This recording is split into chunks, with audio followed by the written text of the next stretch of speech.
Hello everyone. Hello Sin, hello Cerulean. Welcome into... What are we looking at? Final Fantasy 14? I don't know. We're looking at walls. But hello. We are finally going to get to Heavensward for real. Actually. For actual real. Let me go and grab my chocobo and then we can get going. First of all, white mage on, of course. Of course. So I have my new weapon here, which I don't know, doesn't look as good. Don't have the old one anymore though. I threw it away. Tend to my chocobo. Train. Become favorite, please. I'm trying to force feed it these silkiest buds to make them its favorite food.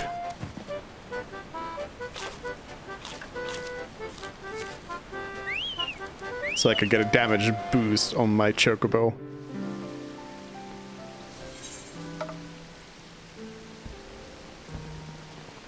I'm assuming there's going to be a message telling me when that happens, and it has not happened. Or I mean, actually, I'm not sure. Maybe it does show up in an area where I need to be. This is a leave quest. Oh yeah, I didn't like this one. I did not like this one. Let me just hide it away. Do it later. What we're gonna do is go to Moderna. We must return to the Rising Stones for a new quest line.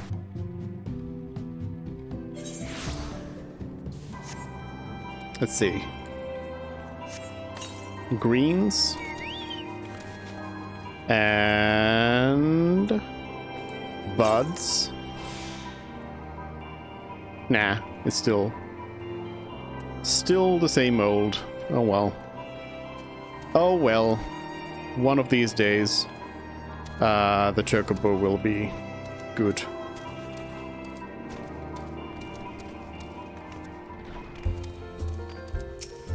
Anyways, we have killed all the primals there ever were, and there can no longer be any primals left anymore, ever, anywhere. I said that where's Tataru waving to me? I said that I'm most looking forward to getting rid of Tataru and getting a gun in Heavensward. And I do not mean in that order.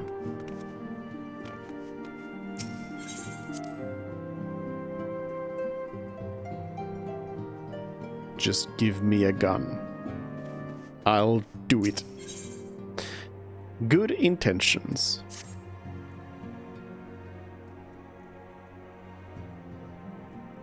Voice acting? No! Quitting the game. I'm most eager to address the Ascian threat. However, we dare not neglect our other pressing concerns. We both know full well that Saint Shiva will not be the last primal we face, and our relationship with Ishgard is still tenuous at best. It's almost like this whole thing is like moving towards us unlocking Ishgard. To think that the resolution of the primal threat was once the sole priority of the Scions of the Seventh Dawn. Some days I wonder if it was wise for us to take on so many other responsibilities. Lest you forget, Descendant, the Scions need not shoulder the burden alone. Were not the Crystal Braves established for this very reason? I don't know. Why were the Crystal Braves established? Why are you here, Alphinaud? Leave us alone.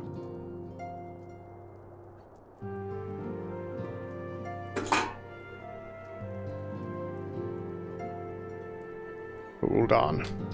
True, we are presented with a multitude of problems. However, we have all the resources we need to address them in turn. Suze in particular is ever a steadying hand, who I trust will continue to support the Braves. Nope. To what do we owe the pleasure? Have there been further developments regarding the situation in Ul'dah? As expected, the Immortal Flames have been struggling to cope with the revelation that one of their highest-ranking officers was a Garlean agent. Suffice it to say, Teleji Adeleji and his monetarist ilk have wasted no time attempting to turn the situation to their advantage. Coupled with ongoing unrest, the Flames are finding themselves hard-pressed. Plainly, General Roban needs our help, and I will direct the Crystal Braves to offer what support they can. If I am to something, I double-clicked, and so for the foreseeable future I think it would be for the best if I were to remain in Ul'dah, unless you have an objection. Wait, I can actually bring this up during the cutscene as well here. If I am to stay abreast of the latest development and issue effective orders, however, I cannot afford to waste time traveling back and forth. Hey, that's a brilliant idea, Alphanor. None whatsoever. We have matters here well in hand. Moonbreeder's research is proceeding as planned.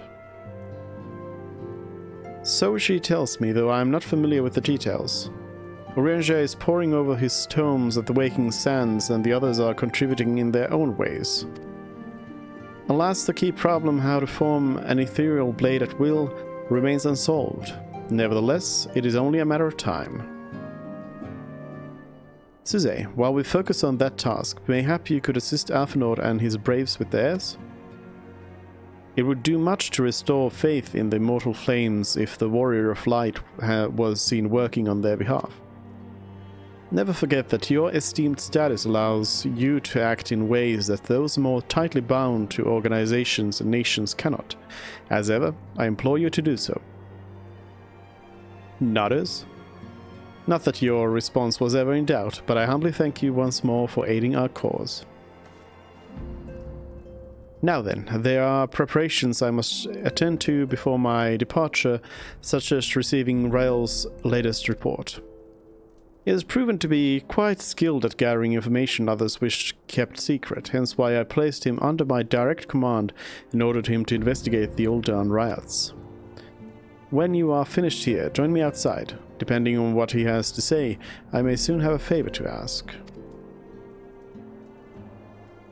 If there are any developments on our front, I shall inform you at once in the usual fashion. What's the usual fashion? Oh, well, it's just calling on the link pearl. Warrior of Light. Oh yeah, I can't stand on this desk. Warrior of Light reminded me. Check this out. I had to go to a point where I can. You can check me out. Ta-da! Finally a use for that helmet. I am now the horrible Final Fantasy I Warrior of Light with a random shield, a canopus shield, and also the wrong boots, and also a Moogle blade, because why not? Kupo.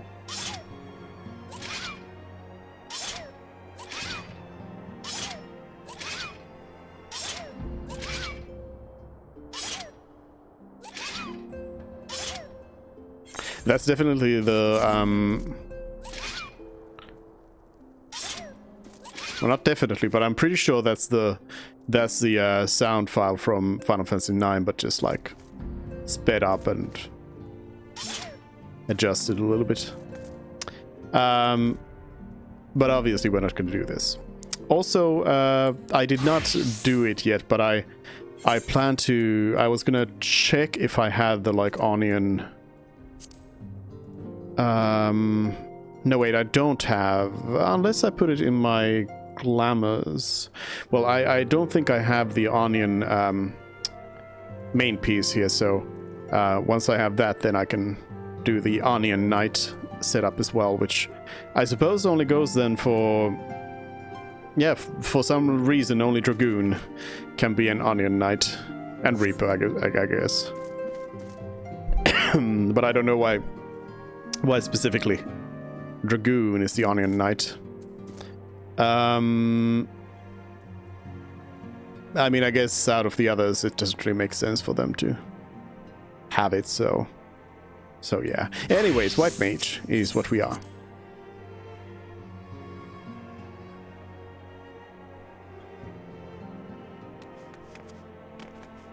Without a Kupo staff.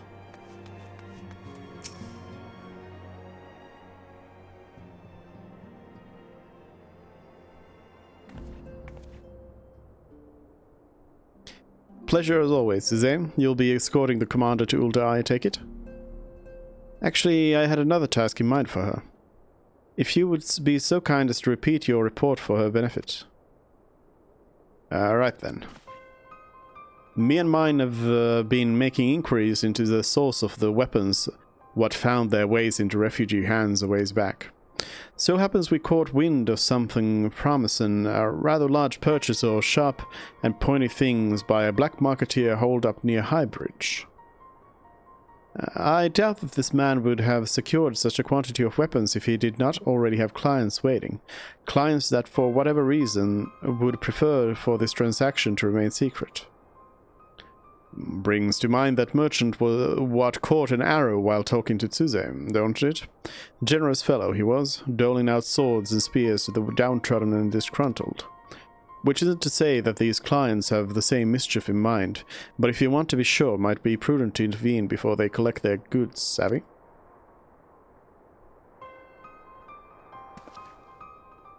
Seizing the weapons before they fall into the wrong hands would be for the best. However, if we strike at the appointed hour, we might capture the black marketeer as well as his clients. What say you, Suzanne? I say nodders. Then it is settled. Rendezvous with Captain Ilbert at Highbridge, and intervene when the exchange takes place. Now then, if you would excuse me, I must leave for Ulda. I expect good tidings.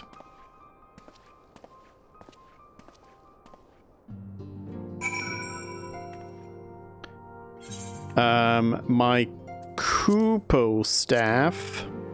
I don't have one. That's the reason. I do have this part of the relic, but I don't really like the design here, and it kind of clips through the armor, so it's gotta be the dragon for now, which also clips through the armor. Oh no. Oh no.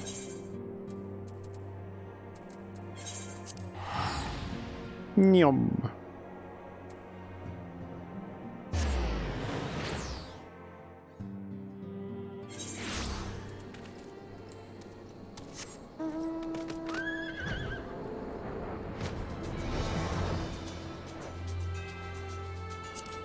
Highbridge. Soon, I will never return to this place ever again. Mission complete. Report to the barracks.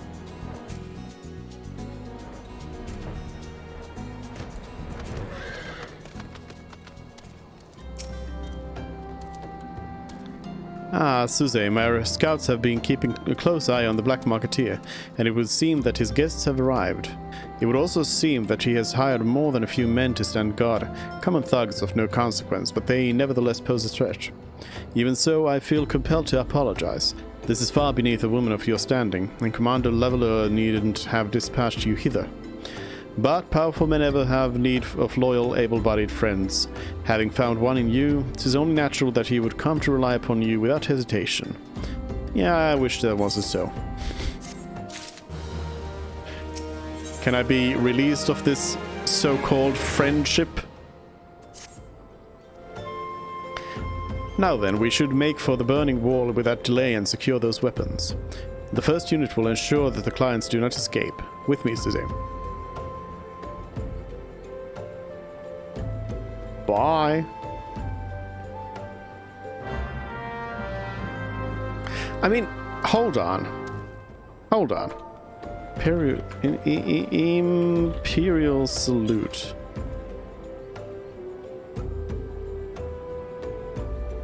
Isn't that...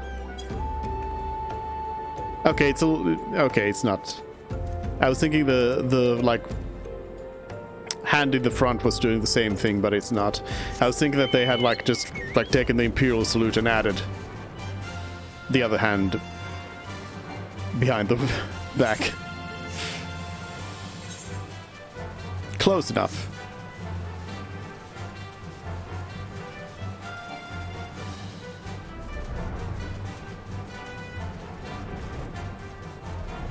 Hello.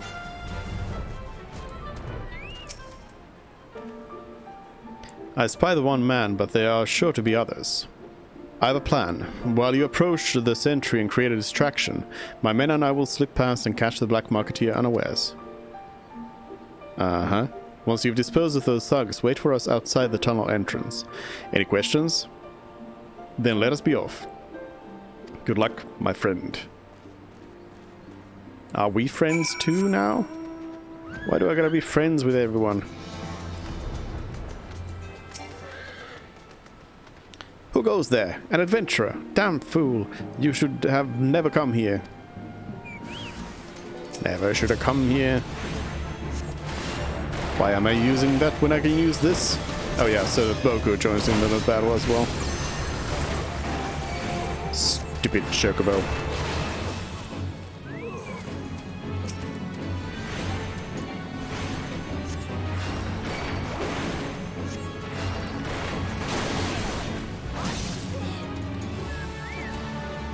What? More?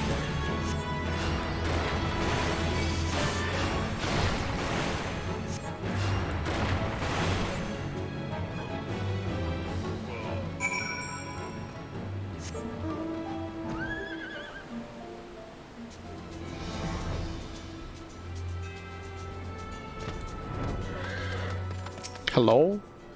All these golden fleeces.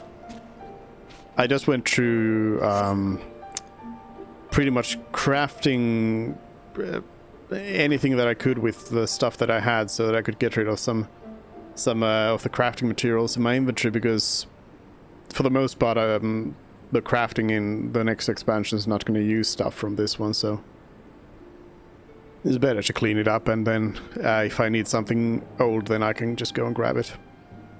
I don't understand. What's this all about? Grog.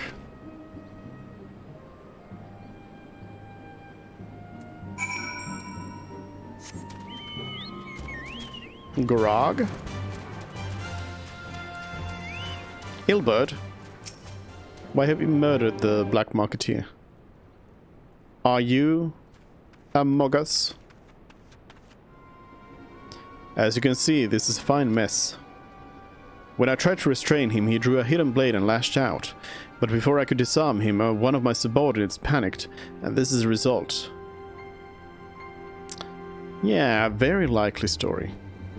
How foolish of me to underestimate the bastard, and to bring an inexperienced recruit. Commander Leveler will be most disappointed. Damn it all, a golden opportunity wasted. As for the clients, though we know not how, they slipped past our perimeter.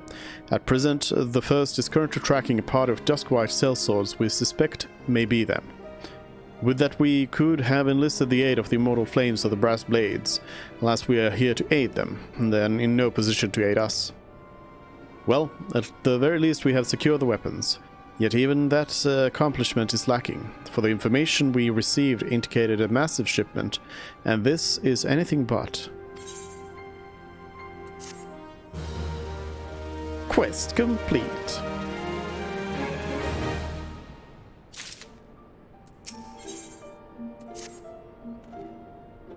I will join the first in the hunt for the Duskwhite sellswords.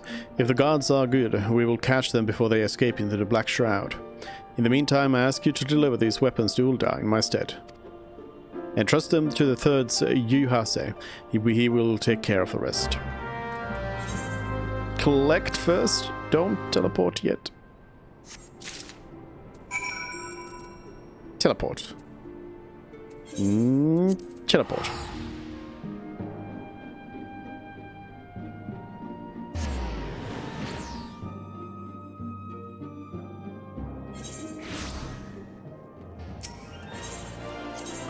And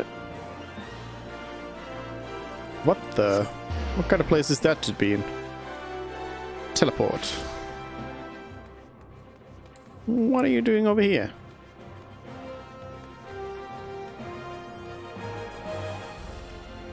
Hello?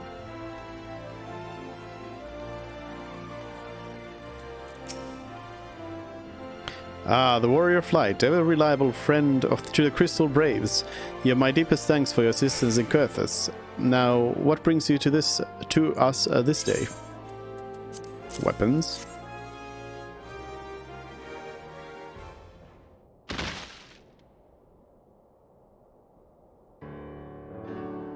Where did I pull that out of?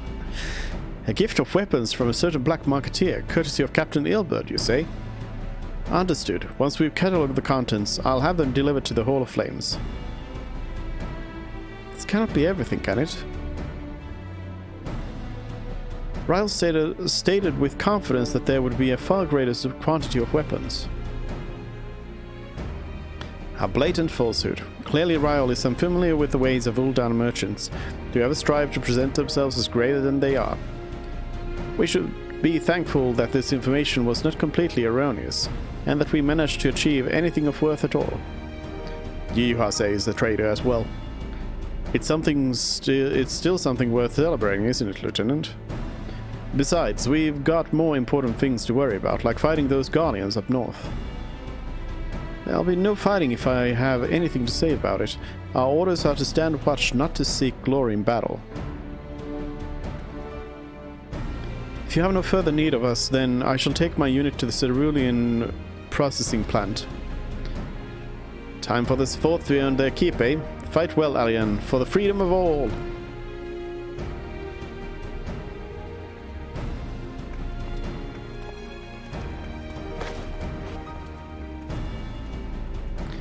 Excellent work as always, my friend.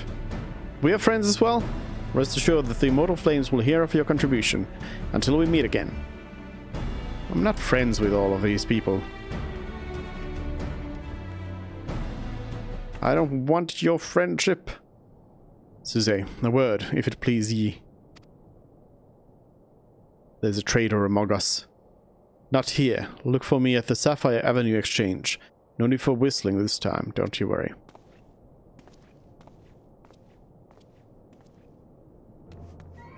Whoa! Among us.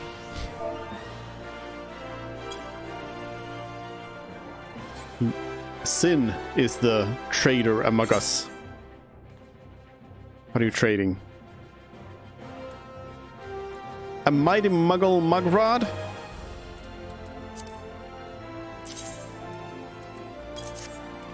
One raisins. That's my best offer. Do I now need to glamour this?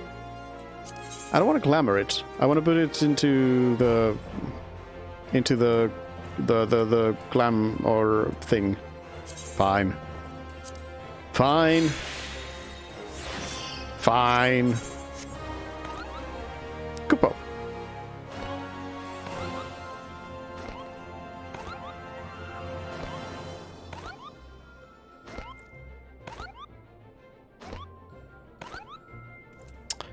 So, what is this that's above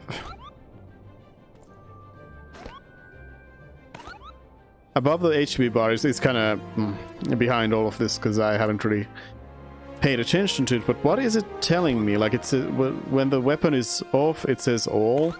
When I draw it, it says others. Like what is that? What is it trying to tell me?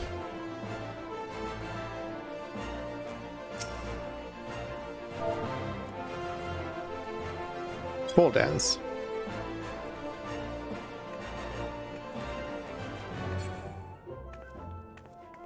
Shrug. There's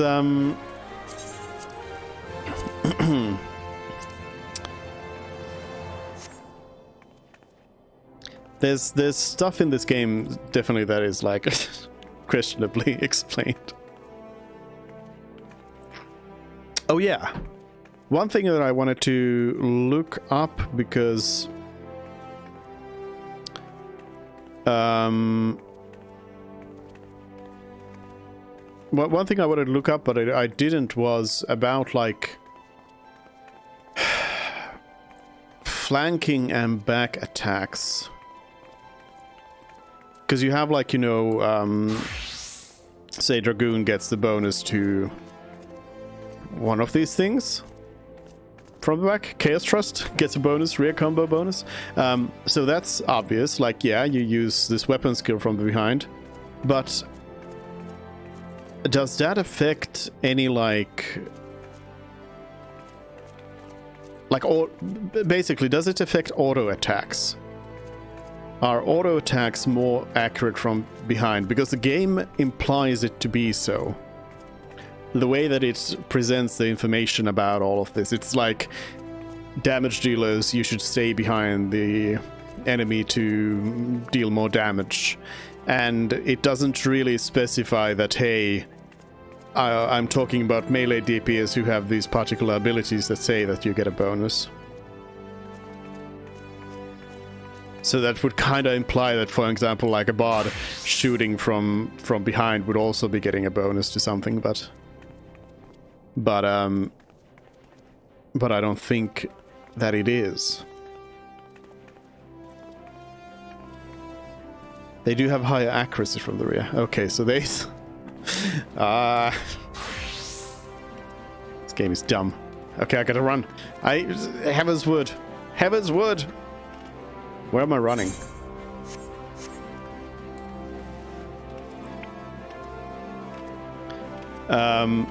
Okay, so... So actually, in those terms, then, what you want to do as like a monk, for example, because monk has these like flank attacks, right?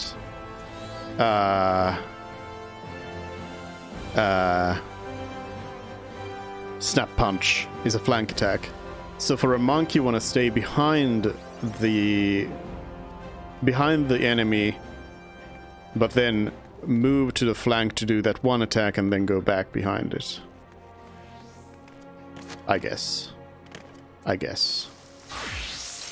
Real? You could always teach unless the enemy is higher level, then it becomes less guaranteed. But if attack from the rear, it is guaranteed. Huh, okay. Interesting.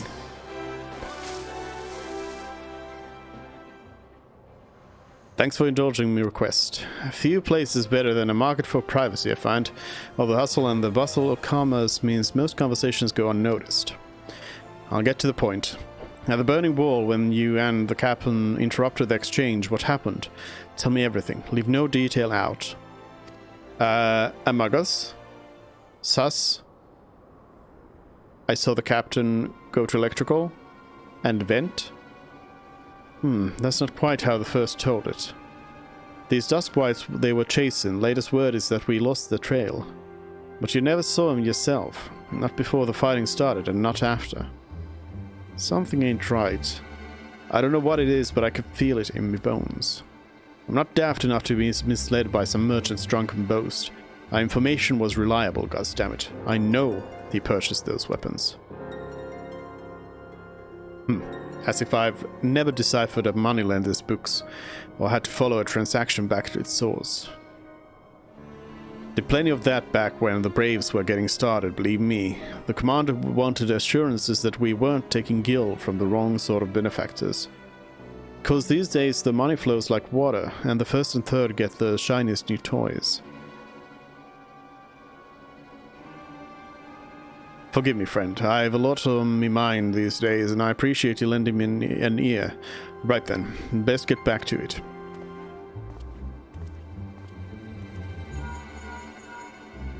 Bye. Suze, can you hear me? It's Tataru. Why? Why do you have my number? Or access to, like, the same link shell. Your presence is urgently requested at the Rising Stones. Please come and see me as soon as you're able. Fine. Fine.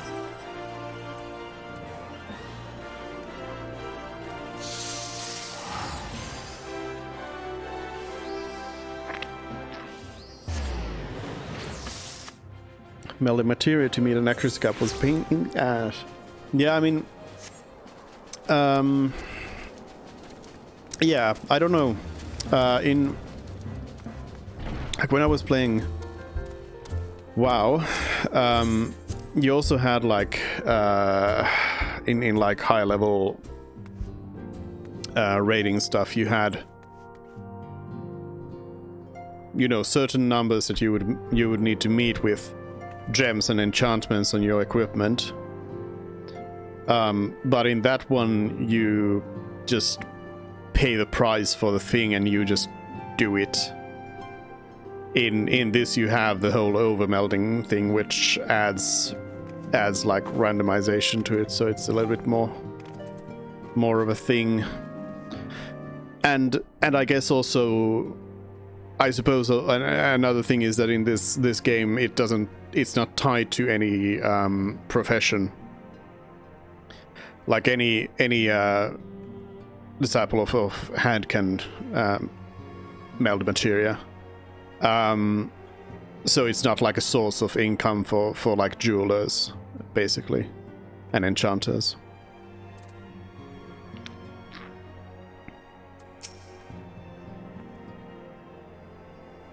Thank you for coming so quickly today. We have a guest from Ishgard who wishes to speak with you. A most determined lady by all indications.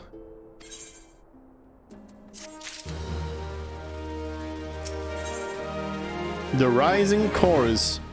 Spoilers. Our guest is with the antecedent in the solar at present. Let's not keep them waiting any longer, shall we? Teleported here as fast as I could. I'm gonna talk to Papa Limo. What's up? We were able to locate those elusive manuscripts in the archives of the Thaumaturg's Guild. I had not spoken much with the guildmasters, but thankfully they were quite willing to accommodate us in our search. What manuscripts? Stola? What manuscripts? That may seem tedious when compared with the smiting of terrible foes. Poring over crumbling scrolls is one of the Scion's most important duties.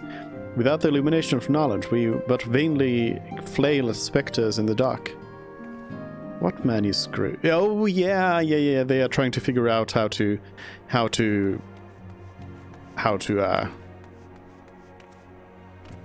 weaponize a weapon. I remember.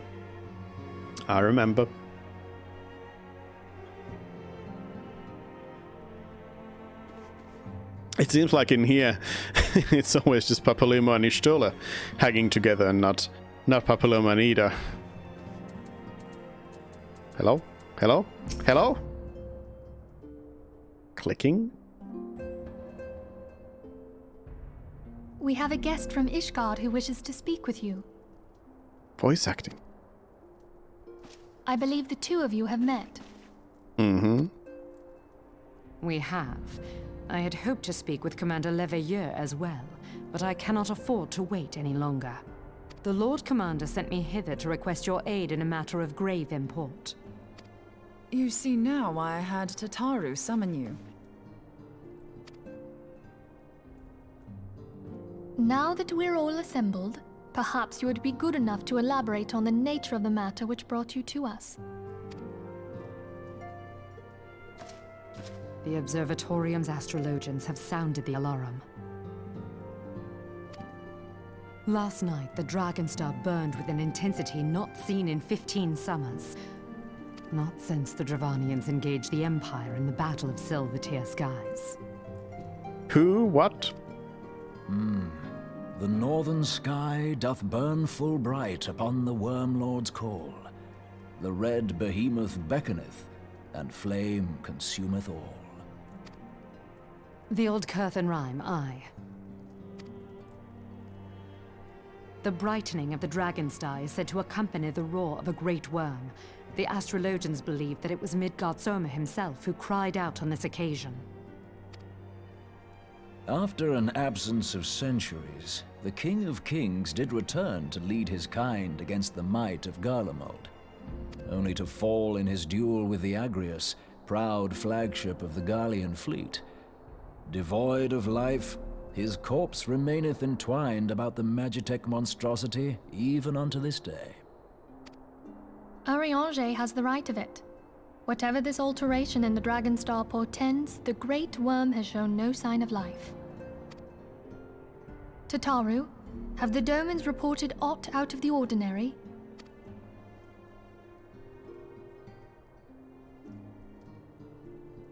Tataru can't even speak. Correct me if I'm wrong, but if Midgard Zorma had roared, wouldn't we have heard it here in Revenant's Toll? Roar is but a figure of speech. Dravanians can communicate in ways beyond our ken. It is for this very reason that we are forced to look for signs in the heavens. We cannot say with any confidence that a great worm roared at all, much less that it was Midgard Sorma. Only by directly examining the Keeper of the Lake can we be certain. However, it will take too long to gain the Holy See's approval to dispatch the Temple Knights. Therefore, Sir Emric would entrust this task to you. Do you accept? Yeah, sure. Nodders. We knew you would not disappoint us. Now, if you would excuse me, I must return and assist the Lord Commander. We have precious little time to prepare. Sin. Sin. I blame you. To prepare for what, pray tell? The Margarod. It clips through my When the great ear. worm roars, his brethren cannot choose but answer. We prepare for battle.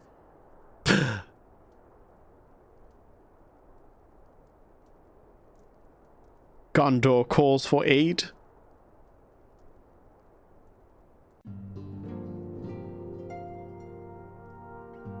I didn't design it.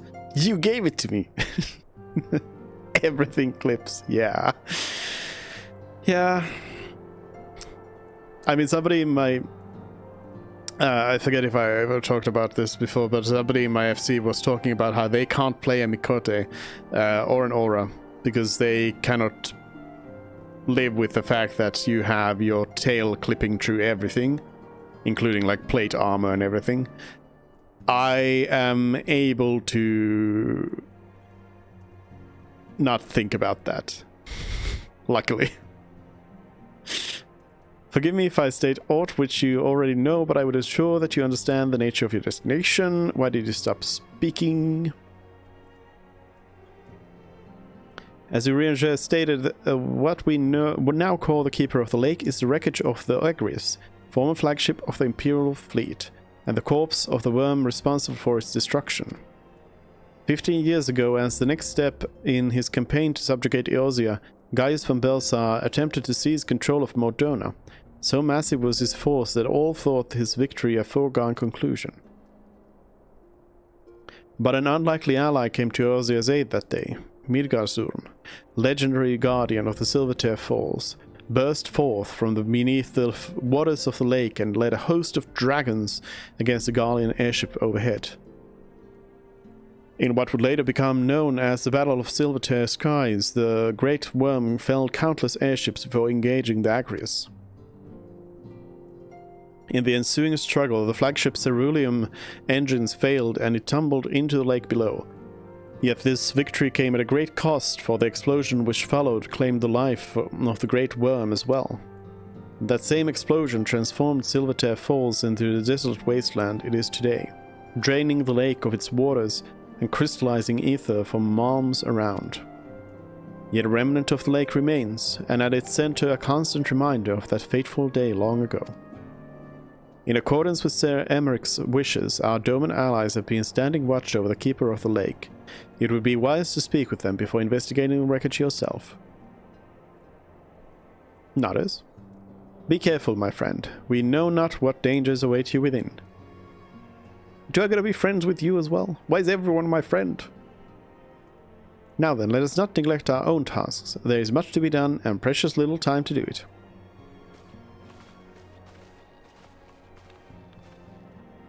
Everyone wants to be my friend.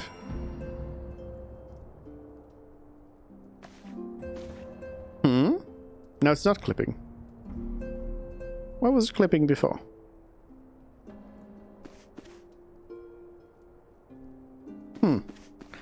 Huh.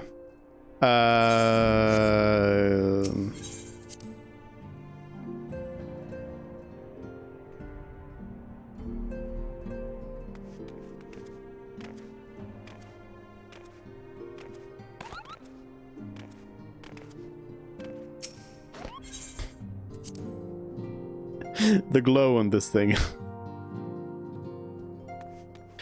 Everybody wants to be a cat. Should we get distracted and do this one? Should we kill that one? We fly.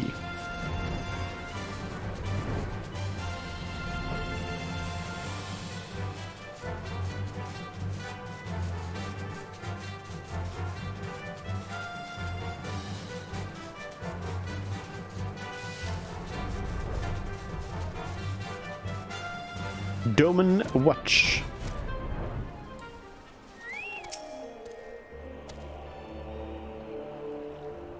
You're in luck, miss. I was about to send word to Revenant's Toll about the Gallians.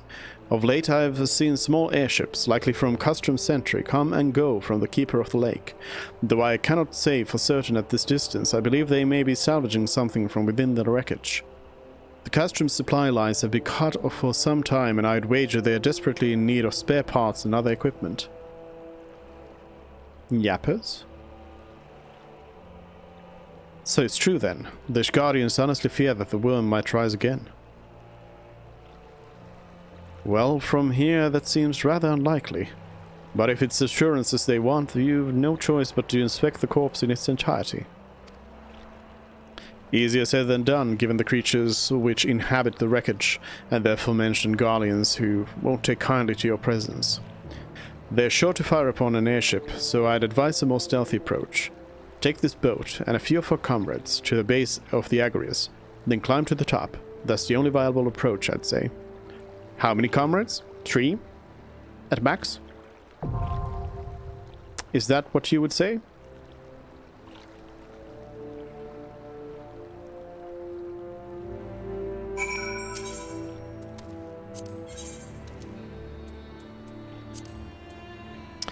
What's my tombstone situation here? I'm getting close to the max again. I need to I need to burn them on something. Still easier than Wanderer's Palace Hard.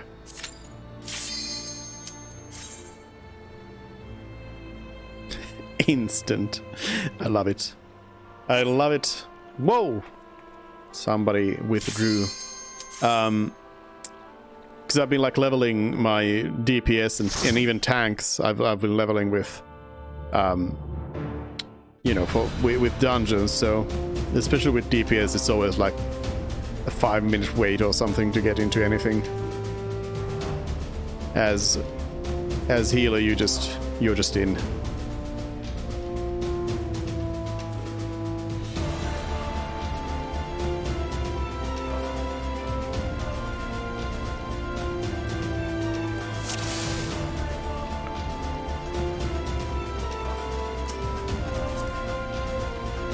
Nine flared fox. Card piece clipper. How do I play? How does this game work?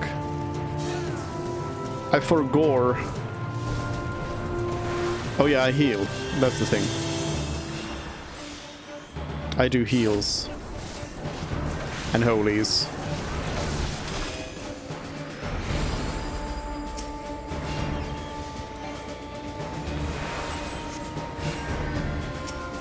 And stone.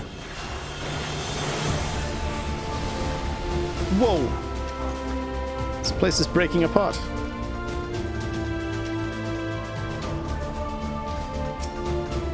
So are we like on the dragon right now?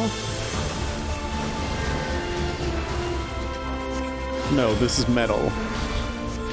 This is not a dragon. I don't want to go in there and do any holies. I don't know what to expect.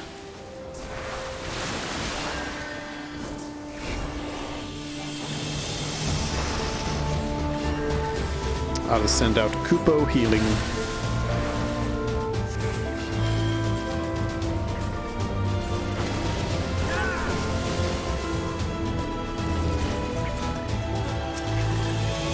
Okay, maybe I should be helping out clear these. See? I killed the thing.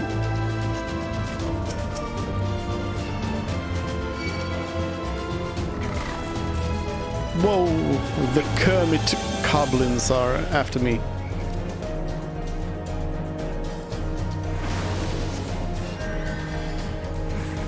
Kermit. Oh no, they're blowing up on me.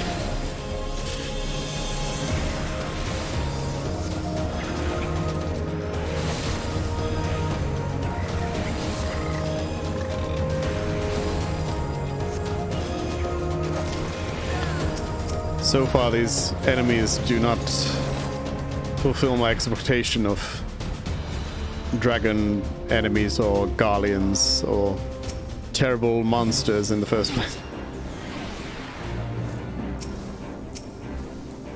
Arrow blast. Whoa.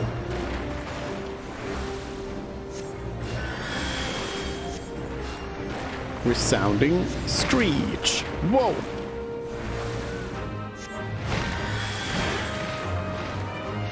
Mark.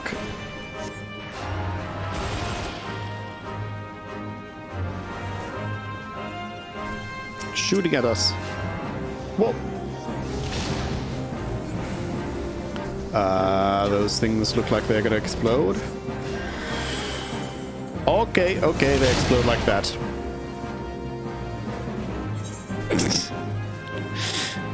Yup. Yup. Okay.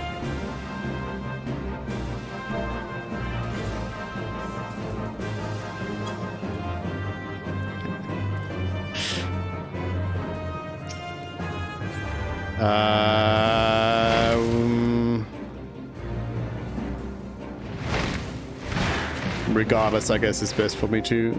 Well, no, I'll watch how it works.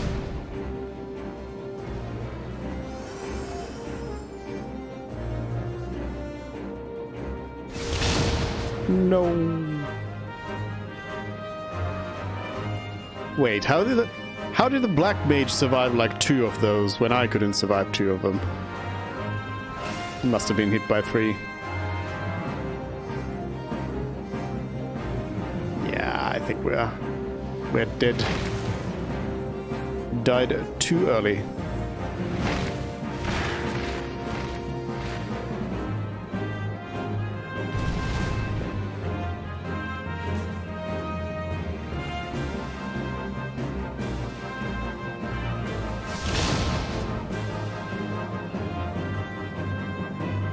I mean, apparently not. That's still going. I actually, well, now it's done. I actually did the one with the Chimera. Well, the Chimera fight cut us dry.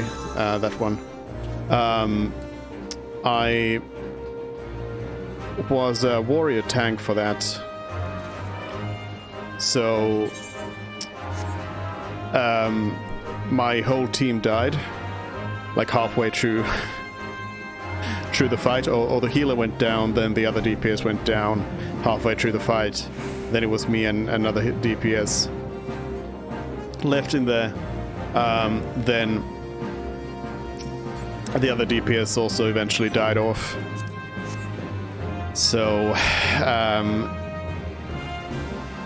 So I was left alone. I think it was at like 25% health or something, and I was able to beat it though because the self-healing for the warrior is pretty nice from a third combo weapon skill.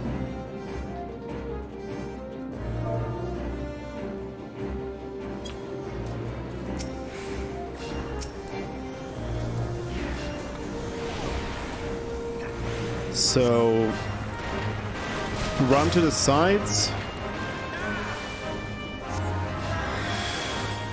when the first boom happens, and then run to the middle, like at this point to the sides.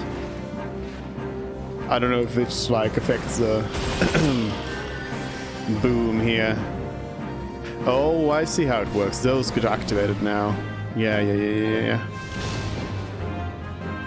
And now these activate. Okay. Yes. I see how it works now. I see how it works. The warrior's Kupo stings is off the charts. Which really to me doesn't sound that doesn't sound like the, you know, the well, I mean, my problem with the warrior is that it seems like it's actually what they mean is the berserker class from Final Fantasy games rather than the warrior / fighter.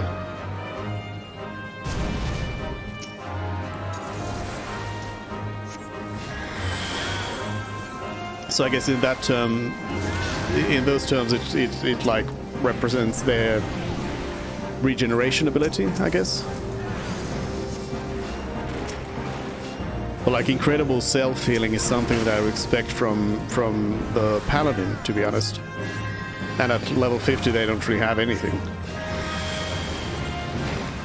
Actually, I don't think they literally I don't think have any self-healing, do they? At level 50.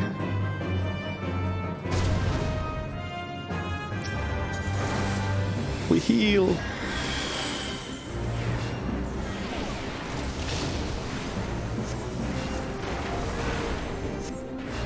We heal, we kill.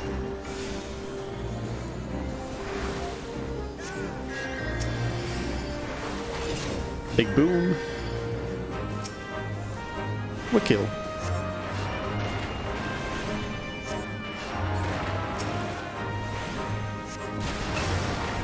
Whoa!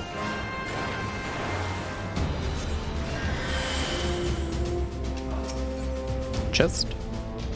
Didn't I just pick that up? Yeah, I did. Passed. They do eventually get a good bit of self-healing, eventually.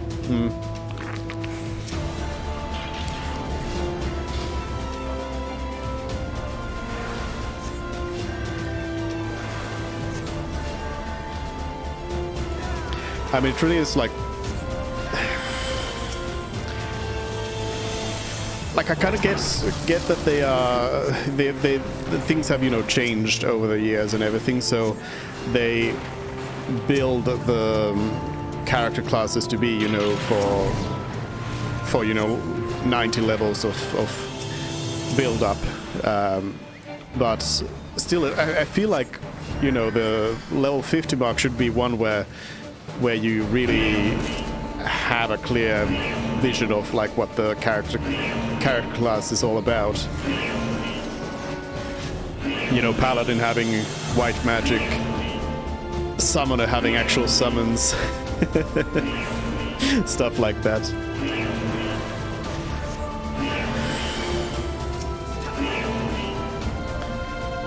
But I mean, there's definitely classes that are better. Some are better, some are worse, in my opinion. I should probably be looking. Always forget to holy. Whoa!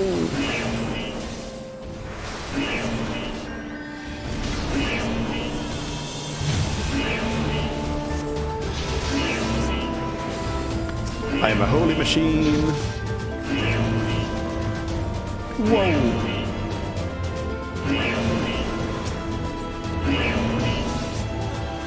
I'm also a open things machine.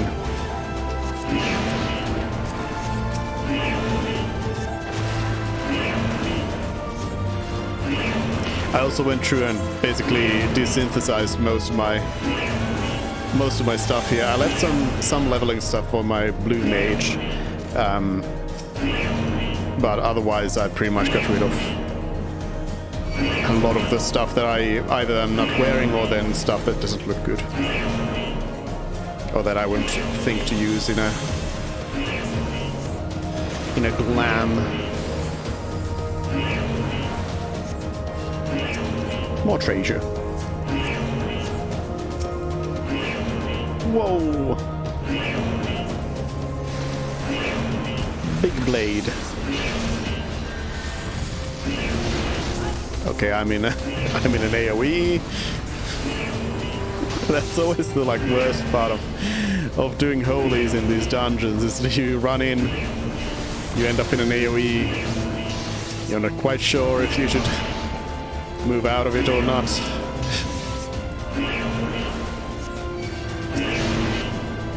Whoa! Magitek array.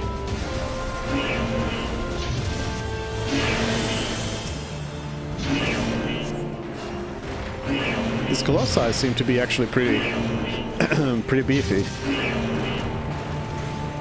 Taking longer than a boss to take down.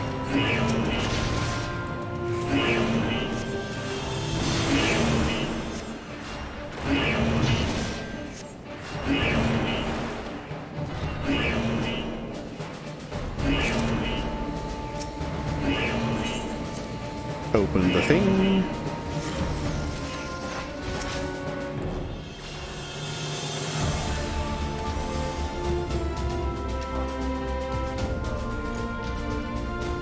Magitek gunship.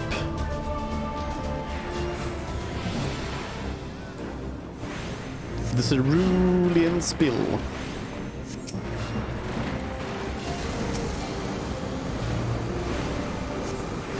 So kind of based on how these usually work, this is probably going to be a simpler boss.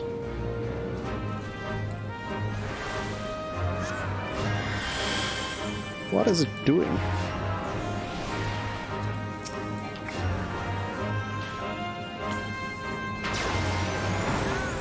Like usually these these reworked dungeons seem to work on the principle of, you know, having a boss with a little bit more complicated mechanics first, and then something with a little bit more simpler stuff. I'll go drop in a holy.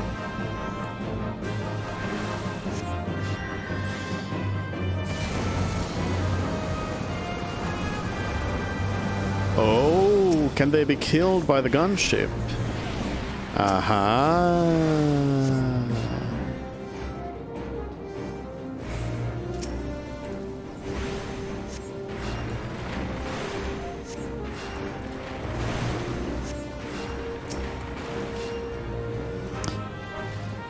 Whoa. Whoa.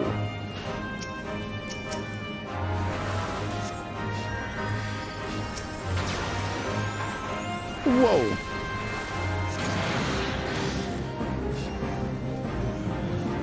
Let's see, does it die to this? No, it doesn't seem to be taking any damage. That would be a cool mechanic if the boss took out its own ads.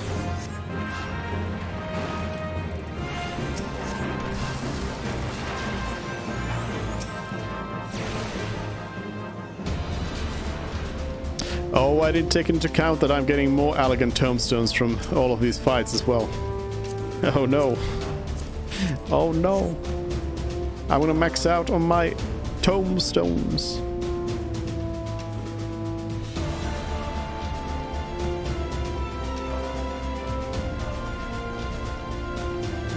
A Magitek gunship launches a surprise assault. Hey, is this Final Fantasy VII Remake? Oh, I'm doing the wrong thing. Let's do a quick heal. Whoops. Whoops, whoops, whoops, whoops, whoops. classic little healer mistake there.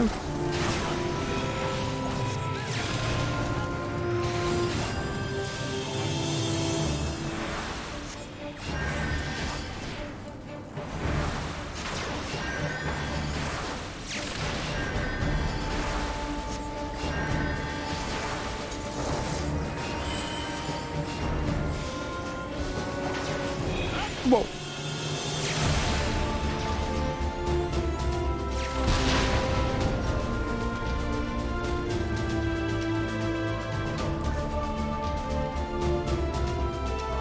Treasure. I gotta go for the treasure. None of this is anything that I would even want, but nobody else is wanting it either, so I'm getting it all because I'm rolling greed. Okay, I cannot Asuna you right now. Let's weave in an Asuna there.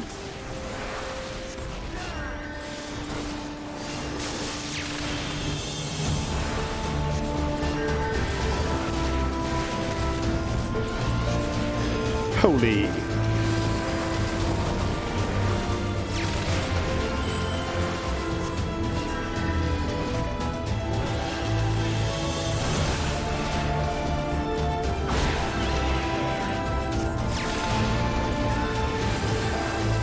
No, Medica. Asuna.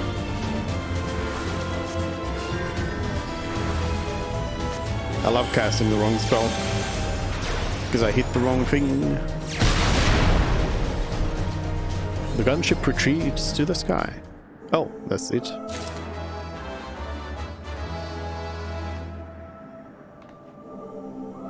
The end.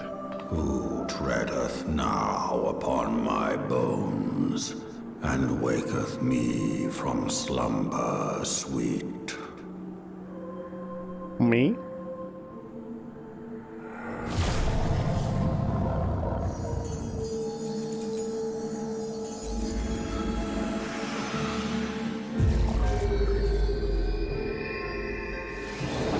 Thou hast forgotten the face of thy Lord. Remember, mortal, and fear me.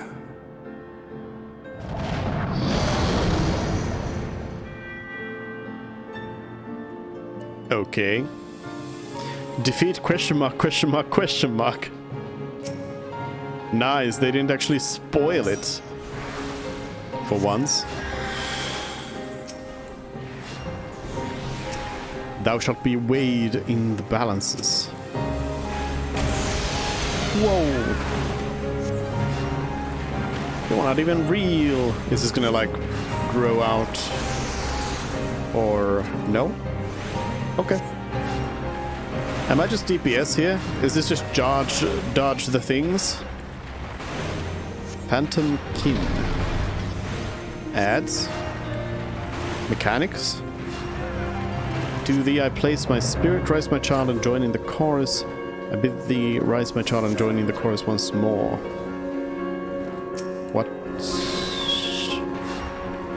What's going on? Okay, this seems to be actually a fight where I am just DPS. Because the boss seems to only be doing like more difficult dodge things. Yay, I got to cast one spell. One healing spell.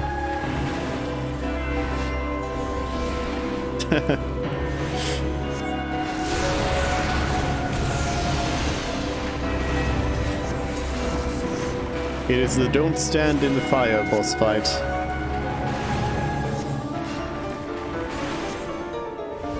Oh. It's changing, it's changing.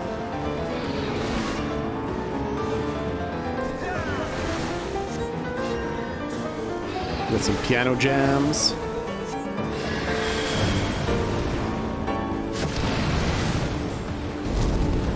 Dodge the things.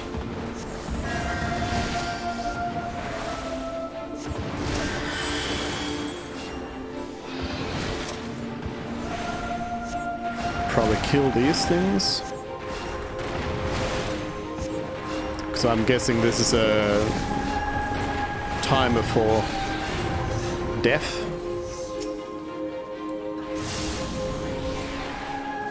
Anima diversion. The who now?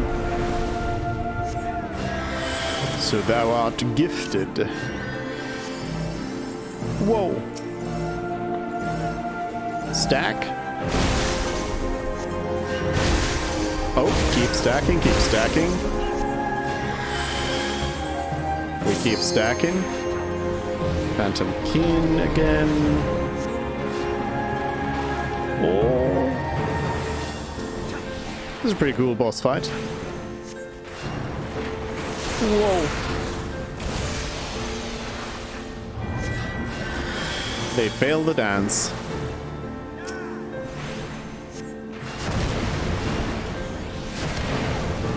Oh, I failed the dance.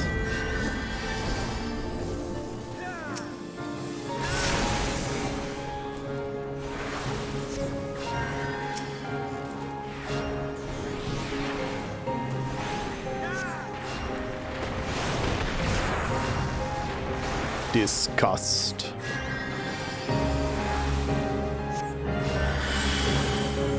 I'm guessing if you fail too many times, this vulnerability stack gets a little bit too high and you just die from any hits.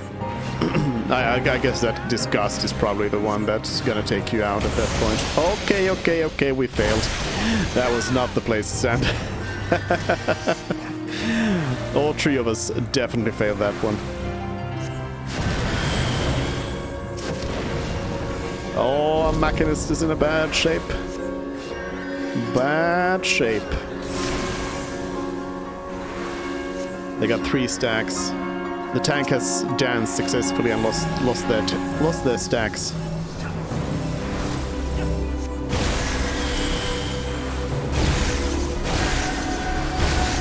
Oh yeah. That's hurting. That's hurting. Here comes the disgust. Let's see if it's too much. Nope, still alive, still alive. Yeah, that was a fun fight.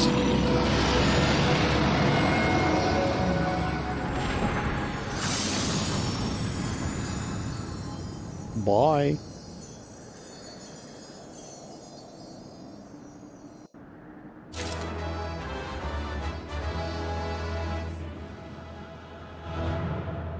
They're all gone. What do these look like?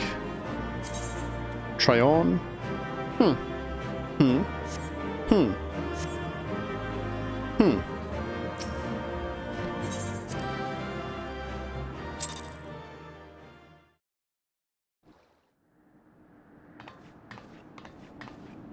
By her gifts hast thou earned a moment's reprieve.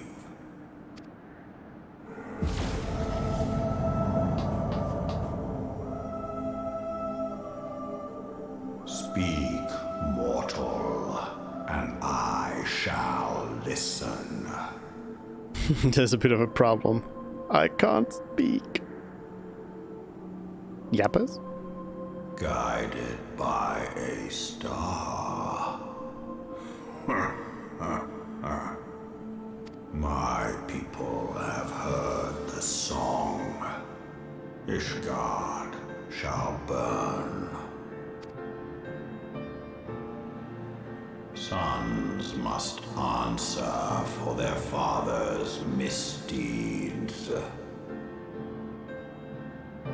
We do not forget. We do not forgive.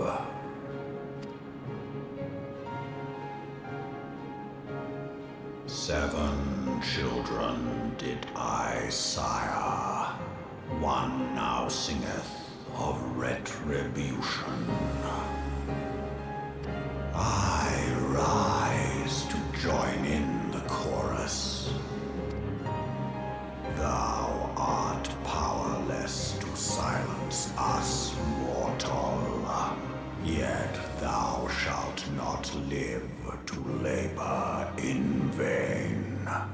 Thy reprieve is at an end.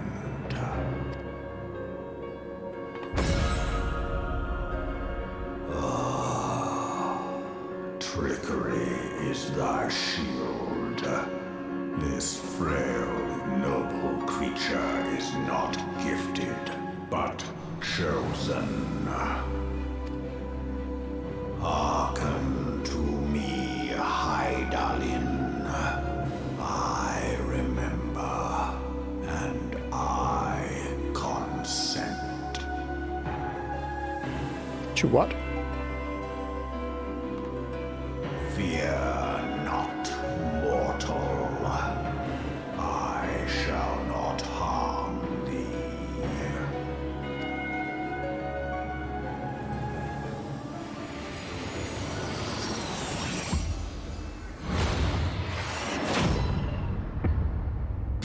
Dead.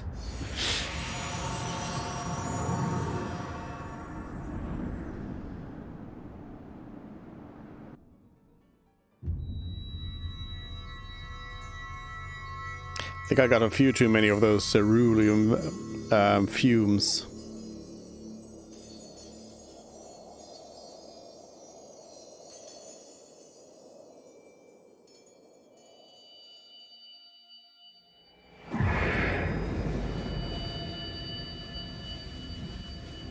Hello?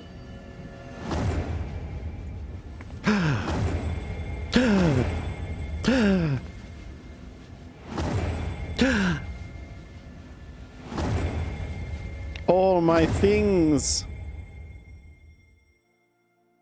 No. Am I depowered for the beginning of the next game?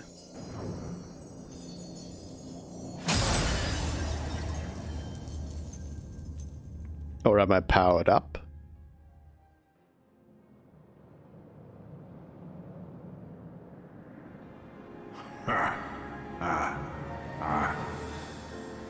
Mayhap thou thinkest me an oath breaker.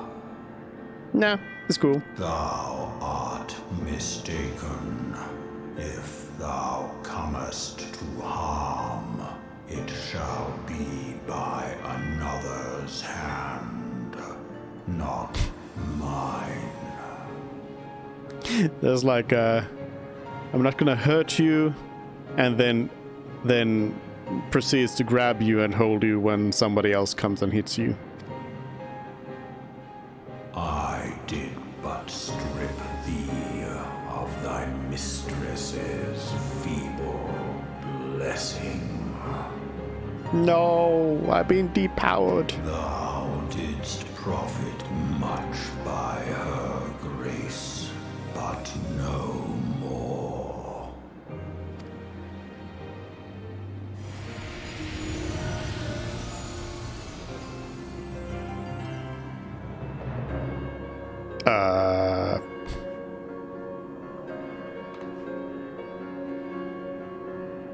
The covenant binds me to thee. So now the dragon wants to be my friend. I shall watch, listen, and wait. What if I don't want any friends? Fight and struggle, if it be thy will.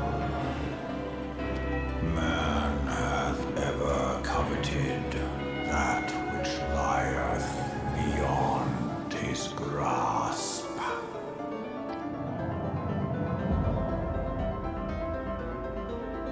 Okay, bye. I drink of her body, and thence doth mine own find new life.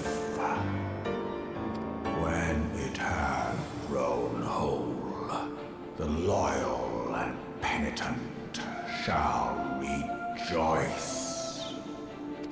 Okay, bye. The dragon song heraldeth a beginning and an end. Okay, bye. Can I just leave?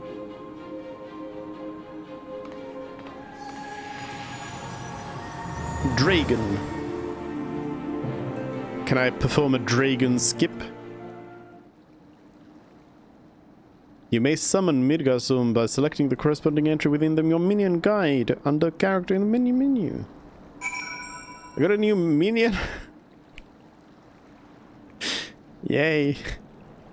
Yay. Yay. I was beginning to fear the worst. Were those explosions I saw? But you shouldn't waste time talking with me. Afnord left a message stating that you were to return to Rising Stones at once. I also should extract some materia from my earrings. Where am I flying? I'm flying blind.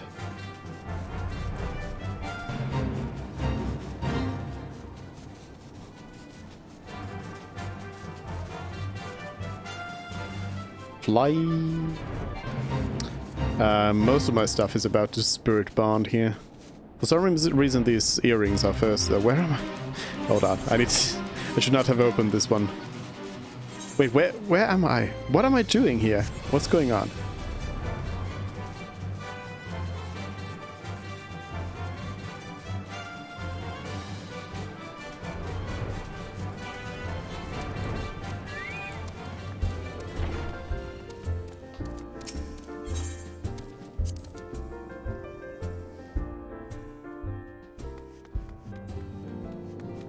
Hello? I have a return.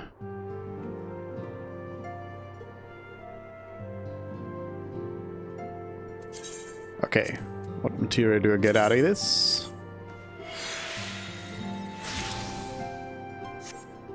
Quick Tongue 2? What? That's horrible.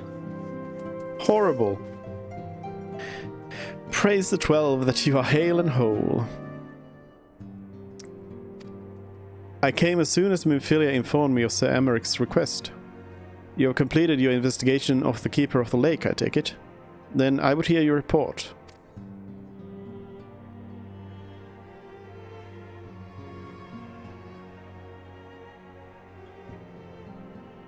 You converse with Midgardsorm.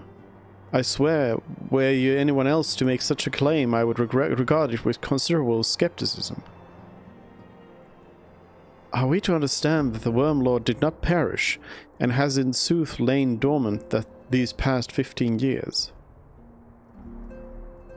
Less a resurrection and more a rejuvenation for he who dwelleth in eternity, years passing as moments.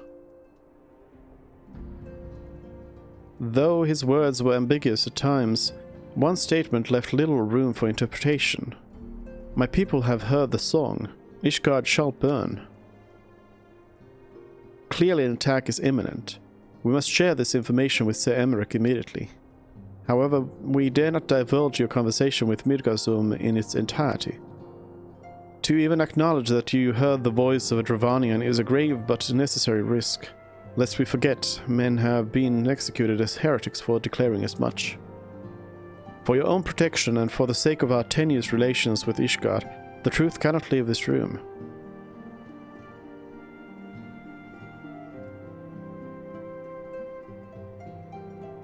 As for how we shall present our revelation to Sir Emeric's emissary, you may leave that to me. Pray remain here for now.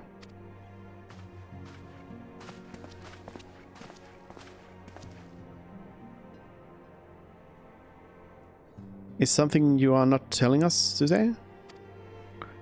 You seem different somehow. 'Tis almost as if you are missing something important. Yappos?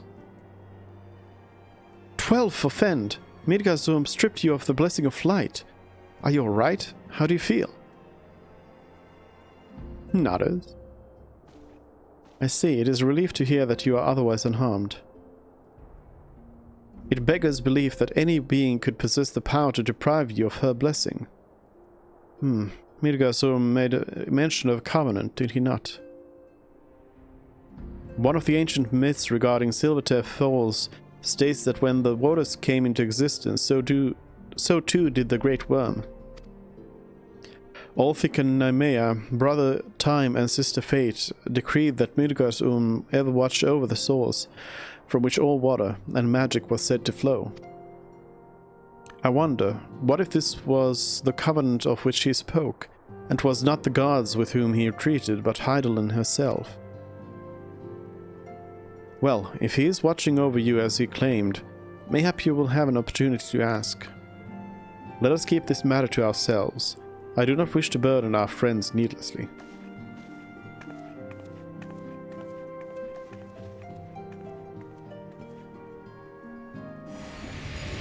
Bye. Whoa! Dragon, art thou a pawn or master of thy fate? What hast thou wrought by thine own hands, mortal? You lost some points for becoming a cute little mini dragon.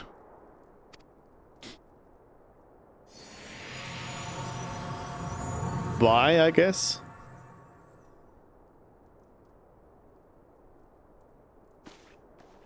I guess.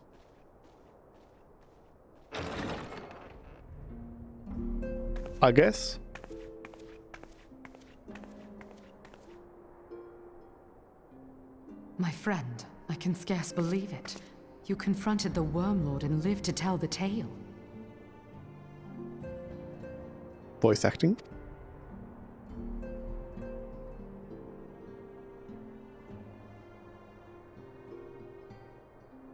I give thanks to Helone for your preservation. It is our sole cause for gladness. Your encounter with the Keeper of the Lake served to confirm our fears. A great worm has roared, and it makes little difference if it was one of the two in Eorzea or any other. The Dravanians are coming. I am told that Ishgard has magical defenses against Dravanian attack, though I am not privy to their exact nature.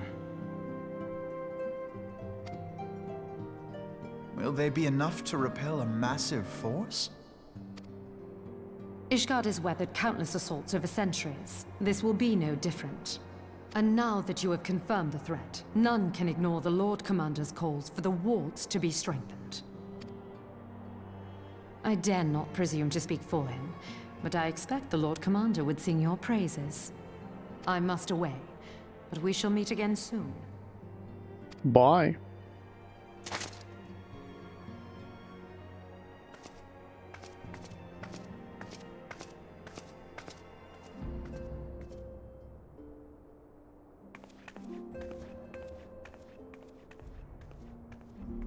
Countless assaults weathered, and this will be no different?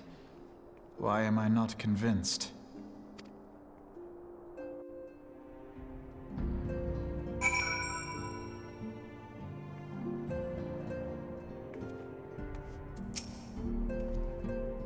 The Ishgardians have warred with the Dravanians for centuries, nay, nearly 1,000 years.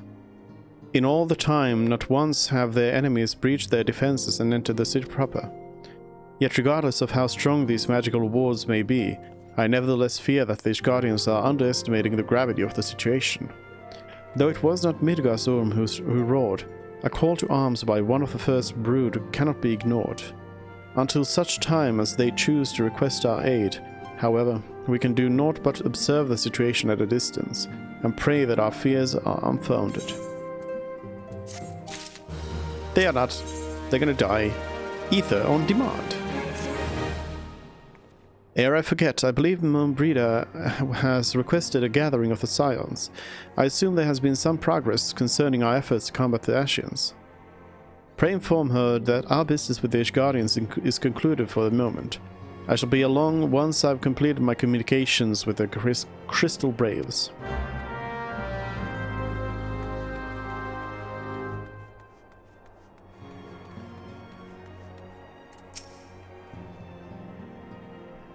All done with your talk of dragons. Wonderful, because Ashians are next on the menu. Let's head into the solar, shall we?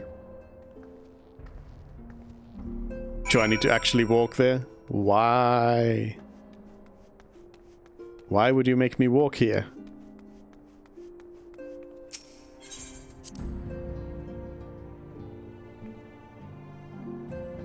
Speak with Moonbreeder once more. Yeah. Yeah.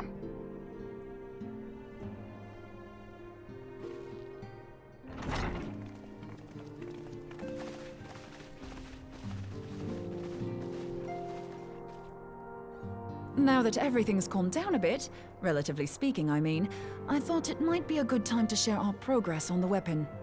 I believe we're on the verge of a breakthrough. Well, don't keep us all in suspense.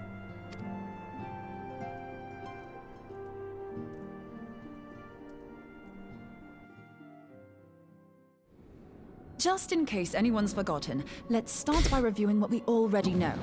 So, an Ascian is an immortal because its soul doesn't return to the ethereal realm when its host is defeated. Instead, it flees to the place that lies between our world and the void. We just went through this. Therefore, the first step to permanently defeating an Ascian is preventing its soul from making this journey. And if you recall, when we last gathered here, I had verified that white auracite has adequate capacity to entrap the beings, albeit only briefly. Which left the small matter of their extermination. Aye. To unmake an Ascian soul, one must needs smite it with a concentrated burst, or blade, of purest ether. However... Oops. Short of experimenting on an actual Ascian, you see, there's no way to gauge how much ether its soul is made of. As such, we don't know what etheric density our blade needs to have in order for it to work. So we'll just have to make the densest blade we can and hope for the best. Though that would require a lot of ether. Hang on a minute! Why didn't we think of this before? White auracite can hold an absolute heap of ether, can't it? Please tell me you're joking. God's sakes, Ida. I feel as though I'm reliving the same scene over and over with you. How many times do you need to be told that white auracite cannot store ether for long periods? Yeah, we just went through this. Being intangible matter, ether is given to dispersion. Only in its crystallized form is it a stable source of energy. I will test you later on this, so see to it you do not forget. Right, yes. It's all coming back to me. So our hopes rest on good old crystals again, do they? While they are certainly reliable, they leave something to be desired in the area of portability. Indeed. I am reminded of the quantity of corrupted crystals required to thwart Leviathan, and the extraordinary lengths to which the Lamentsons went to transport them. What if it should prove that a similar quantity was needed to destroy an Ascian's soul? Or still more? I do not envy the poor sod who has to lug all of that around, on the off chance that an Ascian appears. That's the very problem we set out to solve. And I reckon we've found the answer. If it isn't practical to lug around the ether we need, we'll just have to draw upon another source. And the only viable source is the land. If you mean to tap the Great River of Ether, know that it will entail considerable risk. Meddling with the currents may well induce a surge like to the one which despoiled Mordona. Give me a bit more credit, will you? Why would we need to tap the river when there are veritable reservoirs jutting out all over the land? Aye, I speak of corrupted crystals. It might be that their aspect is out of balance, but a crystal's a crystal. It contains ether, and we can help ourselves to it. While corrupted crystals are indeed abundant, there is no guarantee that they will be in close proximity at a crucial moment. But what if we don't need them to be? What if we could tap their power from afar? A malm away, say? If we could do that, we'd have ready access to ether aplenty in almost every corner of Eorzea.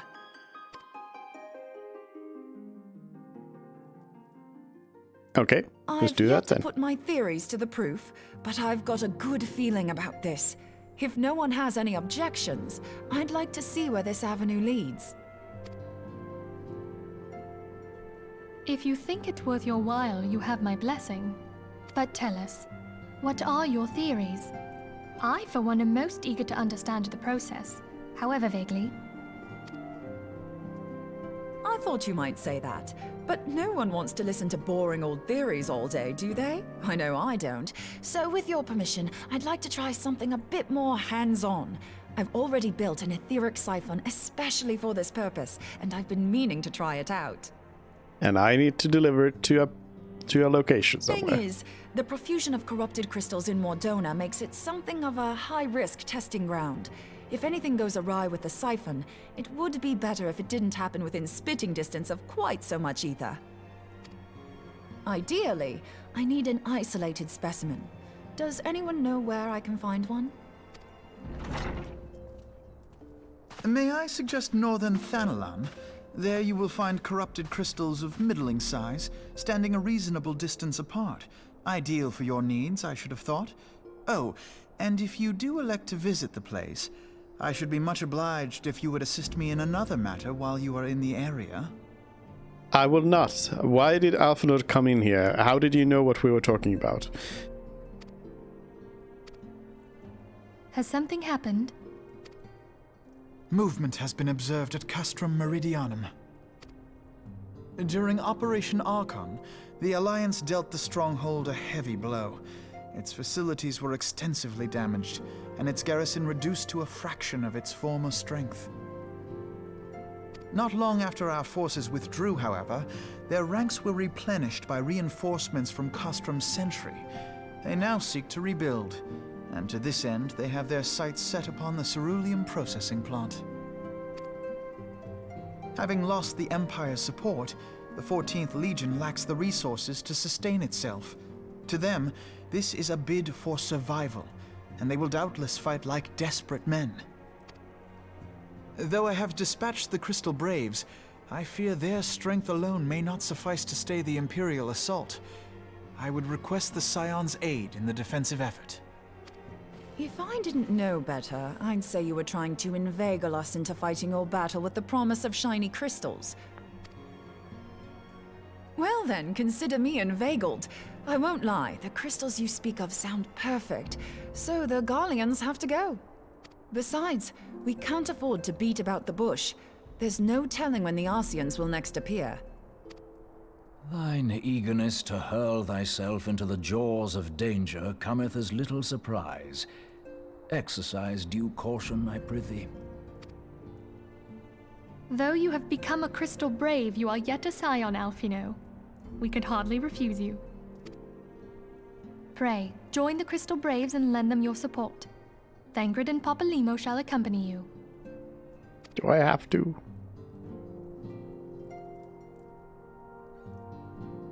Ida and Yashtola, in the meantime I would have you assist Moonbreeder. Scout out the crystal clusters, that the testing may commence as soon as the Garlean threat has been eliminated.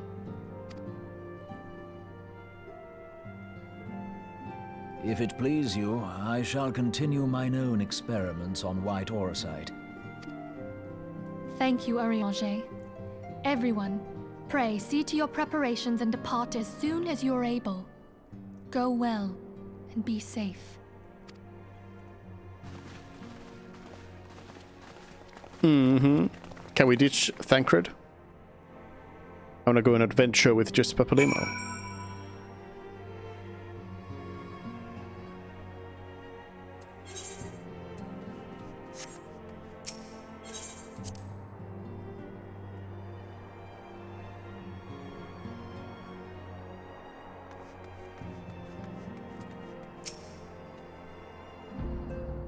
It would seem that events have once more conspired to rob us of rest and recuperation. Though I would wish it otherwise, I must ask that you head straight away to the processing plant. The Fourth have already deployed to the area and wait the arrival of the Scions. Wilred will brief you on the developing situation. Meanwhile, I must rendezvous with Captain Ilbert at our headquarters in Ul'dah. I shall take command of our forces there with a lighter heart, knowing that you go to support the front lines.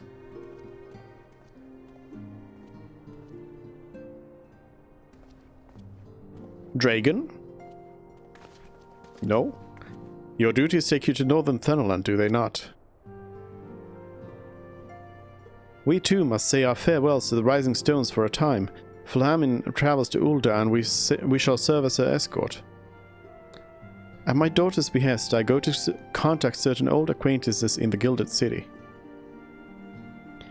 We are beset on all sides by civil unrest and imperial machinations, threatened by primals and troubled by dragons. We need all the allies we can muster.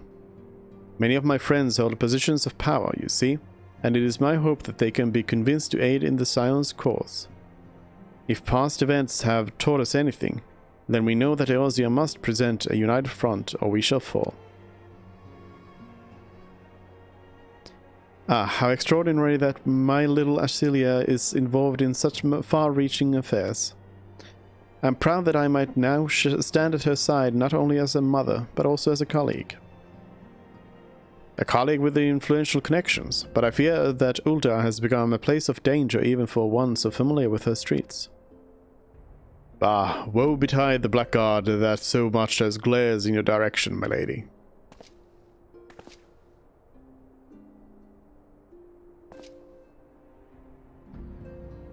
Ahaha, I shall be well protected, it seems.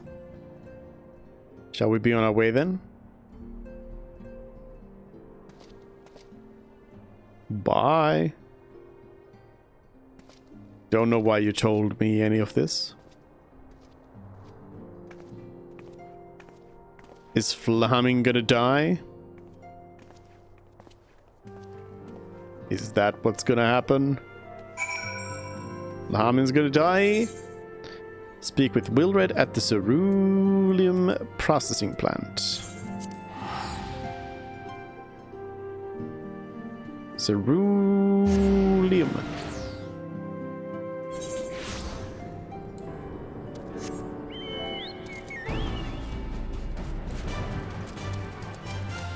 Hello? Hello? Mogchick? Commander Leveler sent word that you'd be coming. A veteran of your talents is most welcome. Not that I don't think we can handle the situation, mind you. I've learned a trick or two since the disaster with the Armanja. But returning to the task at hand. The Flames Reconnaissance scouts have reported Imperial soldiers assembling at Raban's push. Such a force is likely interested in only one thing, getting their hands on the resources found here at the processing plant.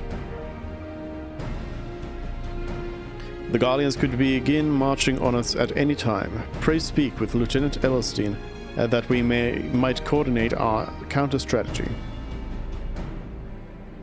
In the meantime, I will inform the others that you have arrived. No doubt it will be a welcome tidings. Bye.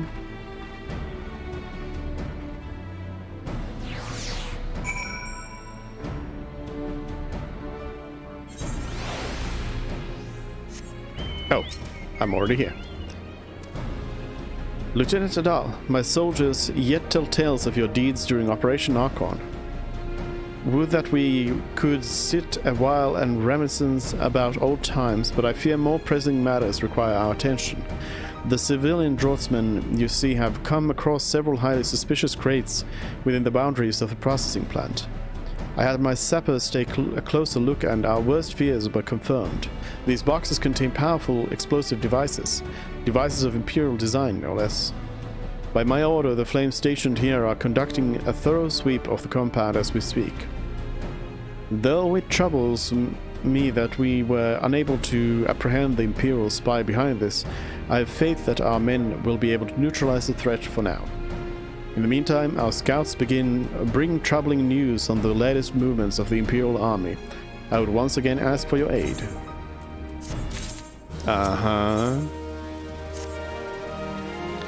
We've been keeping a close eye on the Gallian garrison, and 'twould seem the Imperials have finally begun to mobilize. According to a reconnaissance report that just came in, the squads seen leaving the castrum are too few in number to effectively take and hold our position. They will likely mount a swift assault and focus on the acquisition of resources. I have, of course, also shared this report with the Crystal Braves. They've decided to take to the field to meet this assault head-on. I have apprised your fellow Scions of the situation, and am heartened to know that they will be joining the effort. Pray report to Lieutenant Alien, and lend your much welcome strength to the counter-offensive. Okay, in here, out here. All my friends. Glad to have you with us today. As I'm sure Lieutenant Elliston has explained, the Gallians have deployed a small force from Castrum Meridianum. Their main column assembles to the north near Dalamud's Talons, but we've also spied several squads attempting to conceal themselves on the approach to the west. They wish you to rush forth and commit to battle with the main column, leaving the detached force free to raid the plant and pillage supplies. Not much of a strategy, but these are desperate men. Captain Ilbert.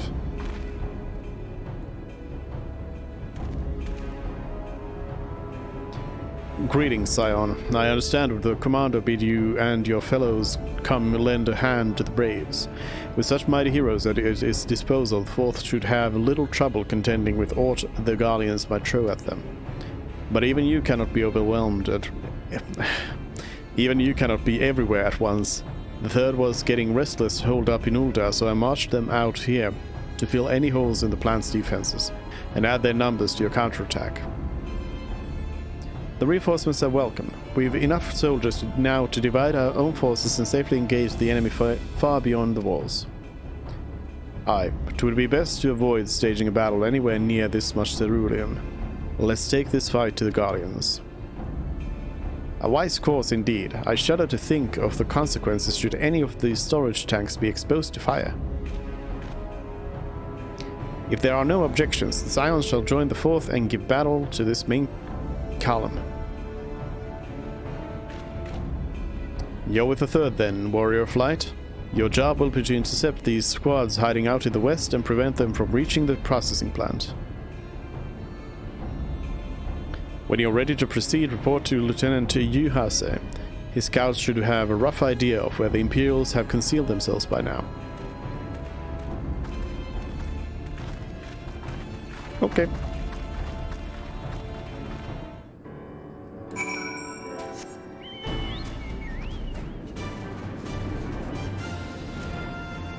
Entrance to what? To dungeon? No, this wouldn't be dungeon. What is this? Oh, the final coil of Bahamut.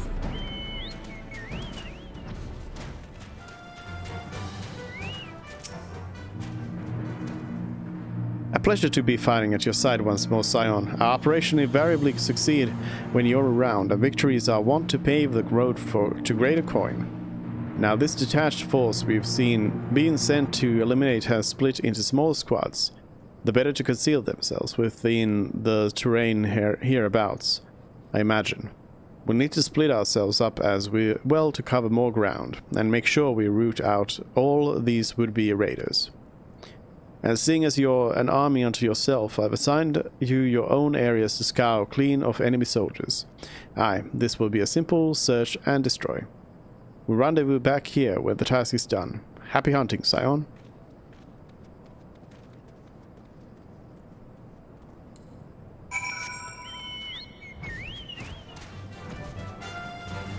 Going in alone?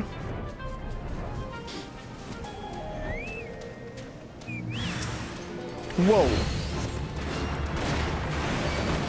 It's a big bot.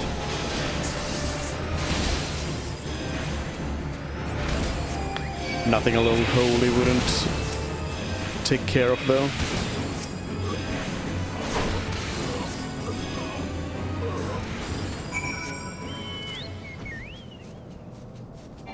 I just drop in and holy them. Oh, we get some Earth sprites to holy as well. Holy them all.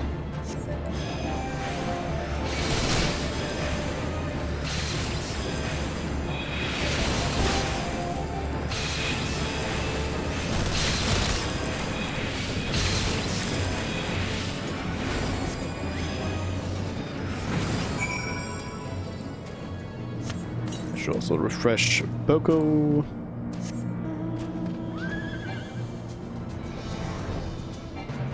Done.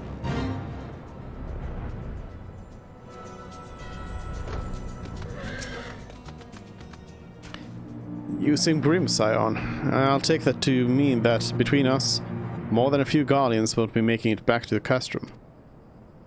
These Imperials, though, they certainly made us earn our pay. I would be a happy man if I never had to tussle with another of those Magitech horrors. It is time we bid this war-torn land farewell. I will contact the 4th and let Lieutenant Alian know the west is now clear.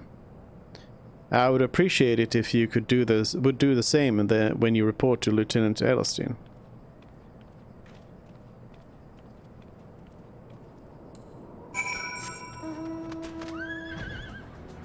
I fly?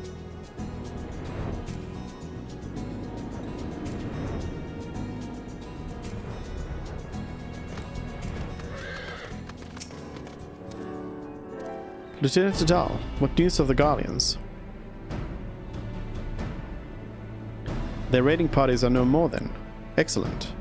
The Amagina engineers will be most relieved to hear that the plant is no longer in any immediate danger. Thank you again for your assistance. An uninvited Ashian? Now there's spoilers in the title? You must be anxious for word of your fellows. Lieutenant Alian has reported a sound victory over the main column, and informs me that the Scions have already turned their attention to other duties. All but one, that is. The Ruggedin lady with the large axe? It would appear she has chosen to remain at the site of the battle.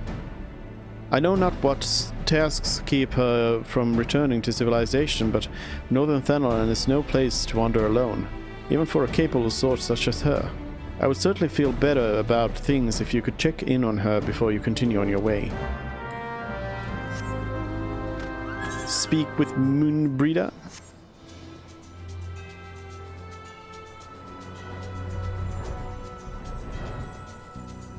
Moon.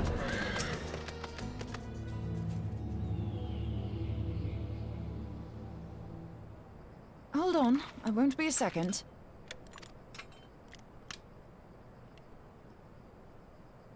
The beast seemed peckish, so I gave it a taste of my axe. I know. As Urianger never tires of reminding me. An axe ill becometh the hand of a scholar. What can I say? I like axes. To hear my mother tell it, I came into this world holding one. And it's not as if it stopped me picking up a quill, is it? I often think of the man who introduced me to the joys of learning. He's one of the reasons I decided to come to Eorzea. Him and my excruciatingly stiff childhood friend. Considering how unalike we are, it's a wonder we ever got on. The world's a strange old place, isn't it? Aye, that ought to do it. It's a good thing you're talking to yourself, because I cannot talk. So far, so good. At these concentrations, it shouldn't matter too much if something goes awry. Just enough ether to make it interesting. Did you see that? The way the crystal glowed? The siphon works, I'm happy to say. With a few refinements, it should satisfy our appetite for ether, which just leaves the small matter of forging our blade. I'm not sure how to go about it just yet, but I swear to find a way. I'll put a blade in your hands if it's the last thing I do.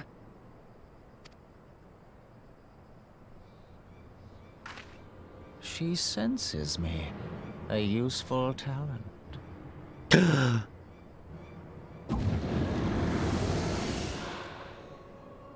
Penassian, are they onto us? By your brand, I see you are an Archon of Sharlayan, keeper of knowledge, seeker of truth. Meddler. I don't know what the hell's you're saying, but I don't much like your tone. Your instincts serve you well. But come, be not unsettled on my account. That lovely brow was not made for frowns. But I waste my breath. Let me direct my words to one who understands them. We meet at last, warrior of light. I am Nabriales. And you have long been a thorn in my side. I suffered the overweening presence of La Habrea that men might host the power of gods, only for you to undo my hard work.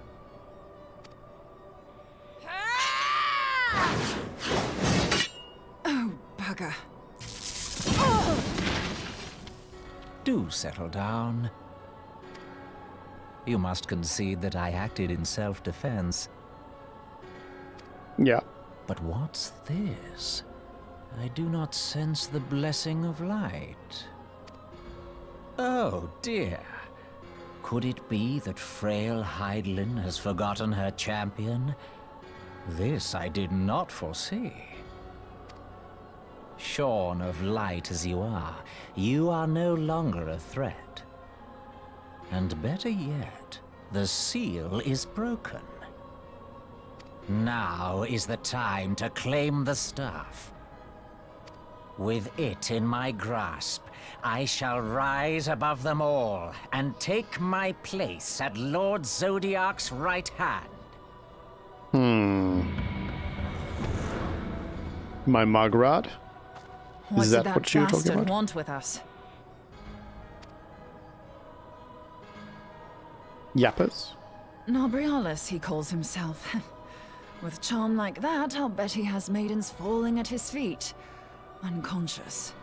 But this staff, you say just talking about it had the bastard grinning like a brat on his name day. Must be quite a staff. I doubt I said that.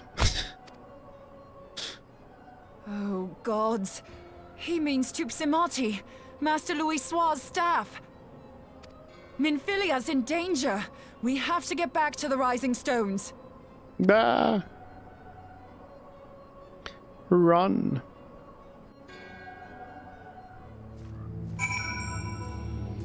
Return to the Rising Stones.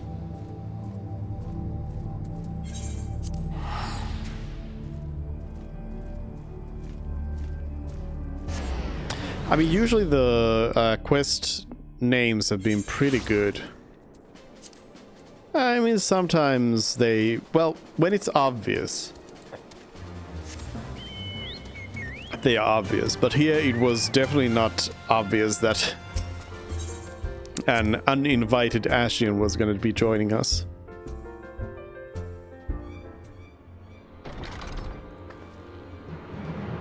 You're here. Master Louis, whose staff is kept in the Solar, isn't it? Quickly now.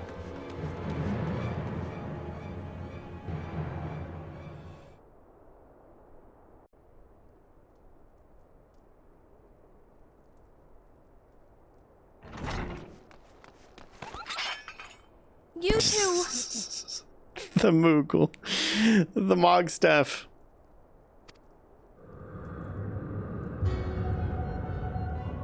So, you were able to divine my intent.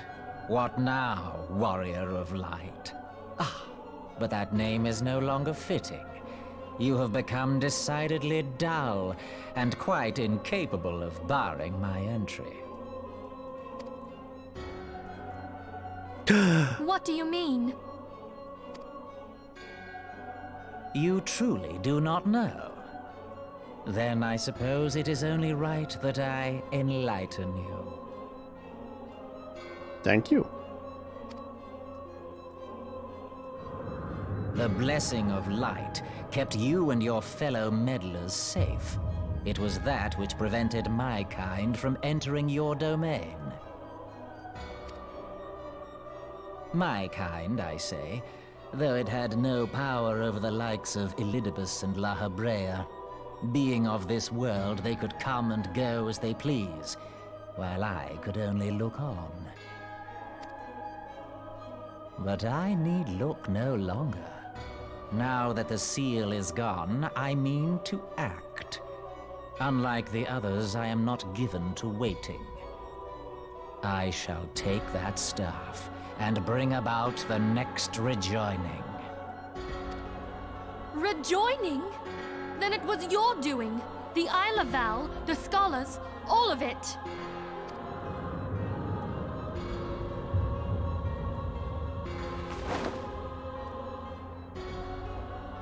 You will not harm her!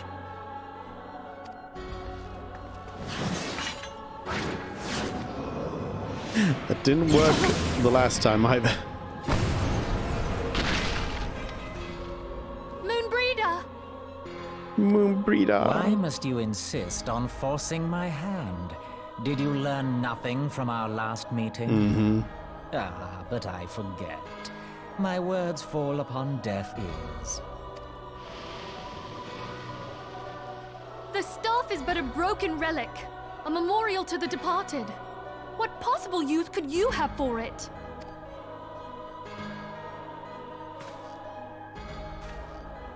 What use? You mean to say that all this time you kept the key, never knowing what it was you possessed? The staff Tupsimati, or rather the stone tablet it bears, is host to a great power. Together with the horn, it can be used to draw vast quantities of ether from its bearer's surroundings. How else do you think Louis Soir was able to invoke the power of the 12 without making them an offering of crystals? Summoning requires not only prayer, but a profusion of ether. Even a child knows that. If I did not know before, you may be certain I do now. But above all, I know that we cannot allow this staff to fall into your hands. I will die before I let you take it. Insufferable woman. I would happily end your miserable life here and now. Alas, Elidibus would never let me hear the end of it. Very well. If you will not part with the staff, I will take you too.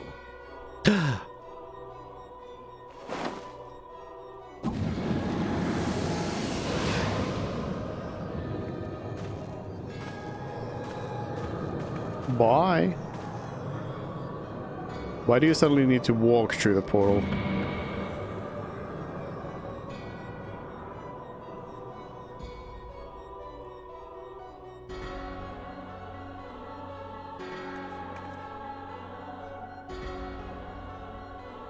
After them!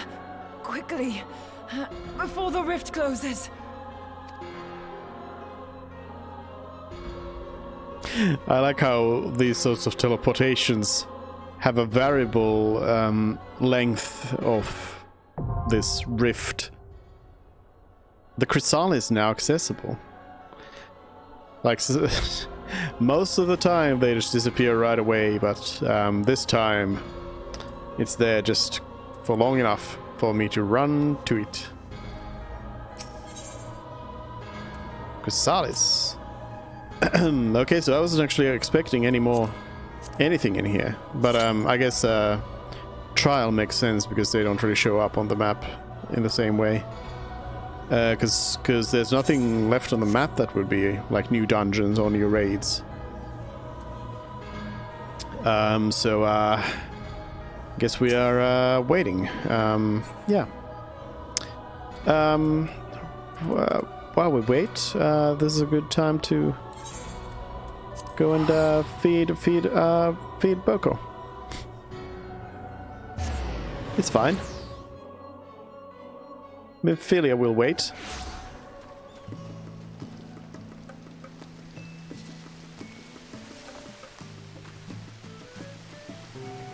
Let's give the chocobo some food. Stable my chocobo. Oh yeah, I need to unsummon it first. Withdraw. Stable. Train. But I'll skip the training.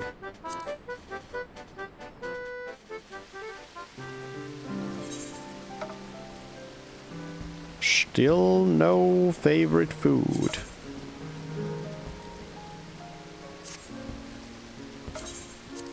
Stupid chocobo.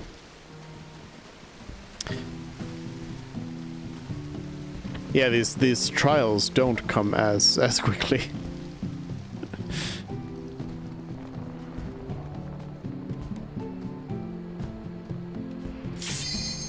With a bunch of people here. Chrysalis. Oh, because it's 8 people. I see. I see. It's not a four person thingy. Full party.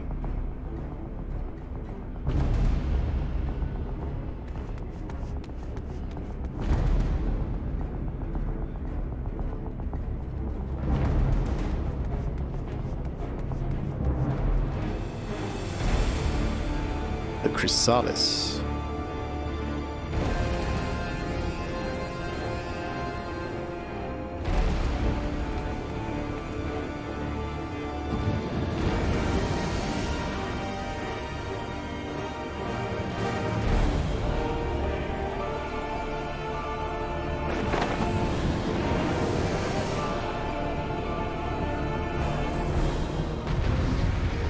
We go, we fight.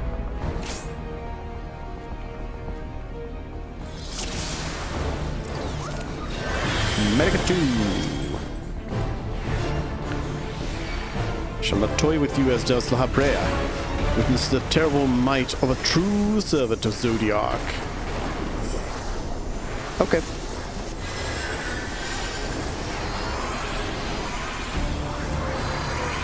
Going with some big stones.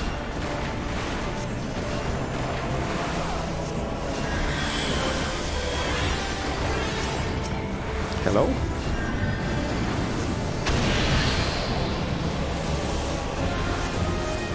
Summoning something.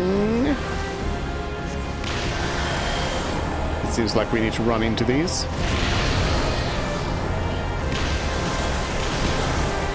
To grab some stacks.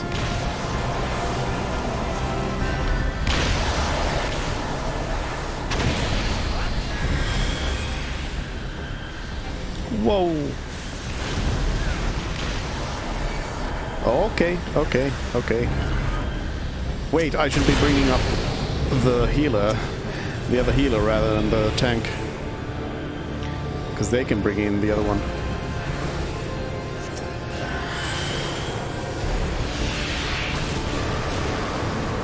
Whoa, Dark 4.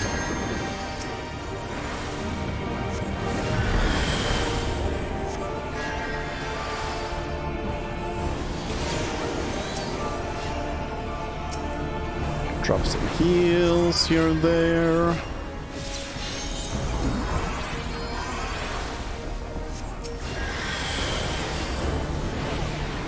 There's some actual mechanics to this fight rather than the primal trials.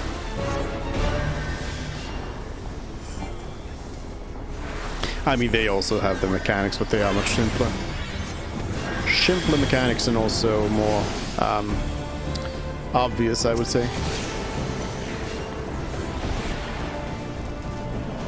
Big boom.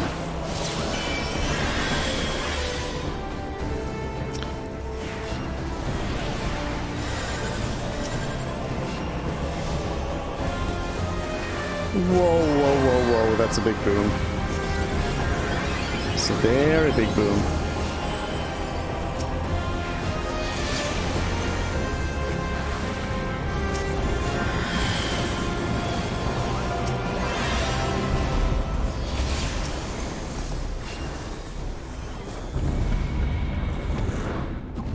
Another one of these pool phases. Uh-huh.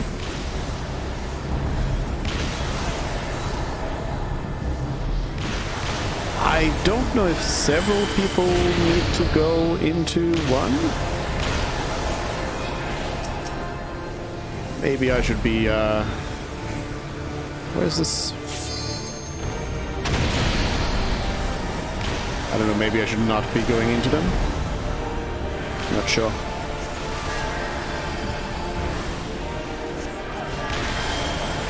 Right now it seems like I need to be dropping some heals around here.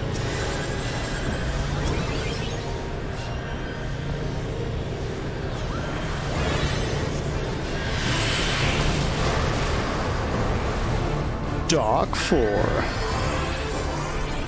Yeah, that seems like something that's gonna wipe out the team if somebody's got those magic vulnerabilities up.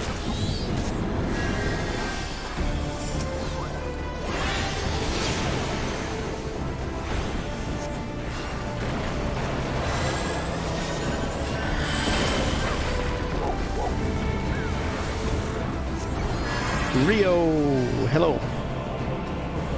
We are raiding.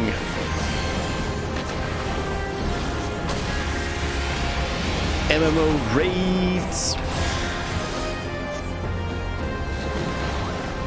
And I have no idea what's going on. Oh.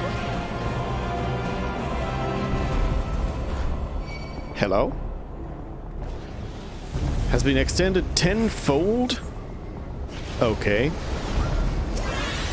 Did it say like current and? No, it's just the current ones. Okay. Do I need to be... Oh, do I need to be eating that? Am I supposed to eat that?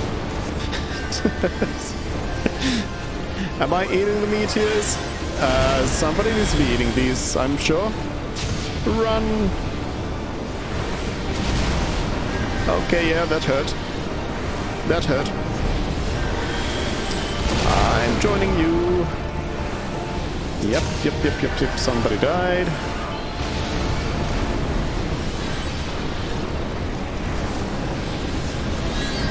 Oh no! We missed a meteor.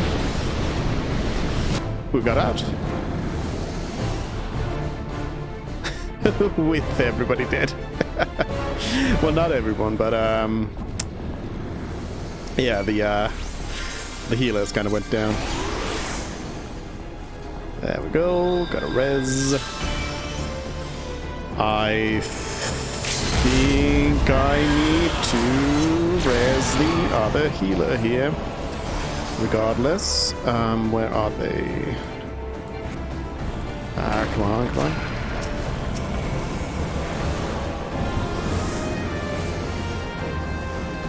Oh, I'm out of it. Perfection. Good thing we have that summoner in here to bring us back up. 'Cause otherwise, things would have gone real bad.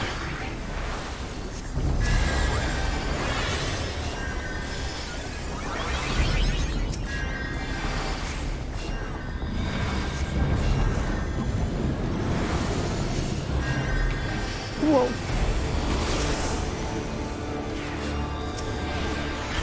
I'm dropping an arrow on the boss.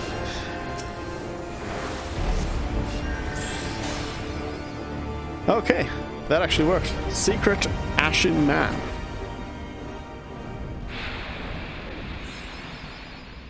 To the dungeons.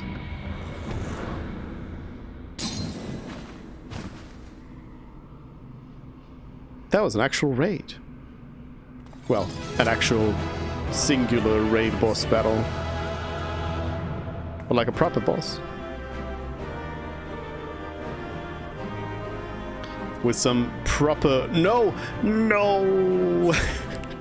Tombstones. Oh! I'm still good. I need to use tombstones on something. Is there gonna be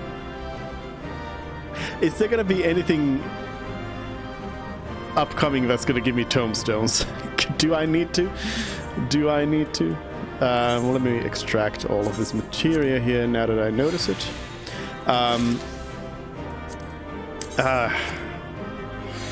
I'm almost full of them.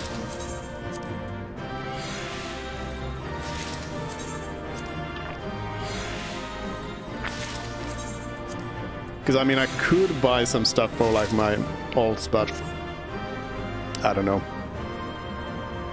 My thanks. Oh yeah, what were the achievements? Different dungeons done. Oh, it's just defeat Nabrialis. Okay. Okay. Spoilers.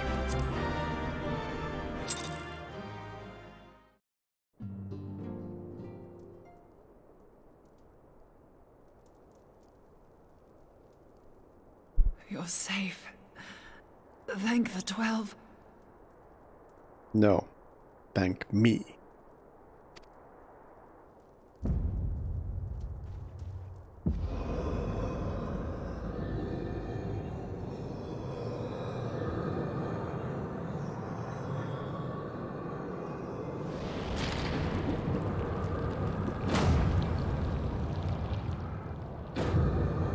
Hello? You may have bested me this day, but what of the next? What of all the days to come? Hello? Is that you? Above you? Remember, light no longer holds sway here. I may return whensoever I wish, again and again and again. Eventually, you will falter, and the staff will be mine. Until next time, scions. This is one of those situations where, like, I lose the suspension of disbelief on this one. Like, with all the powers the Nabrialis and the other Ashes as well have, like, displayed, I don't see how we are keeping that stuff in any way. Because it's like, it's the problem that you have, like, with the Flash superhero, where, you know, they can do things so fast that there's nothing really that you can do about it. Like, before you've even thought about it, they've done it. Nabrialis can clearly, like, teleport around at will, so just teleport next to Nymphelia and grab the staff and teleport out. Easy. Or do your beam attack on Nymphelia and grab the staff. Like, what's the problem? What is the problem?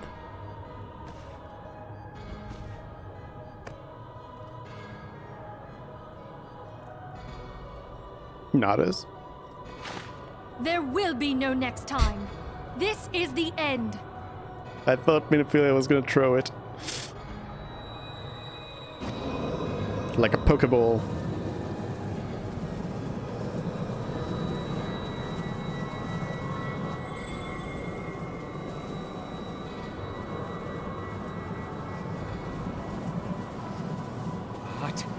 What trickery is this? No. No! Cannot! No! No.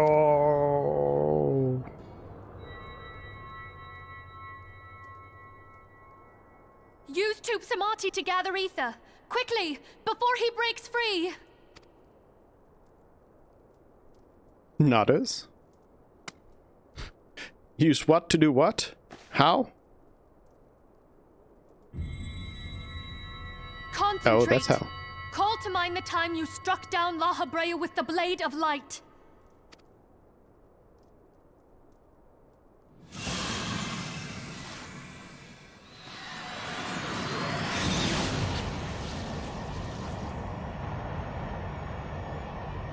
Why won't it work? Is it because we lack the blessing of light? Damn it. So much ether. And it still isn't enough. Fools! No mortal prison can contain me! I shall make you pay for your insolence!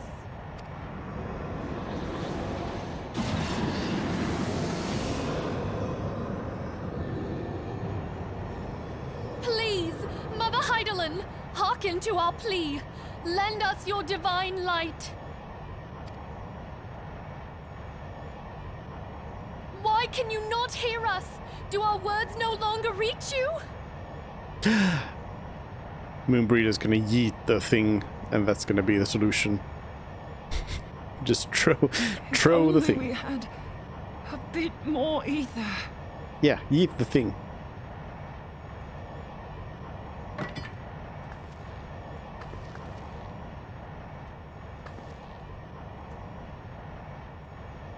Moonbreeder, what are you doing? Master Louisoix, I understand now. The choice you made. In death, there is life. Farewell, Urianger. You damned old coot. Heroic sacrifice?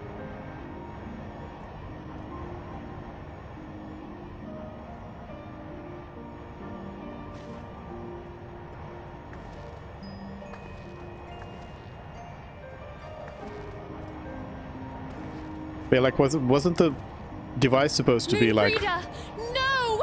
You mustn't! capable of gathering more ether? Wasn't that the whole point of it?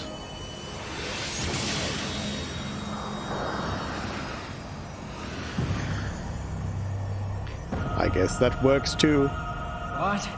No! It cannot end! I am eternal! I am immortal!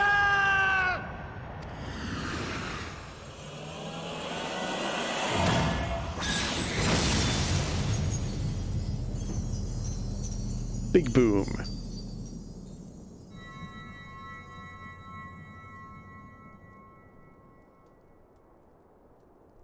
Moonbreeder.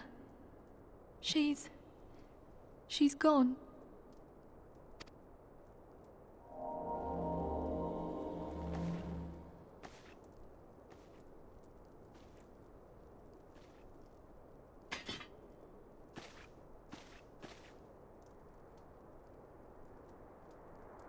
You did it, my friend. The Ascian is dead. Suddenly. Free company messages jumping up.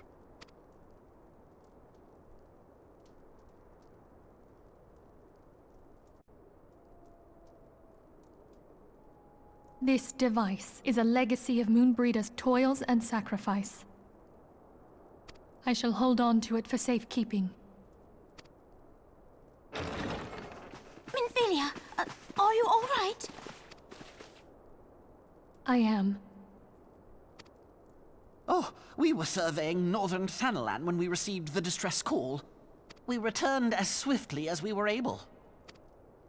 It seems you have everything in hand, however.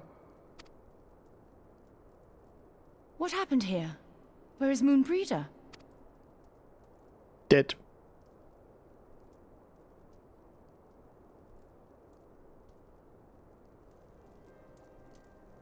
She gave her life to temper the Blade of Light. I have no words. Rather than await the inevitable, she took her fate into her own hands. Does Urianger know?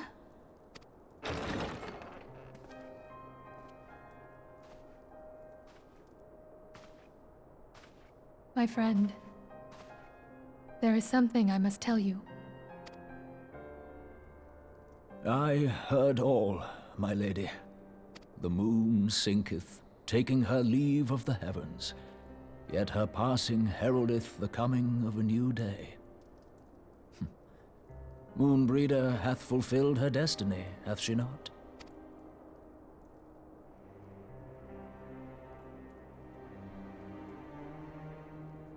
Long ago, far across the seas in the Charlayan motherland, Moonbreeder and I did study under the sage tutelage of Master Louisoix. Full oft did he impress upon us that knowledge existeth to serve the greater good. This sentiment, however, was contrary to the nation's policy of neutrality, which censured intercedence in the affairs of foreign lands. In spite of vehement opposition, he founded the Circle of Knowing, and journeyed hither to the heart of Eorzea. Through his noble sacrifice was the realm spared its doom. Yet this great soul, whom all should rightly have honored, was branded a pariah in his own land. His peers did accuse him of forsaking his duty as a man of learning, and of meddling in the course of history. When he left Charlayan behind, Master Louisoix gave no word to signal his intent to Moonbreeder. Close as they were, as master and disciple, she was deeply wounded by the sudden exclusion from his confidence. Above all, however, she was confused. Try as she might, she could ill comprehend her master's motive. The slanders that were heaped upon him after his passing served only to inflame the turmoil within her. For years upon end, she knew not what to believe. Torn as she was twixt the man whom she revered and the man who forsook her and his duty both. The Louisoix I knew would never forsake his duty, much less one of his own. This I know full well, my lady. 'Twas not for want of love that Master Louisoix hid his intent. He but desired that Moonbreeder discover her own path, free of the shadow of his influence. Long did I contemplate revealing the truth to her, and long did I hold my peace. After all, was it not Master Louisoix's wish that she come to the truth unaided? I told myself it was, and resolved to let her suffer. Knowingly did I deny my friend the comfort she craved. And now she hath gone to her rest, with doubt still in her heart. Yappers. Speakest thou in earnest? Did Moonbreeder truly come to understand Master Louisoix's will before the end? I doth speakest in earnest. The realization hath set her free.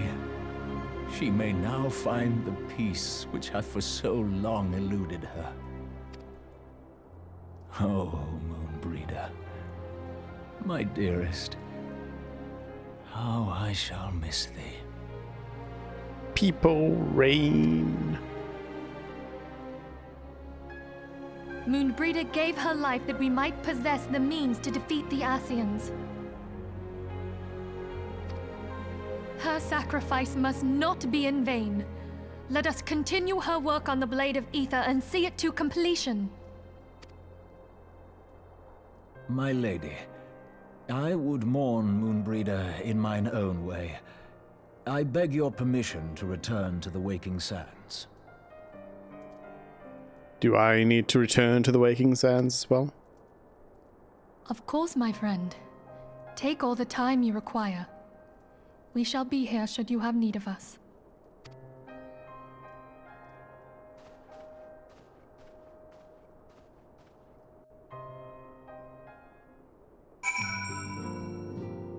People reign.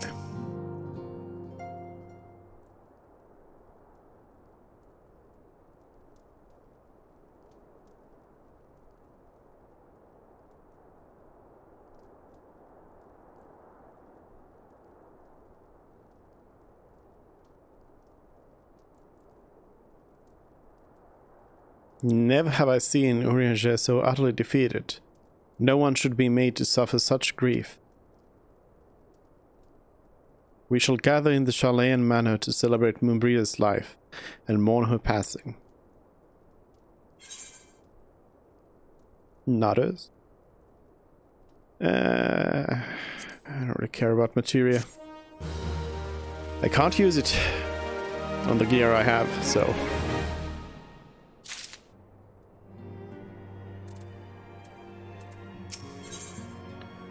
In memory of Moonbreeder.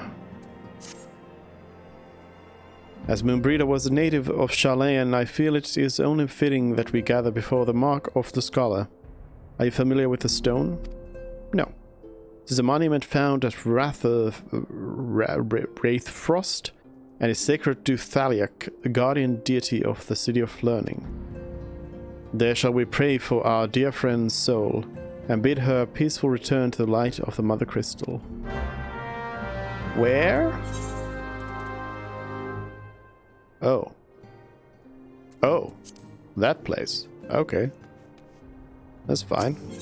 I've been there before.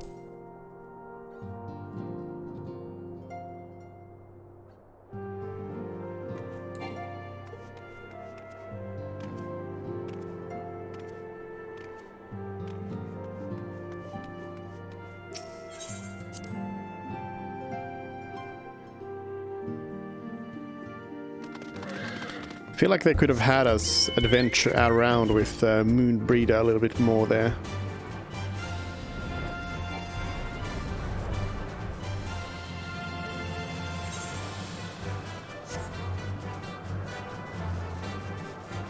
And now some chocobo music.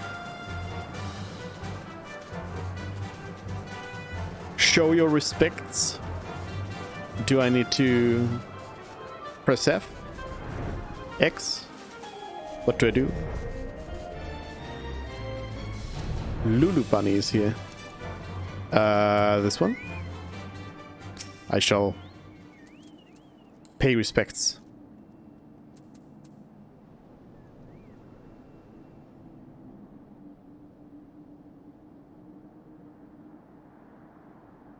That's the pray emote.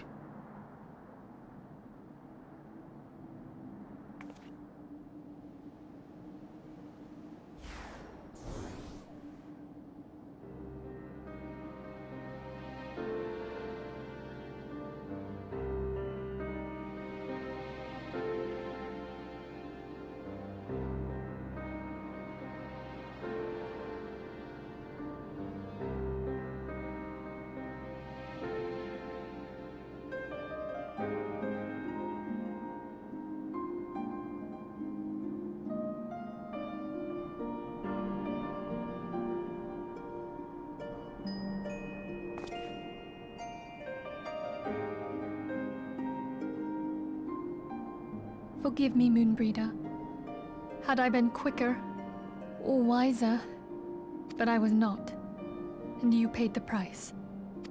But you would not suffer us to wallow in our sorrow, would you? You would tell us to pick ourselves up and get on with it. And so we shall. We shall defend this realm and her people to the last.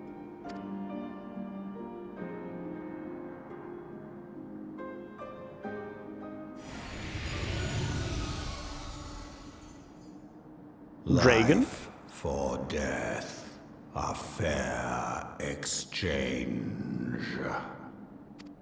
Other bargains will be struck.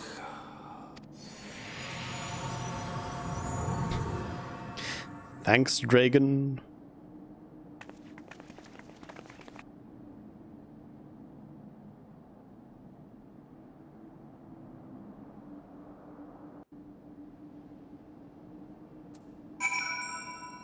That was it.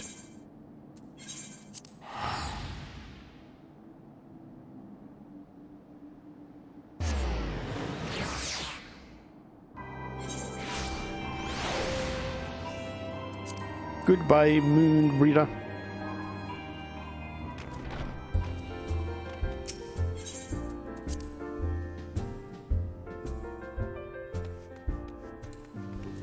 Gotta get ready for work.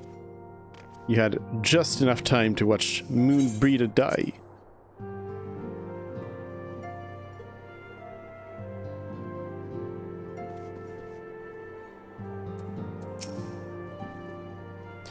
Though we have said our farewells, the pile of sadness has diminished but little.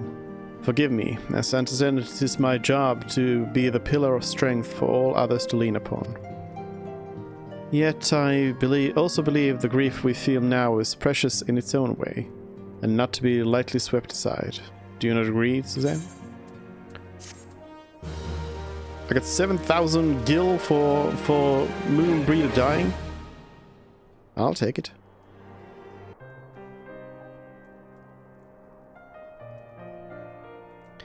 'Tis as if a dagger has been thrust into my breast.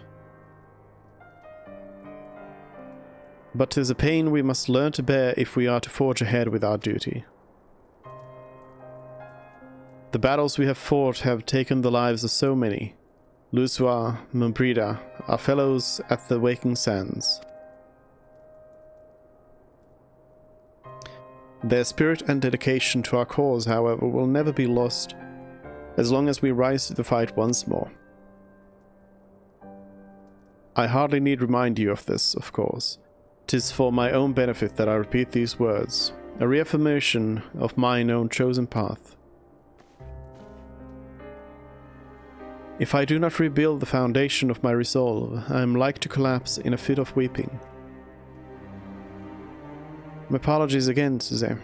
There is no other to whom I could display such weakness. You are my pillar of strength, and I fear I shall have need of your steadfast presence in the days to come. Nudders? I did a nudders off screen. A victory won, a comrade lost. To honor the fallen, the living forge ever on, towards the light of a new day. What is this?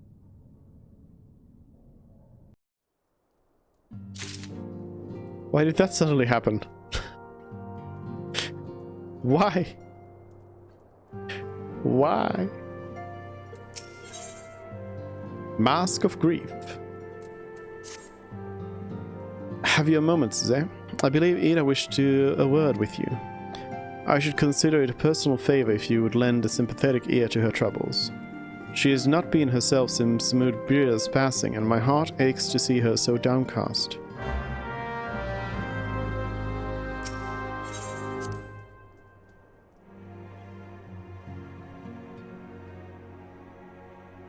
Ida. What up?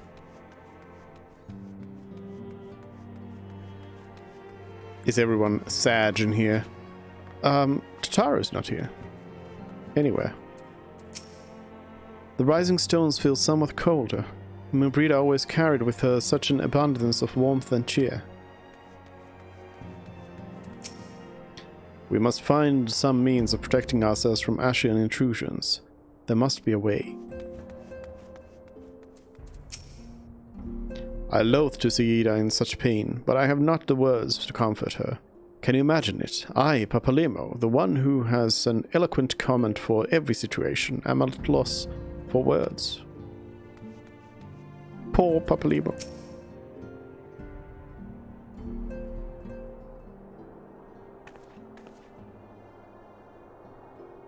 Hey, it's Suze! Great! Oh, it's no use. I'm trying to stay positive, but it's just hard, you know. The thing is, I know Min would tell me off if she saw me moping around like this. Which is why I decided to cheer myself up by getting her a special flower. I placed an order for a moon daisy with Rowena a little while ago, and it's ready to be picked up.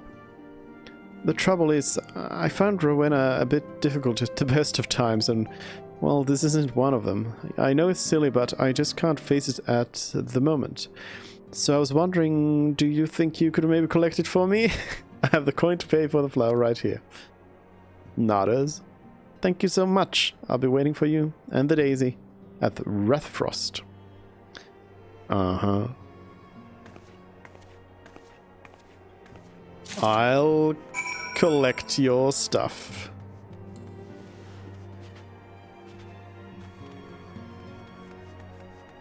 That's what I do.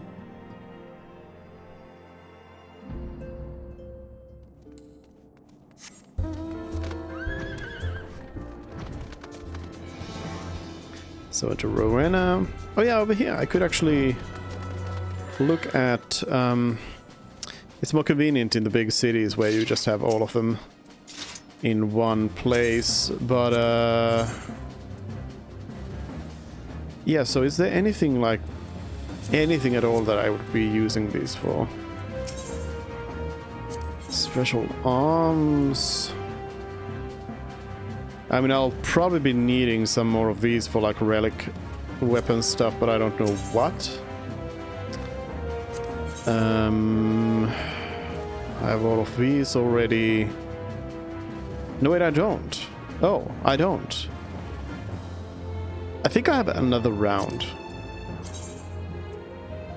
Yeah, I have that one. But I don't have Reflections or Frontiers Within. I'll get Reflections. And then Frontiers Within next.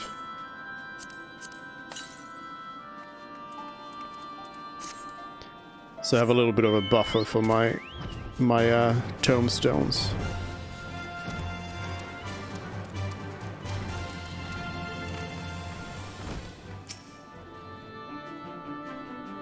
What can I do for you today, adventurer? Eldritch trinket trade? Flower payment. Huh? They've got you running errands now? Them scions really know how to make the most of your talents, don't they? Sending the savior of Eorzea to the bleeding market. Fine, use of your time, that is. Seriously though, you'd best learn how to say no, or they'll have you mucking out the Chocobo stables next. Yeah, I wish. Anyway, what was it you were here to pick up? The Moon Daisy, was it? Yeah, then, take it. And tell that Ida lass I've got a wide selection of headwear in stock if she ever decides to replace that dowdy old mask of hers. Gods know, she needs to.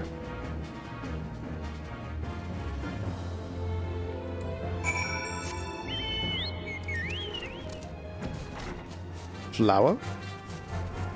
We fly the flower over.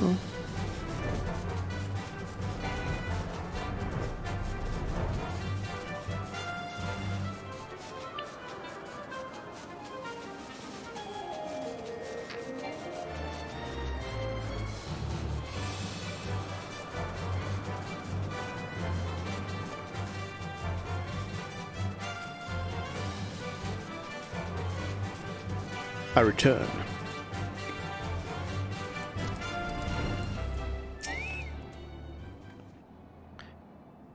Rowena can be so annoying. She just will not take no for an answer. Every time I visit her, she insists I replace my visor with something more fashionable. And then when I tell her I like it just fine the way it is, she says it again, and then again, and then again. It drives me crazy.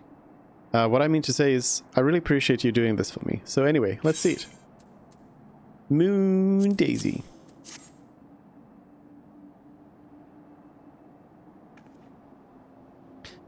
Moonbreeder loved these things, you know. I hope that somewhere, somehow, she knows I'm still thinking of her.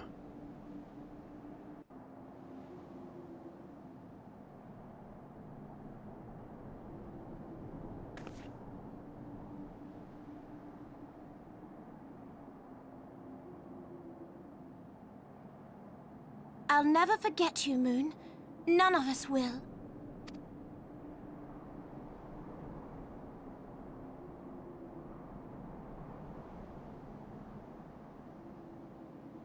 The song riseth to a crescendo.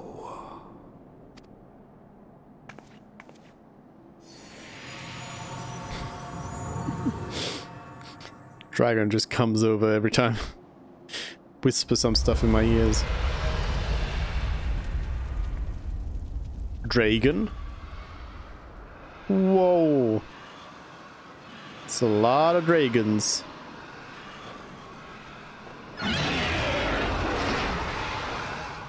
Is that what I think it is? Hello, can you hear me? We have received grave tidings from Ishgard. Pray return to the Rising Stones at once. I knew it. Return to the Rising Stones. It's always return to the Rising Stones.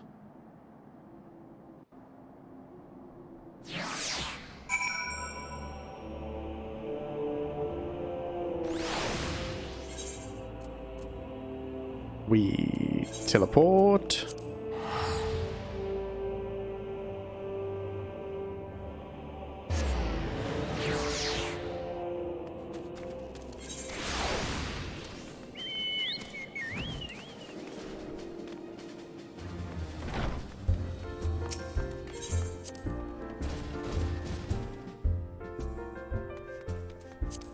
I was gonna ask why is Alpha Node again, but I guess if Ishgard is under attack, then yeah, I get it. I get it.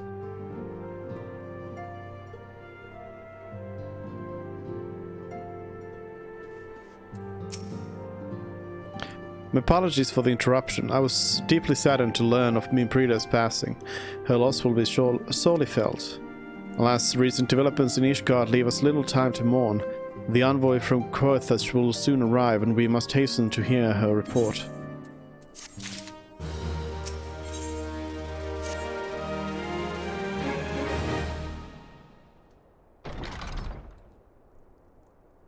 The envoy is here.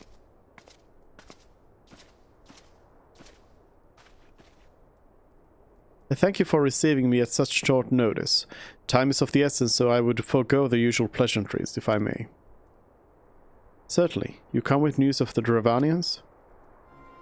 Aye, the dragons have begun their attack in earnest.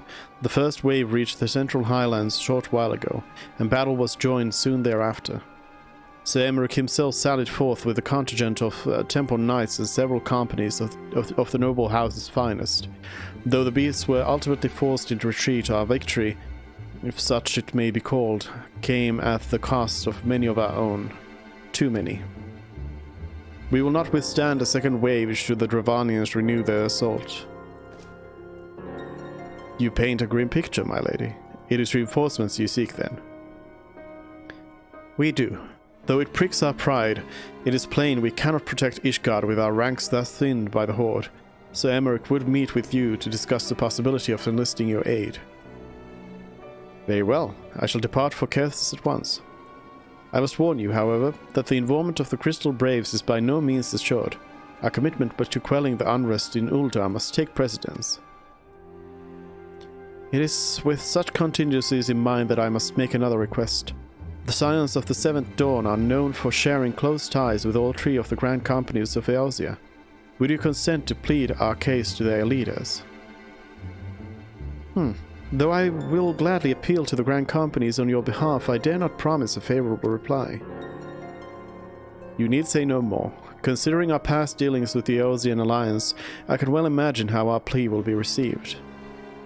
But the fate of Ishgard hangs in the balance. We must explore every avenue still open to us, no matter how unpromising. I see. Very well. I shall send envoys to each of the allied nations, and have them present your request directly to the heads of the Grand Companies. In the event that your plea does receive favorable answer, know that any support is certain to be conditional. Demands will be made of Ishgard. That is only to be expected. Rest assured that I speak with Sir Emeric's authority in this matter, and that our actions are fully sanctioned by the Holy See. Which brings me to my final request. A personal appeal to you, Warrior of Light. The Lord Commander much desires to speak with you, regardless of your fellow's involvement. You faced Midgardsormr and survived. Anything you can share of your experience may yield us an advantage over our foe. Nodders? Thank you. You wear the mantle of hero well. 'Twould seem the road leads us both to Camp Dragonhead. Seek me out when you arrive, Suzanne.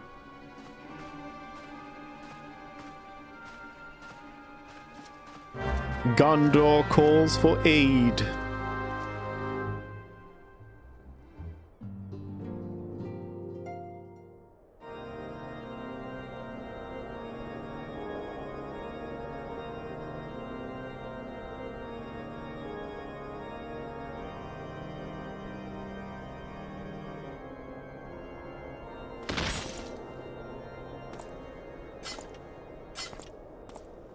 Where was Ishgard when the Westfold fell?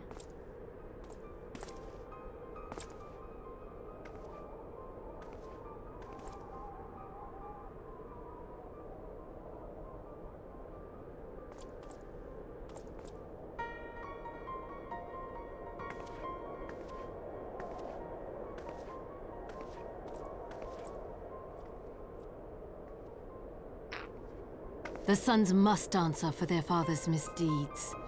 Only then will the cycle be broken.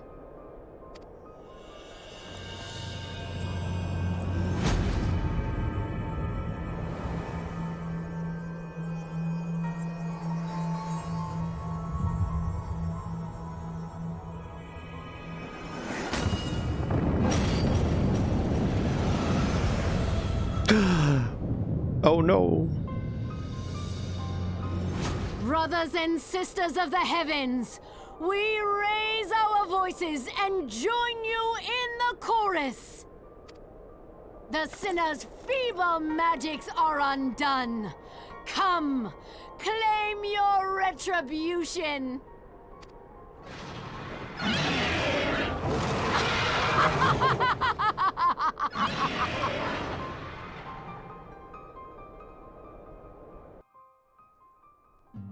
Oh no.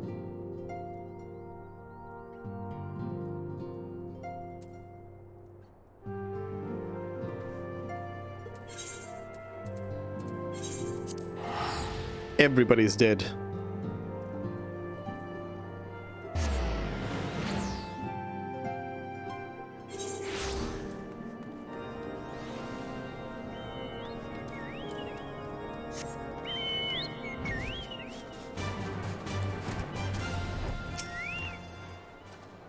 It seems I was the swiftest to say how. You two, however, have arrived with time to spare, for our host has yet to make an appearance. The murmurings about camp tell of some manner of trouble at the gates of judgment. In the Lord Commander's absence, I suggest we visit the place and find out what is afoot.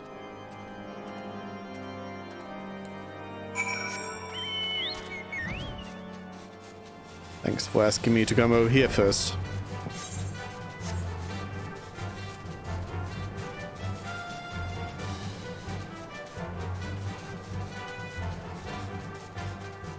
Hello.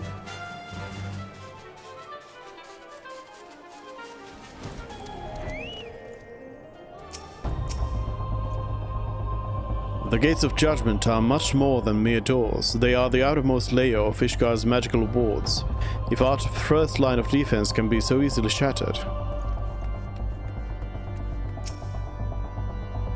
When I laid eyes upon Lady Iceheart, I felt the marrow freeze within my bones.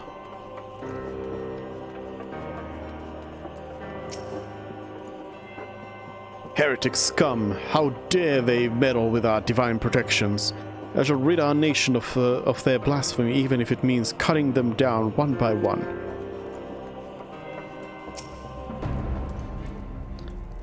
We need not fret overmuch. There are yet several layers of arcane protection that shield the city from invasion. Mother will be fine.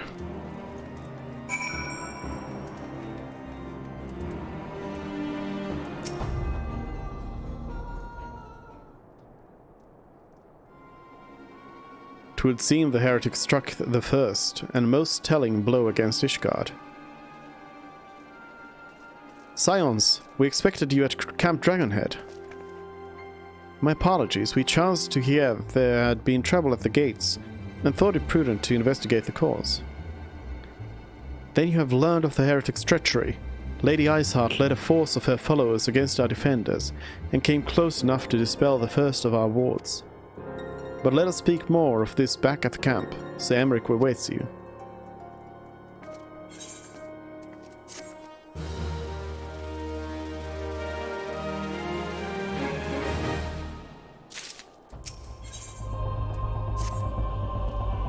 Lady Iceheart has grown bold indeed if she would risk direct action against the city.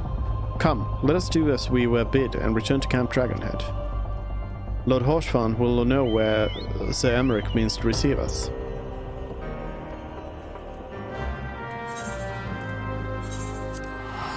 We teleport.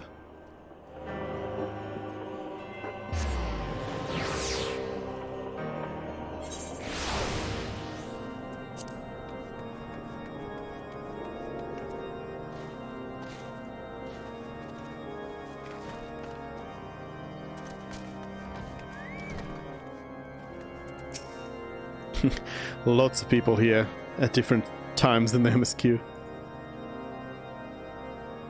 'Tis reassuring indeed to behold the countenance of a friend when one's homeland teeters upon the very brink of disaster. Though a single misstep could send us plunging into the abyss, your heroic presence stokes the flames of courage within my heart.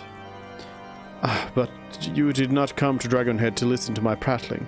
The Lord Commander has arrived, and would treat with you in the necessary. Yeah, I could kind of guess that was going to be the place to go to, Alpha Nord.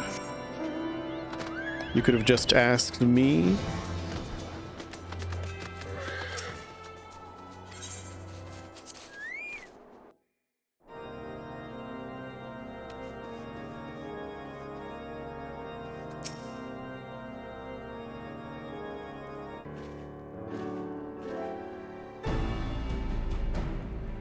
I thank you for coming with such haste, and apologize for my absence. Suffice it to say, Lady Iceheart and her heretics have much to answer for. Yes, we are but recently returned from the Gates of Judgment ourselves. Given the circumstances, we quite understand if you would prefer to postpone our appointed audience.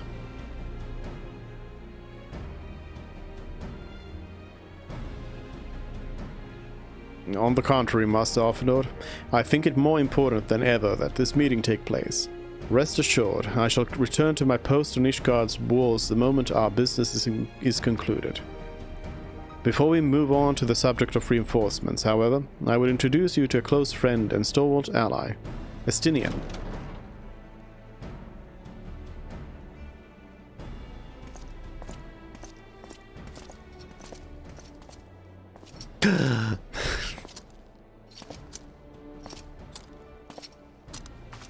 I've done the Dragoon quests.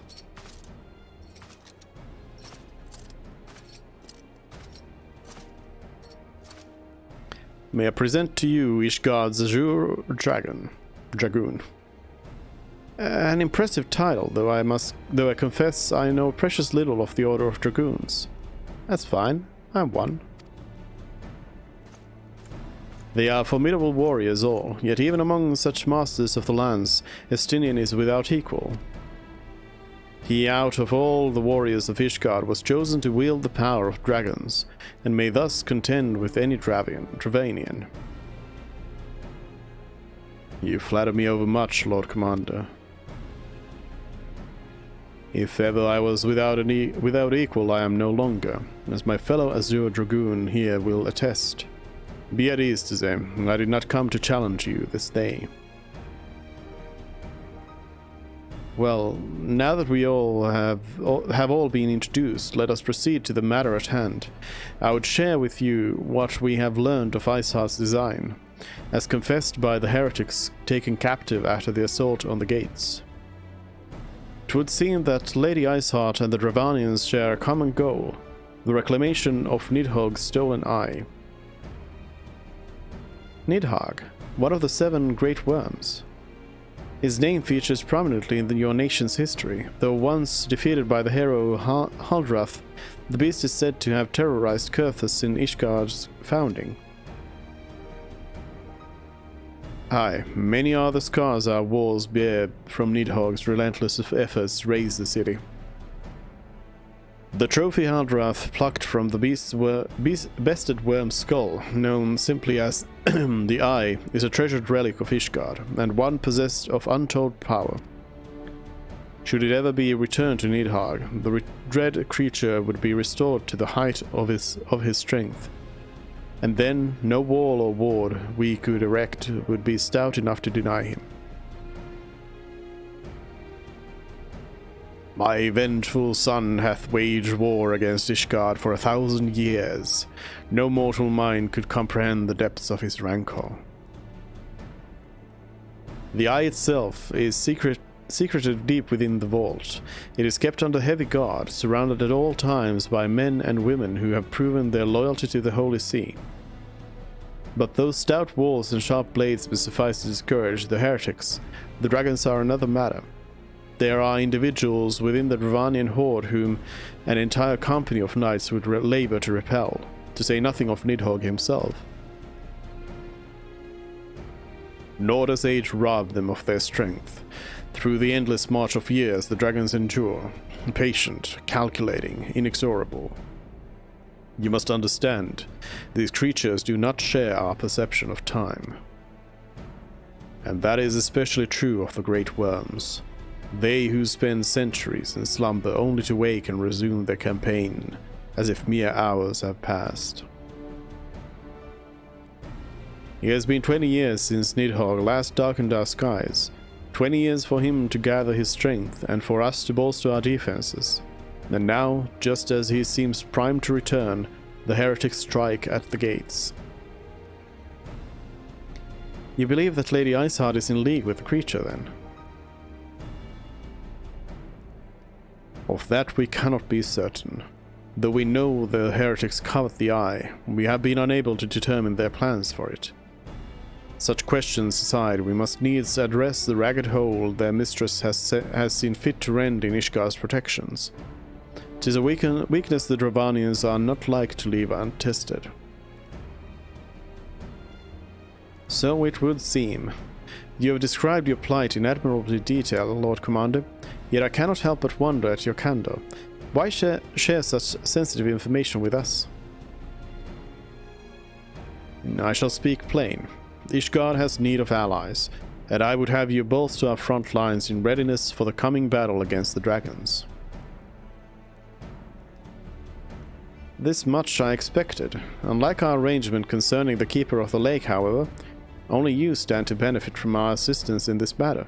I fail to see why we should intervene in the conflict, which concerns only Ishgard and Dravania. When the Erzian Alliance requested Ishgard's assistance during Operation Archon, you refused us. Does it not seem grossly unjust to demand that we now risk our lives in your private war? I make no attempt to defend my country's conduct. I only ask that you consider what would follow were Ishgard to fall. Having razed our city to the ground, the Horde would have little cause to linger, and most would return to their lairs in Dravania. Soon thereafter, the ruins of Coerthas would be buried in snow, and the land would become the sole province of beasts and beastmen. Until the Garleans' arrival, that is, for you may be certain that the Empire would not hesitate to claim Coerthas. They would not even have to draw steel.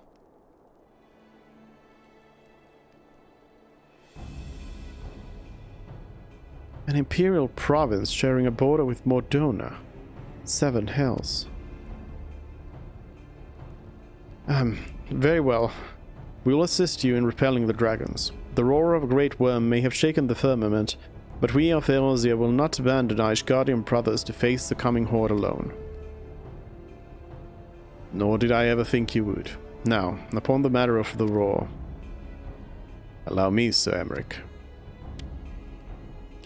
Through the power of the Eye, I have become the vessel of Nidhogg's strength. His essence has stolen into my very blood. Fear not, I am in full control of my faculties, I assure you, and the Eye itself is of no relevance to this tale. It is not essential that I bear it with me wheresoever I go. Its lingering influence does, however, allow me to hear Nidhogg's voice. Then the worm who roared?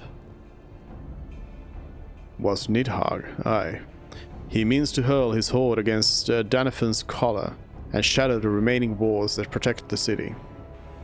There can be no doubt the worm has summoned his minions to war.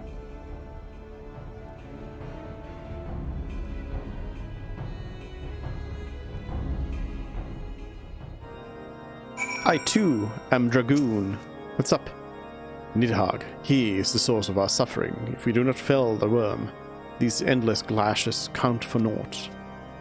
Though I don't have my Dragoon stuff on. Do you like my new Dragoon stuff? I mean, for Dragoon, actually, this, like, Demon Mail actually is kind of nice. Kind of nice. Who am I? White Mage. White Mage. Though the circumstances are far from ideal, this desperate endeavor will at least provide us an opportunity to bring the sister states of Eorzea together in common cause. Sir Emeric was more ruthless in his negotiations than I had anticipated. I suppose one must give no quarter when one's home is at stake. But did you see the look on his face when he formally requested our assistance? Though the Lord Commander has long campaigned for Ishgard to open its gates to outsiders, I suspect this softening of the Holy See's attitude towards foreign cooperation comes as something of a bittersweet victory. The days ahead promise to be interesting indeed. Committed to the cause. If we are to aid these guardians in this war of theirs, preparations will have to be made, and soon. Before proceeding, however, we must needs return to the Rising Stones and make our report to the Antecedent. Of course. Of course.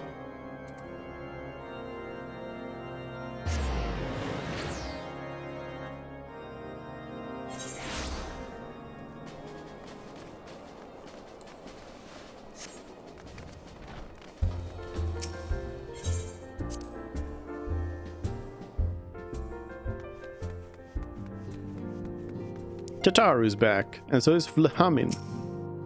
Considering the recent history, will there be any amongst the Alliance willing to aid the Holy See? Ishgard has few friends at the bargaining table. Where were you? If you're looking for the Scions, they've already left for the Alliance nations. I do hope Ishgard will be saved. I was not looking for them. I was wondering why you are here.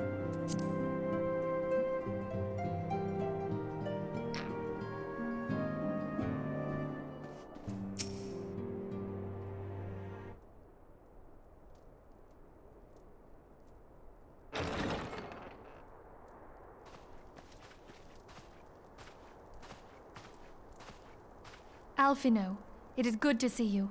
Tell me, what have you learned? Pray summon the others. Everyone must hear my report. Mobile driving time.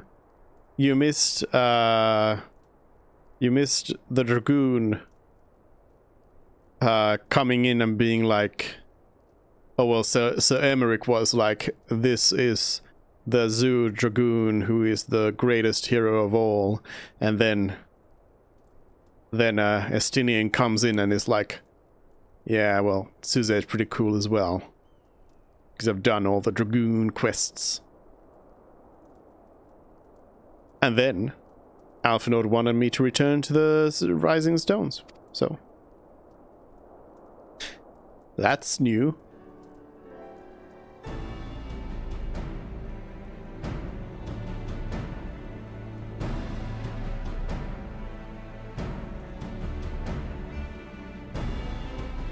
Now we're just standing. So this was all but a taste of what's to come. Indeed. The main host advances upon Ishgard as we speak. Whose vaunted defenses have been nullified. Shorn of its wards, the city will bear the full force of Nidhogg's fury. All those people. Alphino is right. The Dravanians cannot be allowed to prevail. If Ishgard falls, all of Eorzea will suffer the consequences. Then you agree that we have no choice but to intervene. For the good of the realm, the Scions of the Seventh Dawn and the Crystal Braves must join the defense of Ishgard. Let there be no ambiguity about what has been proposed. We would be directly intervening in the war.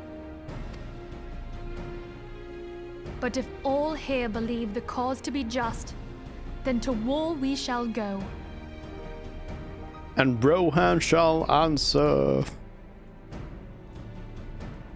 Nadas? The path we now embark upon is perilous, but I pray you will walk with us to the end. Nadas? For those we have lost. Was that a... For those we can yet save. Was that a somewhat slow Nadas? I feel like there was a 80% speed nod.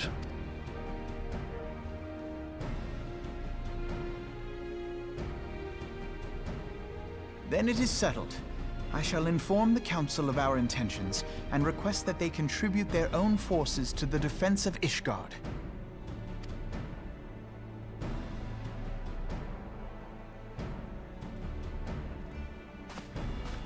There's a lot of nodding in this game.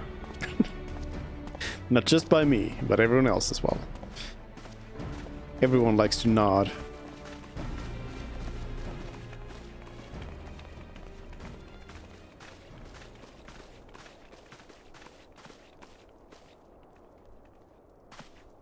Oh. I forget the Lalafel's name. Were they here the whole time? I only saw the two others.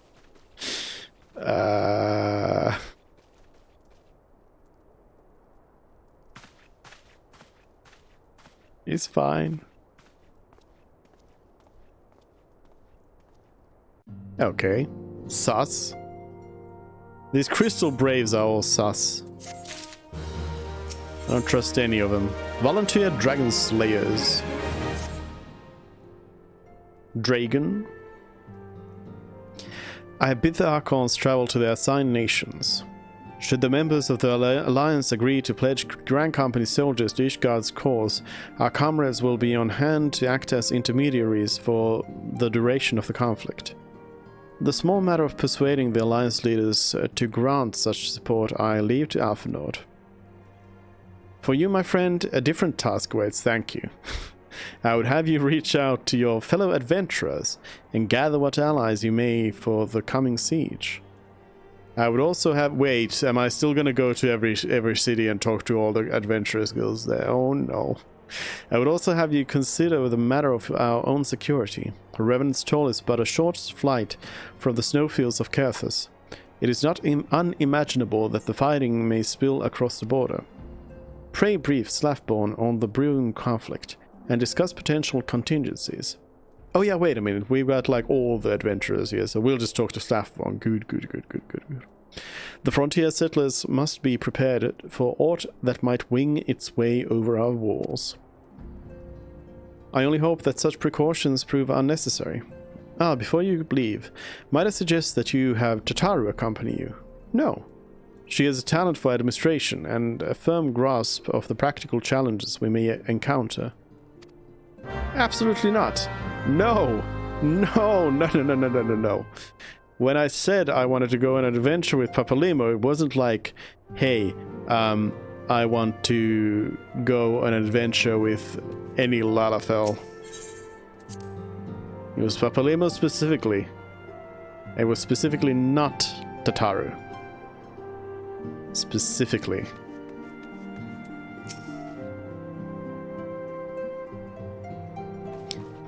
We are rather close to Kerthus, aren't we? We'd best see to our own defenses and take stock of our supplies. Oh, and we'll also need to have beds and bandages laid out just in case.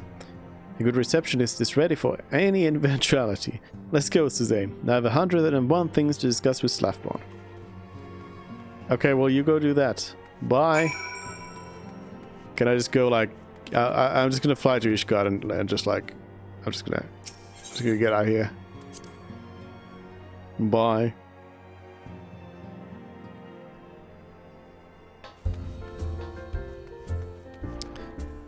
Well, as luck would have it, there's thousands of dragoons here. Here's one right here. I appreciate the warning. If war is coming to Kerthus, then the toll must be made ready. I'll increase the number of patrols and lookouts immediately. I'll also see about finding room for an infirmary, as well as temporary housing for victims of the conflict. Ishgard has done well by us in the past, and I would return the favor. But as for rounding up volunteers for the fighting itself, I'm afraid I must disappoint you. I will not send my fellow guild members to die on Ishgardian soil, and I'm certain headquarters will say the same. There will be no official Adventurers Guild presence at this siege. That said, each adventurer is of course free to do as he or she will. Headquarters? The Adventurers Guild has a headquarters? Where? I shall have a word with some of my more capable colleagues on your behalf, and you might try your luck here in Brevan's Toll. I dare say there are a few stout souls about town who will answer your call to arms. Let's get started, shall we? We have a town to rouse.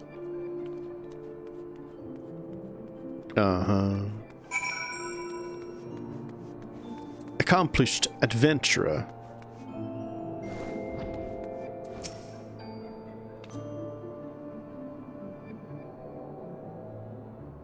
Yappers? Spare me your talk of glory and fame. I'm not in the habit of volunteering for lost causes. I've survived this long by trusting my instinct, and my instinct tells me to stay well away from Ishgard. Why? Looked like a black mage.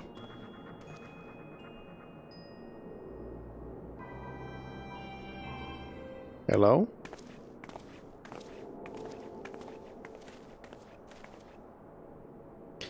Ishgard sounds like she is in the right mess, but that ain't what I wanted to talk to you about. I need you to cast your mind back to the scuffle with the Empire out by the processing plant. A lad from Little Alamigo by the name of Wilred was there with the Fourth that day, and I want to know if you've seen him since, have you? Nopers? Gods damn it, I feared as much. No one's bloody seen him. It's like the ground opened up and swallowed him whole. But that ain't all. Around this time, Wilred stopped turning up for duty.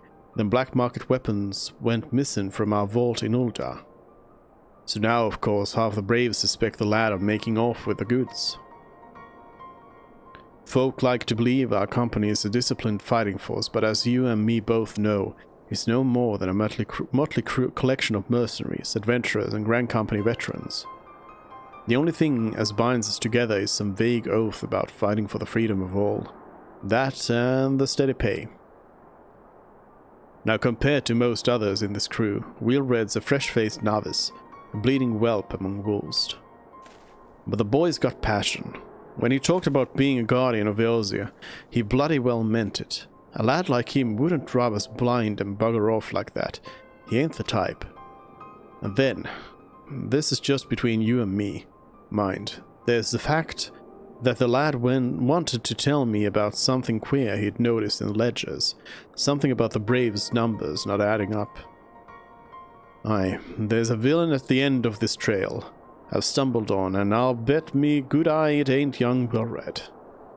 Any road, you got a war to wage, so I'll let you get on. I just thought someone should know. I'll be seeing you today. Yeah, I already figured out there was something sus going on here.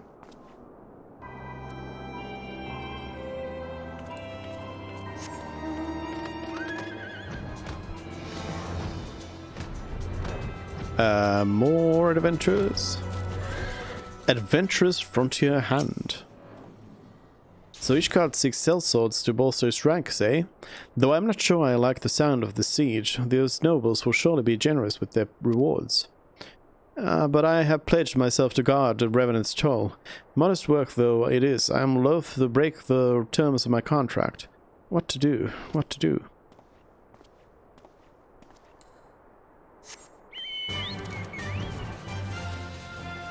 All the way up here? How do you... There's stairs over there. Yeah. That's how you get up here. Sell me blade to these guardians. Well, them dragons are fearsome lot, but I'd slay me fair share if the coin was good. I've worked for one of them knights before, you know. Watched me like a bloody hawk, he did. Still, I'd put up with worse than that for a heavy purse. Well, that was easy.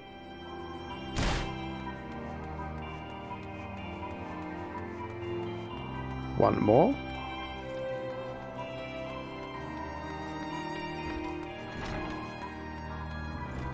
Angular adventurer. Volunteer my service in the defense of Ishgard? I think not. Dragons claim the lives of every one of my brothers. I do not mean to offer them mine. 'Twas to escape such a fate that I took up the mantle of adventurer in the first place. I would sooner die in the pursuit of fortune than huddled behind an icy wall.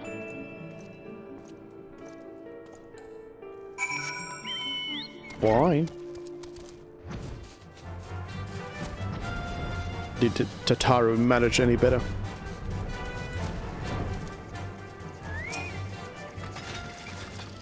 Thank you, Atsuze. So, did you sway any hearts?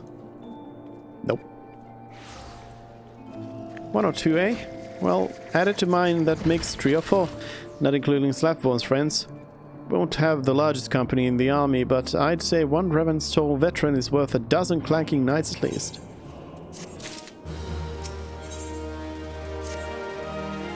Oh, I've been so caught up with recruiting that I almost forgot. There's been word from Arfnord. Apparently the Alliance leaders are convening in Uldar to discuss Ishgard's plight. And they requested your presence, as usual. Anyway, you'd best make your way to Uldar, or you'll be late. Arfnord said he would meet you at on the Royal Promenade. Why am I not surprised? Back to Uldar, yet again.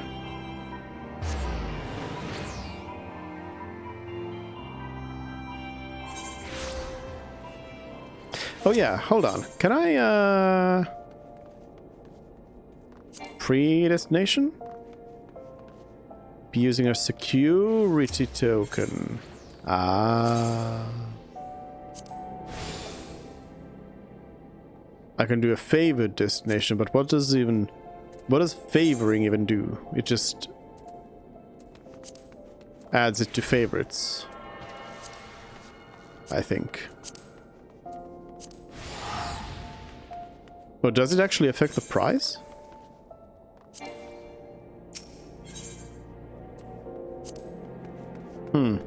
Anyways, yeah, I thought that was actually with... oh, yeah, wait, I need to use the... with the companion app, because I downloaded that today and just checked it out. There was some stuff that you like, got with by using the companion app. Like, just having it. I thought that was one of them, but no. Reduced cost.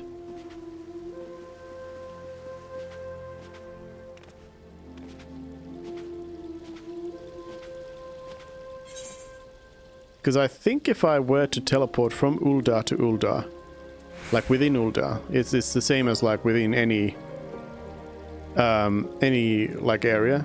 It costs me now 35 gil to teleport to Uldar. So that is like favored destination plus reduced rates from the FC. There's a bunch of people here as well, standing in some cutscenes. My apologies for calling you away from your tasks. Yeah, I had hoped to proceed with these negotiations one leader at a time, but it seems my urgent request for an audience had prompted a gathering of the council. Needless to say, I felt obliged to attend. The Alliance leaders are already seated within. Let's join them, shall we? How very convenient, from a storytelling perspective, to have them all here, discussing things. At a table.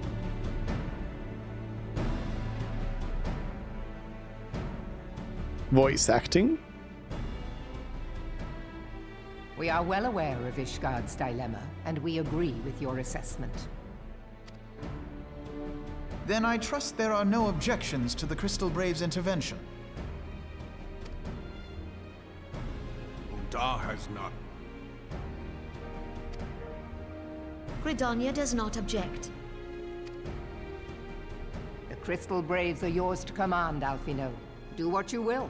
We shall pray for your success. Oh no, that's like, again, one of those like small things where I just look at it, notice it, and it's just like, it looks so bad. When Melbub's hand moved, the hand animation of the reflection moved at like 3 frames per second or something. That was horrible looking. Like, rather just don't have the reflection if that's the problem. Please. Oh. There's the small things. Small things that... like I've... Yeah. Yeah. It's an old game. Honestly. It's getting a little bit old. Plus, it's an MMO, so it has to, you know, cut some corners through that already. So, I mean, I don't blame the game. It's just sometimes.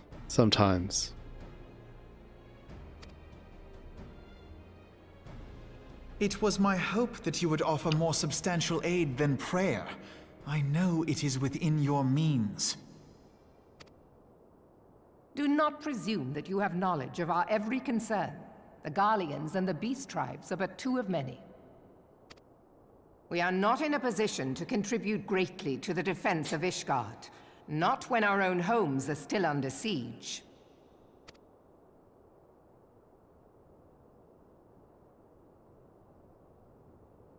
We dare not leave our interests in Cartano undefended as well. Telegi Adalegi and his ilk would seize control of the territories in our absence. The enemy is at their gates, and you would cower behind yours?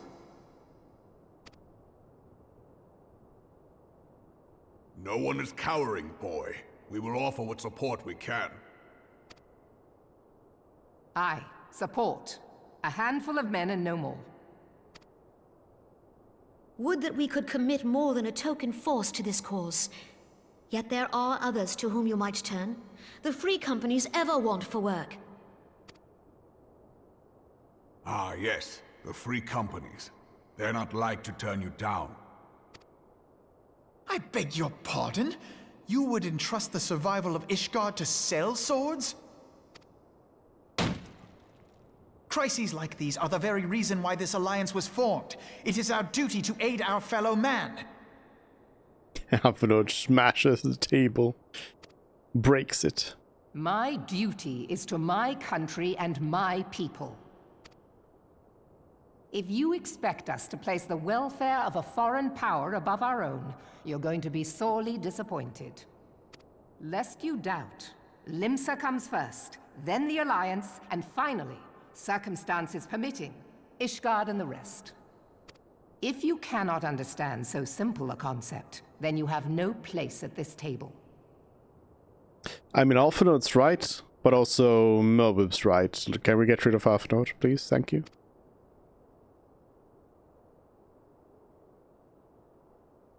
Forgive me, Admiral. I was careless in my choice of words.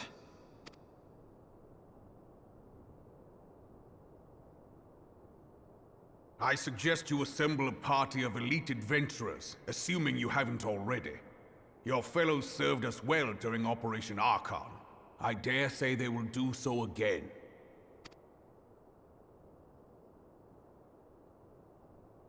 Nodders.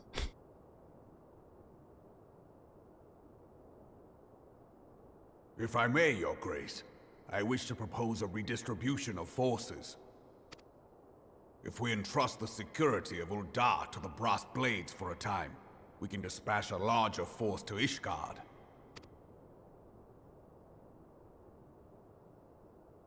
Your Grace?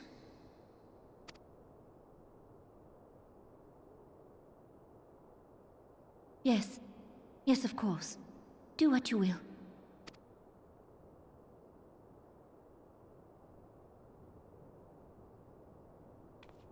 Nanamo was sleeping.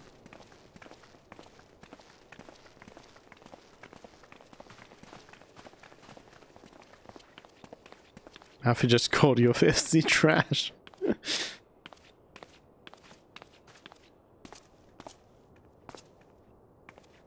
Is Her Grace not feeling well? To the best of my knowledge, Her Grace is in perfect health. I see. Carry on.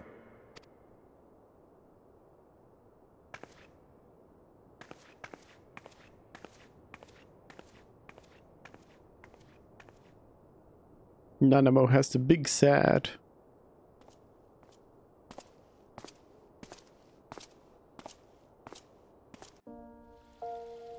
And I'm here just creeping on them. Honeydew Smash earns the achievement Leaving Limsa Lominsa. Wait. We're in Gridon? No, we're in Ulda. I guess you get that from when you finish the quest in one of these places, I think. Probably.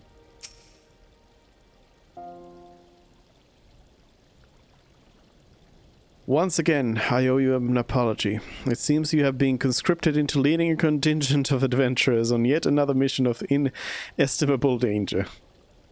But I fear we have been left with little alternative. We cannot well abandon Lord Harchfont and Sir Emeric to their fate. We must abide by the council decision, as short-sighted as it is, and strive to fulfill our roles as Eorzea's guardians. Nodders? Return to the Waking Sands? Captain Ilbert, what news? Then the assault has begun. We have but this moment concluded our audience with the Alliance leaders. Move our forces into position. Your unit will join House Durandar at Steel Vigil. Man the cannons alongside the knights, and thin the Dravanian horde ere they descend upon Ishgard. I will join you as soon as I am able. Suzette, I would have you and your adventurer allies bolster the defenses at the Steps of Faith. Report first to Sir Marcelin at the Gates of Judgment, and he will direct you to where you are needed most. May the gods grant us victory. So there is a dungeon, a trial, probably.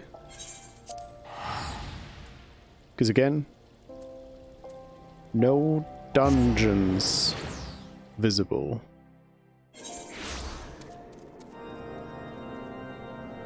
I mean, I guess the, like... What's the terminology here? What is the terminology? Yeah, trial is the one. No. Raid as well. Yeah, raid. The binding cores are raids. So I guess those also haven't... Wait.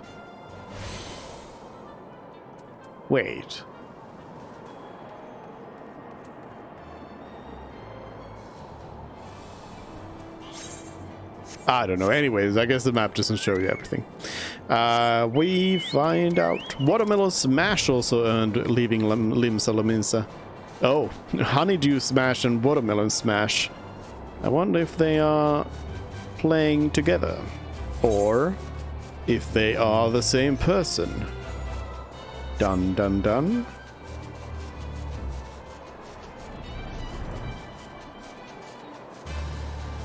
Where my FC was actually #1 last month, apparently.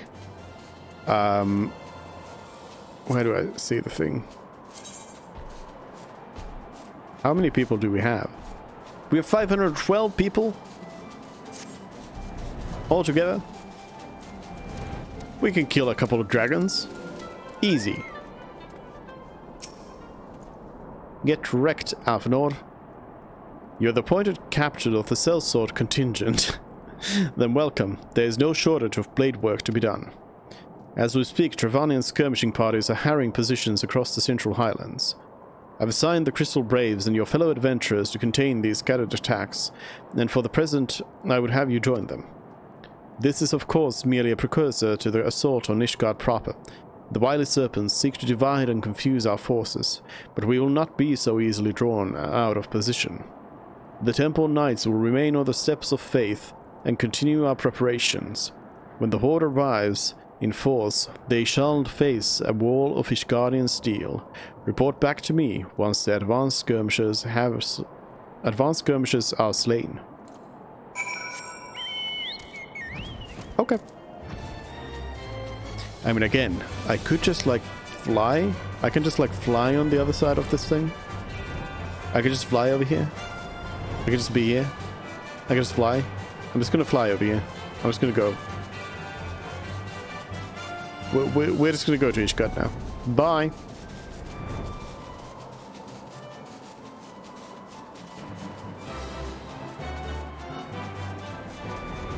No, that's the end.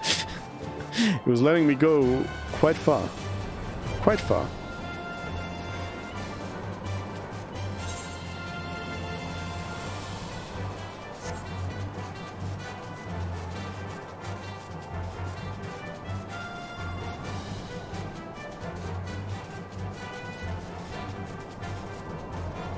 Oh, I just realized.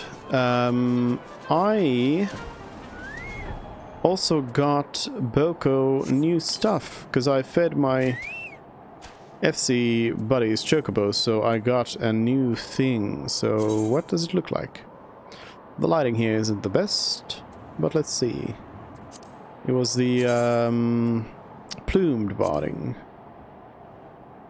Nope.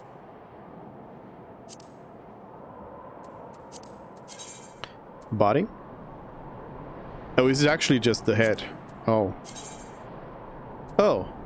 I was hoping it would be a little bit more than that. Okay. You sense a hostile presence. Assault Wyvern. So wait. Was this at some point supposed to be a trial? Like, they were talking about it like it would be... like I would need a party for this. But clearly I don't need a party for this. Maybe later.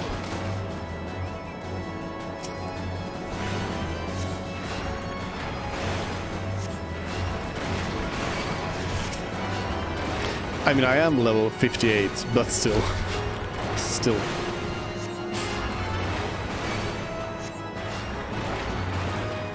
I have a couple of levels.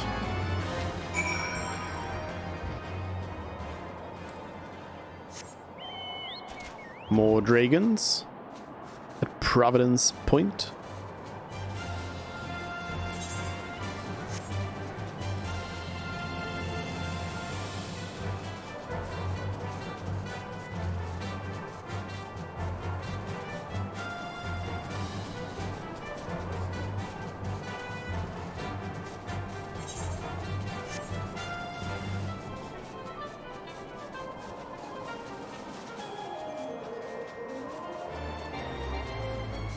Your mount can fly no higher. Well, it's gotta fly me this high at least. Oh, there's some people here. Vibing.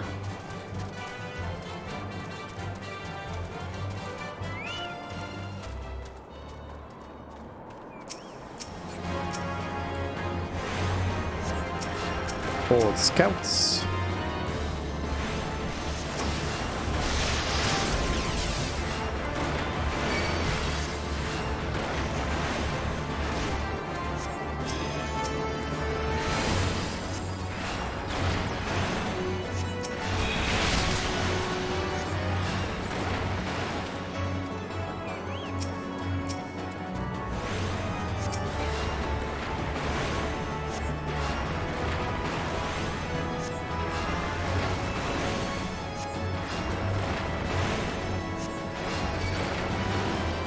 Just spam stone. Horde commander. Let's go.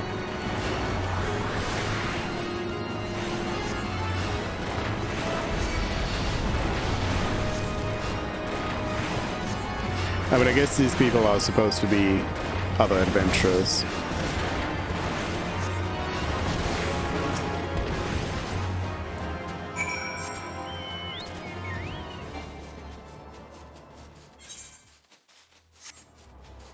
So we are just LARPing here.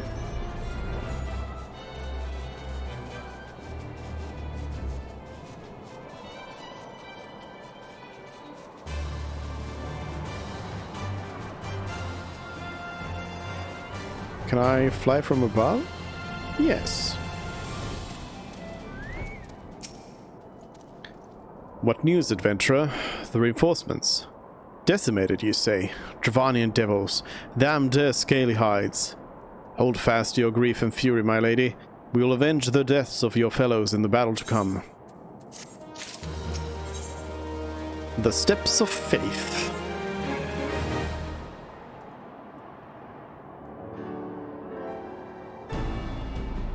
Ere you commit to yourself to the siege, you should know what it is you are tasked with defending. Beyond the gates of judgment lie the steps of faith, a great bridge of stone that leads directly to the city of Ishgard. More than simply a means to cross the Sea of Clouds, the bridge serves as a foundation for the arcane walls that form the barrier we call Danifan's Collar.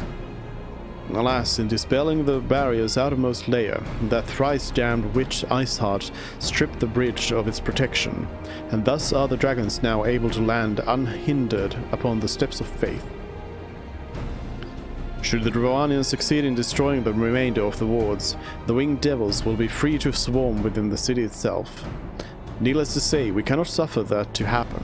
It shall be our task as defenders to prevent any harm from coming to those parts of the bridge wherein the walls are sealed.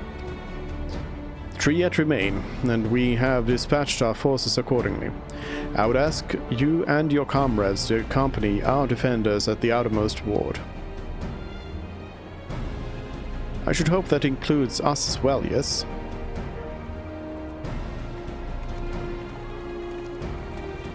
My friends, alleged friends. The scions of the Seventh Dawn. We could not well stand idly by while the Horde threatens the good people of Ishgard. Indeed, to do otherwise would go against all that Master Lusua has taught us. As for where we may be of most assistance, I think it prudent we divide into 2 groups. Ada and I will join the rear guard. Right, if the dragons should reach us, we'll be sure to give them what for. Thank you, all of you. Pray speak with me again when your preparations are complete, and together we shall stand against the Horde. Nodders?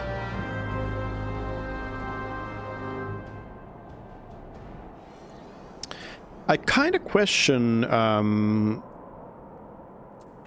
the way that the Elizan I was about to say Elvan. The Elizan armor works. Like, I get that you would want to protect your ears when your ears are like huge. So if you have like full head armor, that would be something. But when you're wearing like a chainmail coif, as this is, I don't really know how that ear protection thing would work, because that would be pretty heavy on like, if you think about your human ears and how they are, those elven ears have to be pretty strong to be able to like carry that chainmail, you know?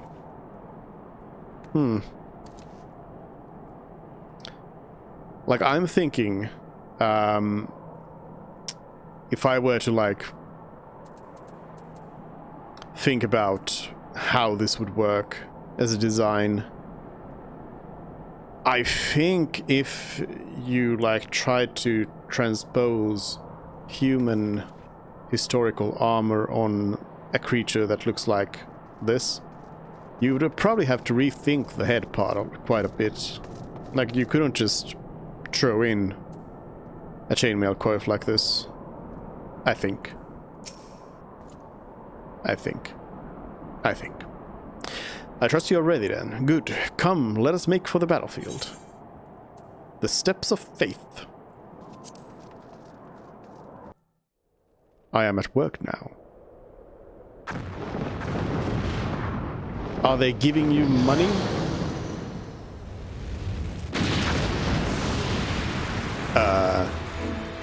That's a big dragon. Are we going to slay the dragon? Should I be in my dragoon mode here? In event. Participating in an in-game event. What? We claim victory this day or Ishgard falls. Accept the fury into your heart and defend the bridge with your life's blood. Steady now to fight, to protect our home, to protect Ishgard. A seasoned adventurer. A stalwart adventurer. Okay, so these are just nobodies. but not a single dragon pass. Shall we? I shall make it quick. Barrier strength, okay. What is this? Okay, now I guess it was just like role-playing mode. Whoa, that did not come with much of a warning. Other than everybody running away, I guess. The dragon is Bishop.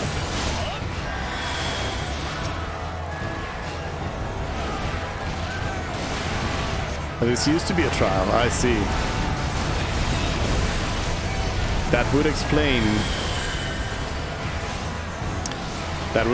why they are talking, why the like NPC dialogue makes it seem like I should be with a group here.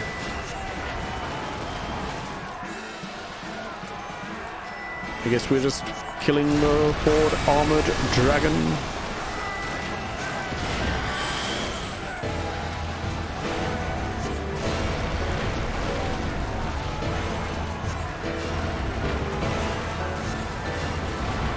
It's a big dragon.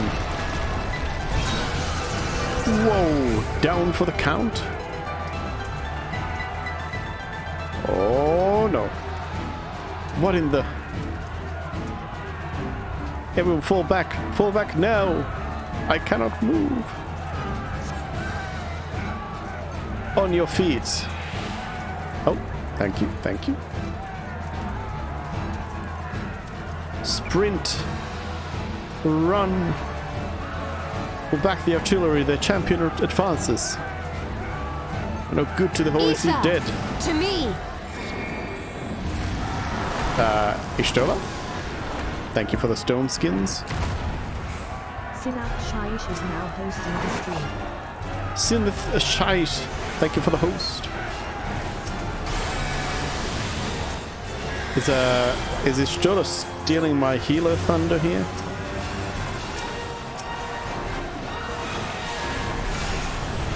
Also, let me... Okay, first of all, I gotta say it is weird that they have clearly just taken a trial with players and just put NPCs in it instead, because the NPCs like do the mechanics so mechanically, you know. It's weird to see them do all of these things correctly. I'm just gonna follow Ishtola here. It is weird. It is weird. But yeah, I'm guessing that Stone Skin is probably a spell that I had at some point, or White Mages had at some point. Devoted Dragoon is here. But it's not Estinian. Makes ready to breathe fire. Oh, still breathing fire. I ran into the fire. Barrier strength 0. Bishop's flames have destroyed the first ward of Danfin's collar. The first ward has been breached. Fall back and recruit. The battle is not yet lost.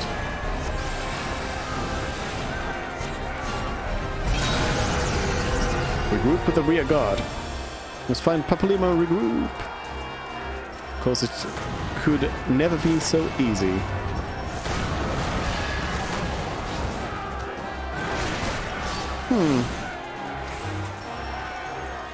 We'll see to things here to say fall back and help the others guard the ward. We're adept. They need to defeat us with sheer numbers then.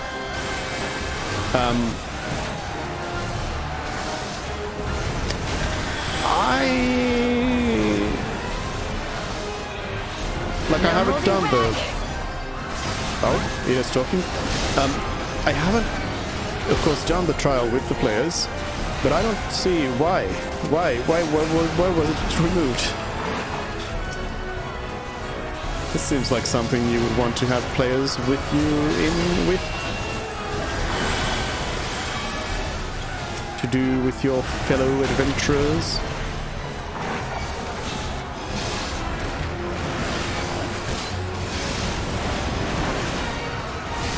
I would assume the Scions were here anyway. And like the NPCs. But you would just have, you know, actual adventurers instead of these nameless NPCs here. The Scions were not there? Oh.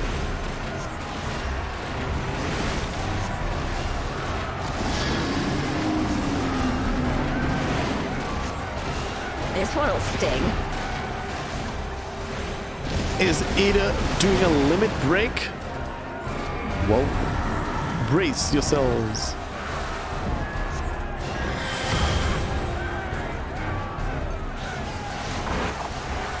Oh, everyone's too overpowered. I mean, like, but can't you just like clamp down an item level, max item level thing on it? Is that not how it works? Earth Shaker. Is it just gonna blow up the barrier right away? No. Only fire can break the barrier. Okay, I'm gonna stack with this other one. I did the mechanic wrong. It can't wait. Oh no. Oh no, the NPC actually died. Oh, I'm sorry. I'm not, but I didn't know I could just kill the NPC by failing the mechanic there.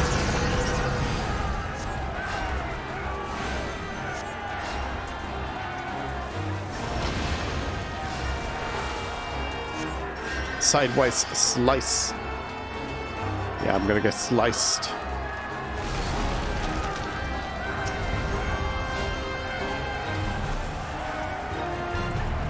That works exactly. The eye level is synced, but you still have higher and higher stats. Well, then they need to do that better. But yeah, I see what you're saying then, if that's the case, but they just should have done it in a better way.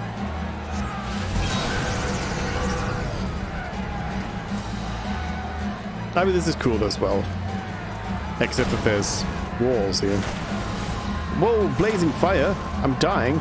I'm dying. Hello? I'm dying. Bravery of the Seventh Dawn. Ida and I have matters here well in hand. So you must go and see to the final ward.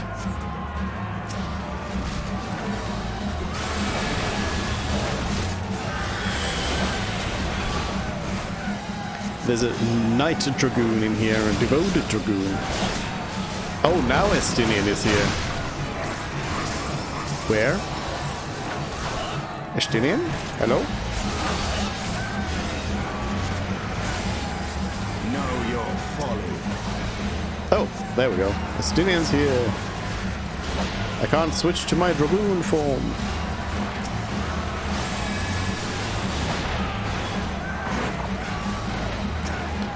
Big Dragon just walked the entire wall trial and you had to kill it before it broke through all the walls and fight any ads that spawned.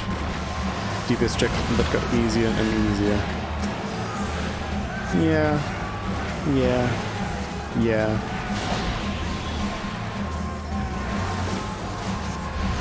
Yeah. What is the big dragon doing though? Why is it just floating there?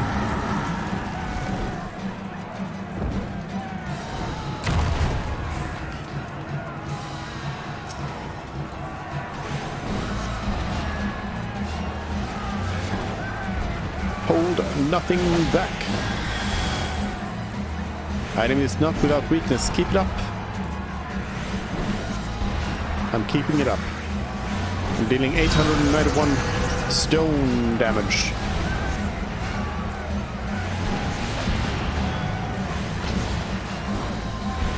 I've looked into it before as well, but I'm pretty sure I couldn't find any sort of UI option that would allow you to see the actual HP amount.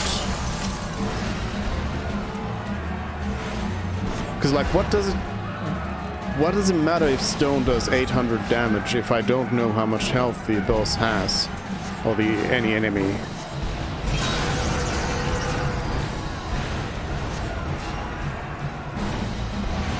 The health bars are kind of not good because of that. I guess I want to stand here.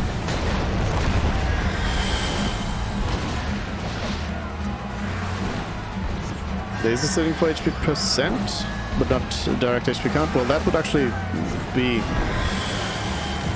That's a little bit better than nothing. I need to look into that. Scorching breath. The barrier cannot suffer such an attack.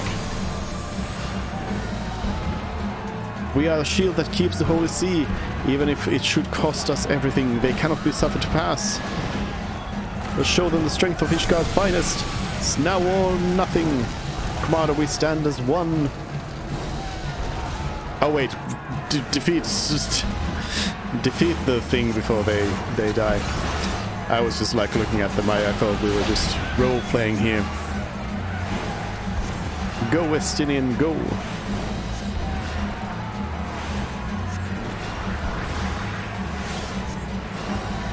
The knight's resolve is faltering. I unfortunately don't have too many tricks up my sleeve. Other than just spamming stone.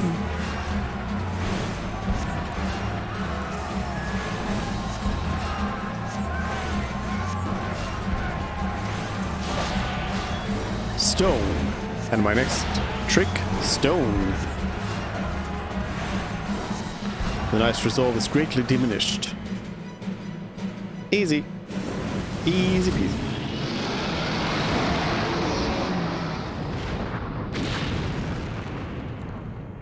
Bonk.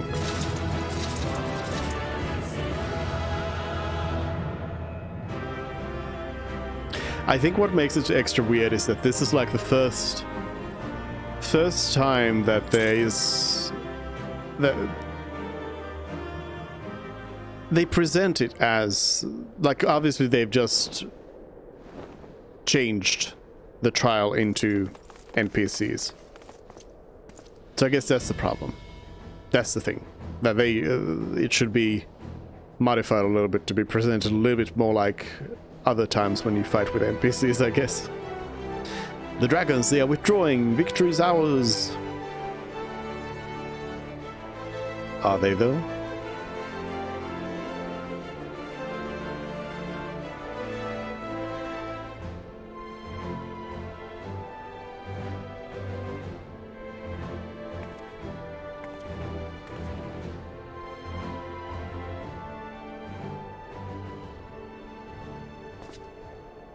One of Nidhogg's greatest champions, slain. The Horde will not soon recover from this blow. But what of you, Nidhogg? Why did you not join your minions and make of this battle a slaughter? Have you grown so fond of the stench of your lair? Mayhap you prefer to have your allies fight your battles for you. You have a girl to do your bidding now, do you not? No matter, I shall slay Iceheart and all the rest. But I yearn to spill the blood of a great worm, Nidhogg, and only your death will sate my lance.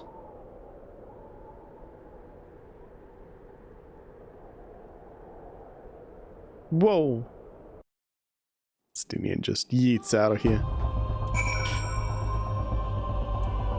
Let's see, HUD under UI settings. Wait. Character configuration? UI settings. HUD. So many places for these.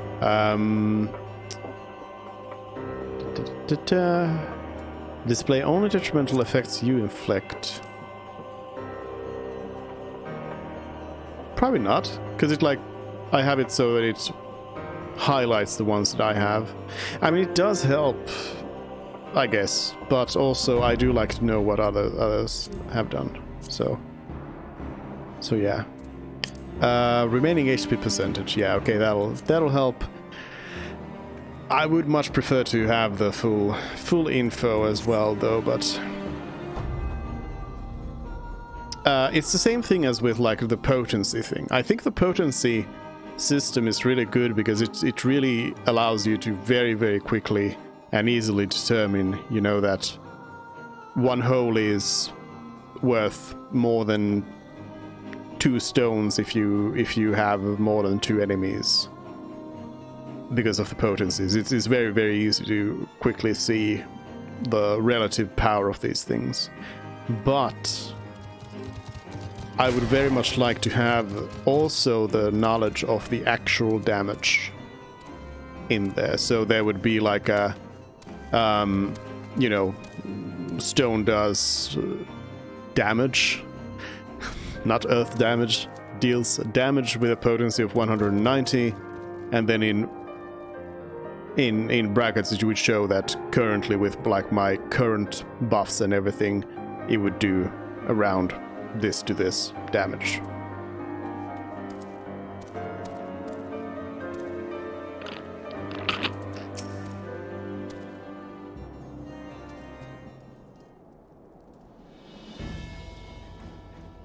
But it seems like they don't really like to give you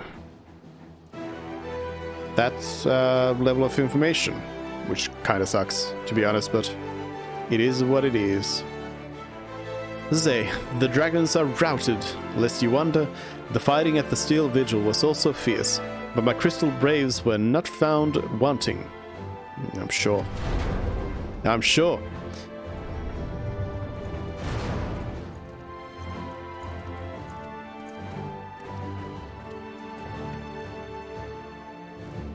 Commander Leveler, Suze, true to your word, you have arrived to aid us in our hour of need. On behalf of the Holy See and the people of Ishgard, I offer you my humble thanks. Though I would stay and lavish you with well-deserved praise, I fear I must away to oversee the aftermath of the siege. Not all the dragons are fled, and there are yet one wounded to be carried from the field. Pray let us meet anon, that I might express my thanks with the proper courtesy.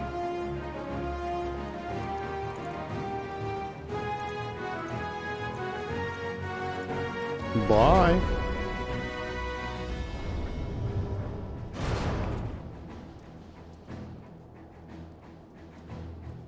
We have indeed achieved a victory of singular importance. With the Dravanian horde thus weakened and scattered, the threat to Ishgard has been greatly diminished. And mayhap equally significant, the Holy See must now recognize the necessity of cooperation with foreign powers. Long have they barred their gates against the outside world, but I'm confident that the day will soon come when Ishgard proclaims itself a member of the Eosian Alliance once more. Much have we sacrificed in our struggles against dragons and primals, the Ashians and the Empire, but step by unfaltering step, we march ever nearer to our goal. And as ever, the journey is made with you in the van. We have a van? The victory you have won this day gives us greater hope for the morrow. 'Tis a hope that shall sustain us in the days to come, and bear us past the many evils that yet seek to hinder our progress. Yes, we have done well, my friend, and I, for one, would take a moment to savor the enormity of our achievement. Nodders? The demands of duty, however, allow me little time for levity. I must accompany Captain Ilbert back to Ul'dah, and reassign those braves whose squads suffered heavy losses. You, my friend, have earned a rest at the Rising Stones. Pray return to Revenant's Toll, and share your tale with Minfilia in person.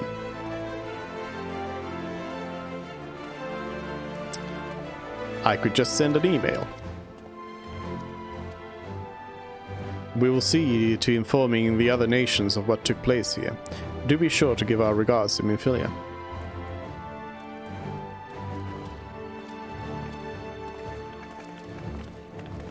It's times like these when I'm not sure if Ida and Papalymo are truly needed to go around together. Can't we just like send Papalymo over to Gridania and Ida could go and talk to Minfilia? You know? You know? Instead of me having to go there every time and return to the Waking Sands.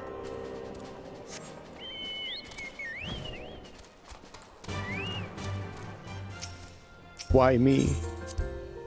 Why is it always me?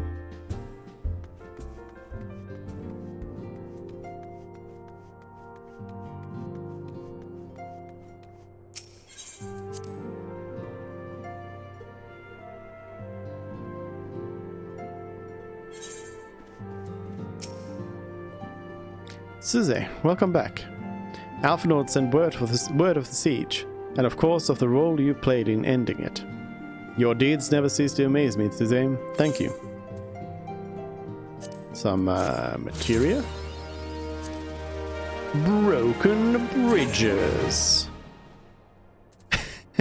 Trials, yeah, I guess so. Defeat Bishop on the Steps of Faith.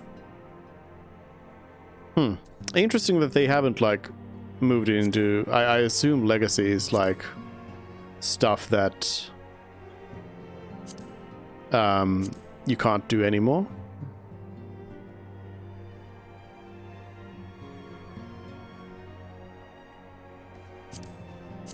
Sad. Protect a total of 5,000 packs of Chocobo cargo. Choco cargo? A bow's best friend. Administrative decision.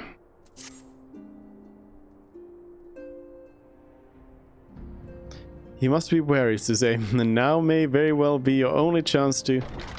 Nope. Antecedent. Tataru.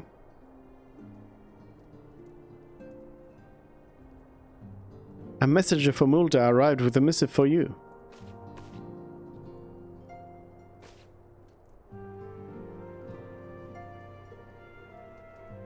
The royal seal. Curious indeed. Who could it be then? Ah, an invitation. On behalf of the Council of the Eosian Alliance, Her Royal Majesty Nanamo Namo invites the Scions of the Seventh Dawn to attend a feast at the Royal Palace of Ul'dah, in honor of Ishgard's recent victory. It would seem we are to be recognized for our part in lifting the siege. You for your valiant efforts as commander of the adventurers contingent, and the Archons for their earnest attempts to rouse the city-states. Truly, I find it strange that the Alliance leaders should think themselves deserving of a place at such a celebration. All three refused to deploy their standing armies, preferring to send hastily assembled companies of sellswords, many of whom perished ere the siege began. Are they truly so brazen as to seek to share in the glory of your triumph? But mayhap they simply seek a pretext to meet with the Ishgardians while the mood is yet jubilant. Such an occasion would present a fine opportunity to press the Ishgards for Ishgard's return to the Eosian Alliance. We have scarce had time to mourn Moonbreeder, and I, for one, am in no mood to carouse. But I suppose we must put away our grief for the good of the realm. Though you were promised rest, I fear I must insist that you also attend. It would be a strange celebration indeed if the victorious hero were not present. Pray content yourself with the thought that such occasions may bring about a momentous change, and this without recourse to bloodshed. Tataru, if you would do me the favor of contacting the rest of the Scions. Of course, Antecedent. And please let me know if there's anything else I can do. Sigh. Sigh? Taru, get to work.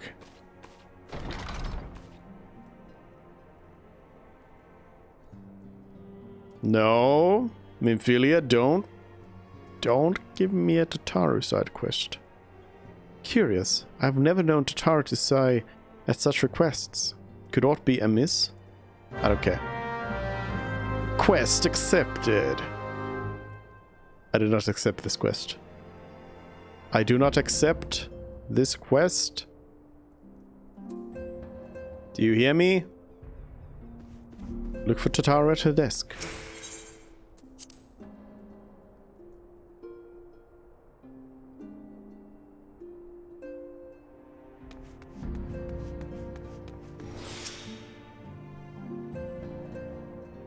Surveying. Is Tataru here? Marg check. Marg check.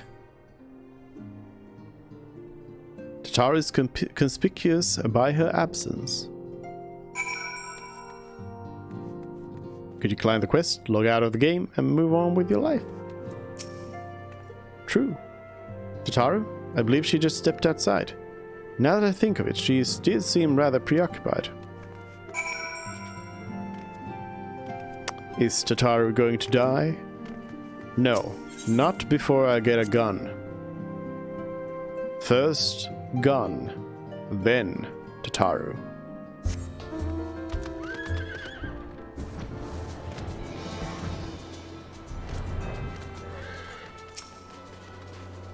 Oh, Suze, if it's you, I didn't mean to worry anyone. It's nothing, really. Well, it's not nothing, exactly, but it feels like nothing compared to the towering trials you and the others face every day. Okay, so it's nothing to worry about. Okay, good. Bye.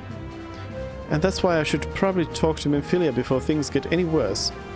You always know what to say, Suze. I'm glad we had this little chat. True. I do.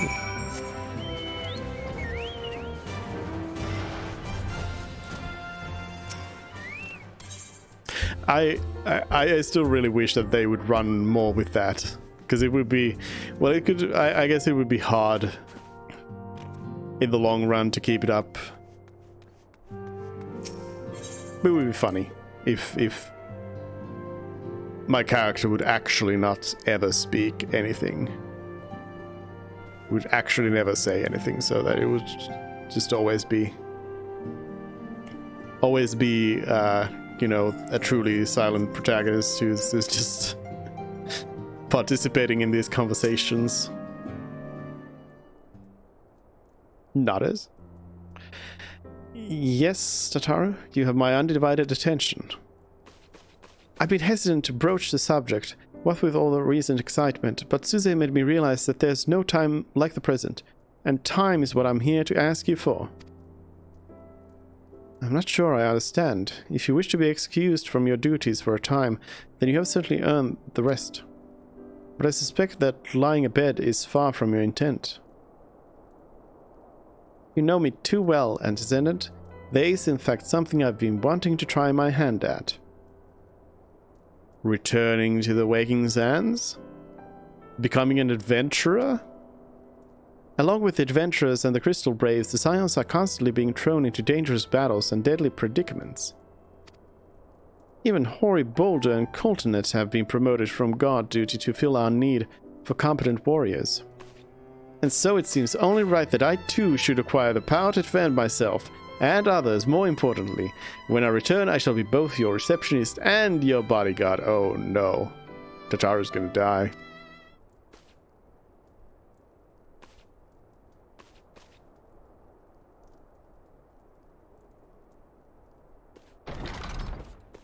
Bye. Whoa, hey!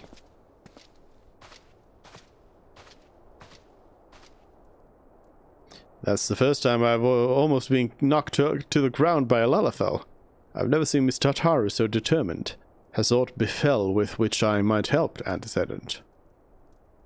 Not at the present, thank you. Was there something you would ask me? Oh yes, pray excuse my distraction. An adventurer who was to join us for escort duty was injured while out on patrol. Oh no. So I gotta do it. And I fear we cannot properly defend the scholars entrusted to our protection without the aid of at least one more guard. Therefore, I humbly request that another adventurer, of the capable kind, of course, be assigned to our party. Very well, I shall consider the potential candidates and provide you with a replacement as soon as I am able. My thanks, Attendant. I take my leave of you. I am not available. I need to go kill Chaos. Bye. I'm not available to escort any scholars or teach Tataru how to fight. 2 quests? What is this? This has never happened before in the history of the game, except once. The power to defend oneself. Tataru has ever been full of surprises. Now that I think on it, I do recall Urianger mentioning that she had developed an interest in Arcanima. Mayhap she hopes to gain admittance to the Arcanist Guild in Limsa Lominsa. Yes, that will be the way of it. Would you be so kind as to journey to the guild and see that all is well? It's on the other side of the world. It is doubtless unwarranted, but surely I am not alone in my concern for her safety. And the other? I wonder, do you perchance recall the commitment I made to furnish Hoary Boulder with a capable adventurer? Yeah. Well, I'm sorry to say that I have as yet been unable to do so. Now I realize that you are rather more than a capable adventurer, and that escort duty is frankly beneath a woman of your talents. But I have no one else to turn to at present. Might you be willing to forego rest and assist us in this matter? Generous to a fault. I thank you to say. Now it seems only fair. That explained the import of the task in question.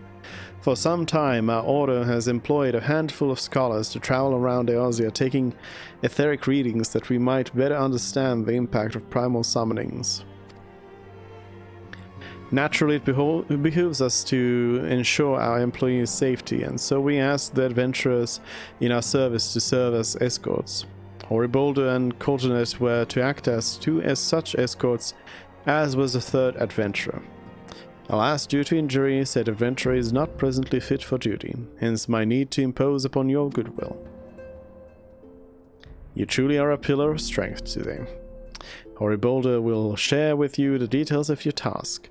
He should be waiting for you outside. Be safe. Bye. Do you remember that thing I said 5 minutes ago? Well, unfortunately, I have not figured it out yet. Oh, look, you're here. Also, I still don't understand this, like, entrance to the solar thing. Why is it even... Why is it here? Because they have done... I'm pretty sure they just did, like, earlier on today, they did a situation where you went over, like,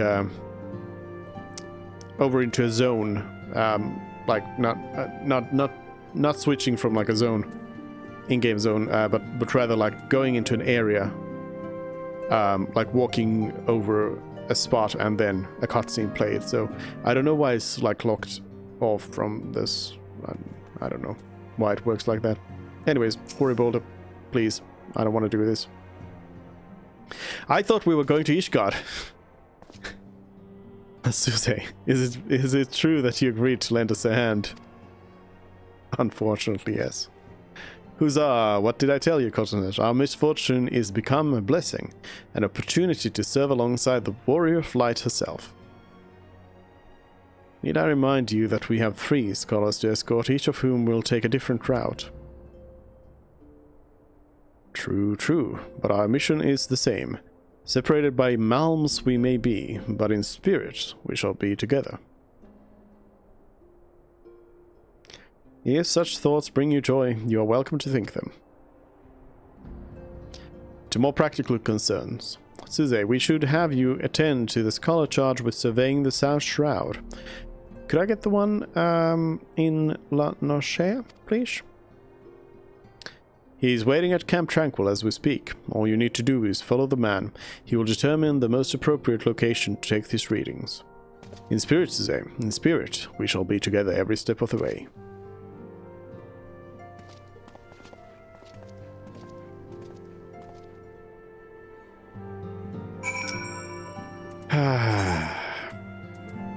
Okay. Okay.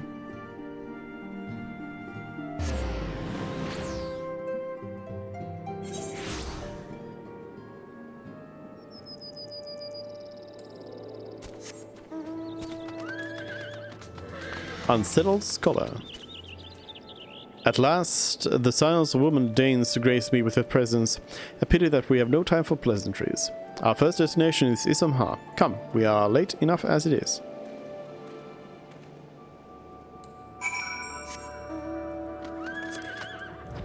Did I ever start the Rise and Fall of Gentlemen? Yes, I do have it actually. It's over here. It is here. I need to participate in the fate, which I have not done yet.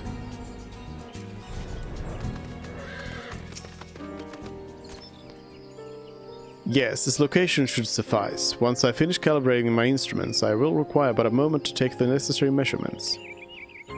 I trust I need not explain that my work can suffer no interruptions. Then please, stand at an appropriate distance and keep watch for wild beasts. I will. Yeah, I just need to, at some point, I guess, just camp Southern Thanalan for that fate.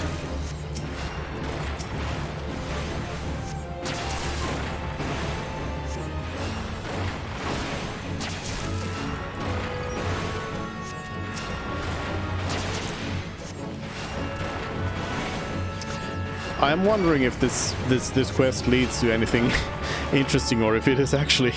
Have they actually just put in like a complete filler quest in here? I see we have both completed our respective tasks. A satisfactory outcome, though. And if I could make one suggestion, you might try to dispatch your foes more quietly in the future. I do not like to pick fault, but I really must be allowed to concentrate. Now then, Snake Malt awaits, shall we?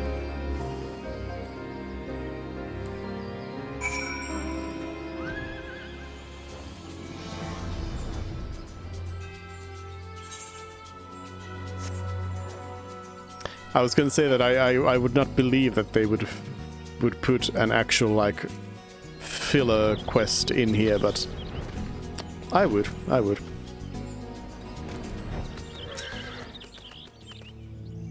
Right about here, yes. As before, I would ask that you keep an eye out for dangerous beasts as I work.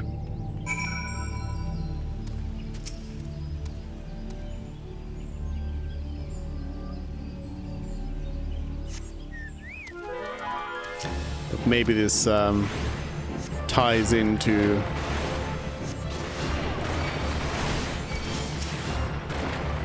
I don't know, discovering Omega Weapon.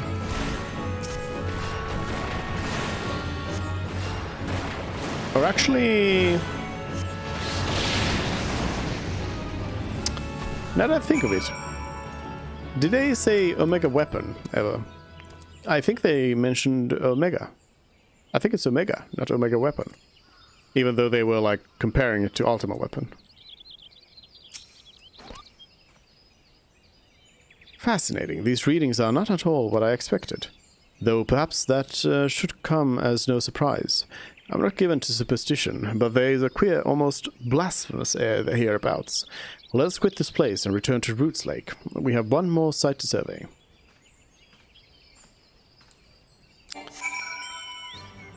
They split 2.5 into two parts and released them separately. It's probably Tataru left at the end of 2.5a when you start these other quests at the start of 2.5b, like 3 months later, which is why Mephilia says, remember that one thing that just happened? Yeah.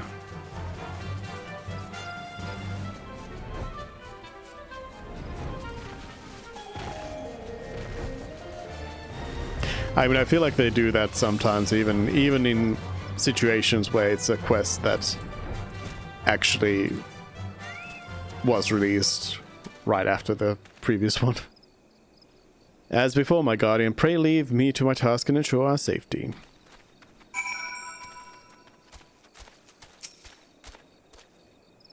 Standing watch.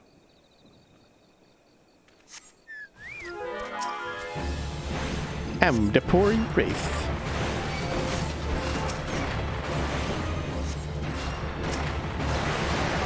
Oops. Killing some random revenants here. Why not? Why not?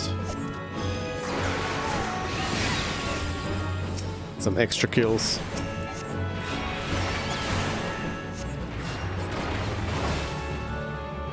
Because I gotta target them because Boku does not know how to defend me. Stupid chocobo.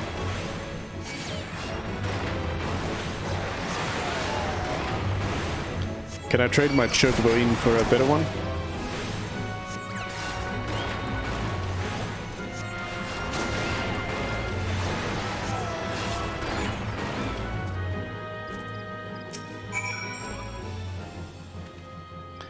Patch point 5 gets split every time too.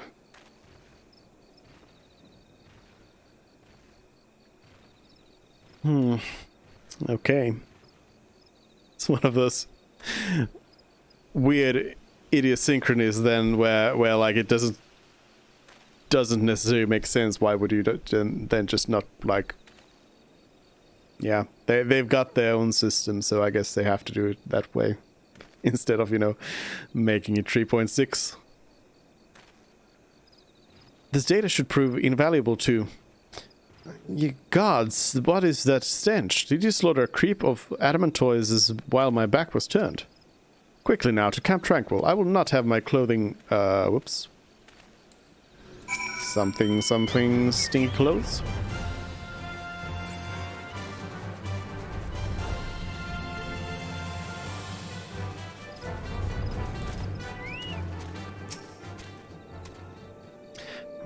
You chose to paddle in the eco a while longer.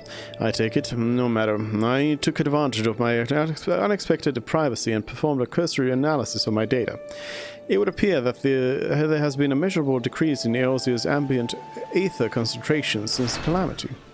However, this data is far from conclusive. We must take additional measurements to confirm my assessment.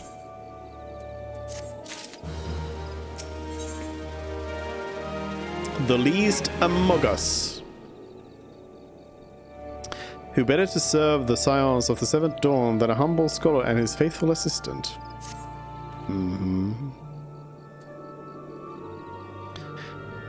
For our next survey, I would have you escort me to Earth's font. The ambient ether concentrations there are so high that crystalline structures form spontaneously. Consequently, anomalous fluctuations should be much easier to detect. Brilliant, yes? No, don't bother answering, though that was rhetorical. Now come along.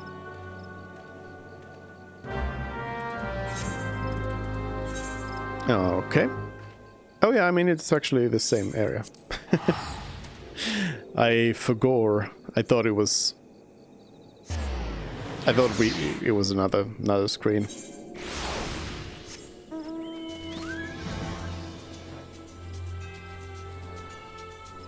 I also realized I've completely forgotten about the whole what is it?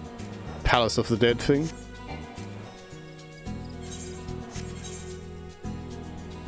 I have not done that at all.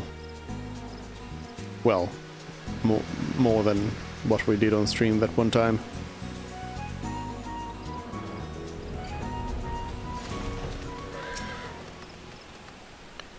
You should be more than familiar with the procedure by now. Pray find a suitable position from which to keep watch while I take measurements.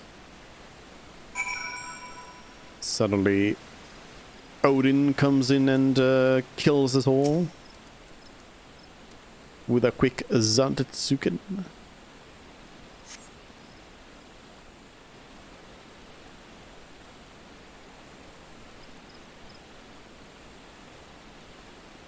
Yes, yes, quite high, yet still markedly lower than the historical measurements taken near the end of the 6th astral era.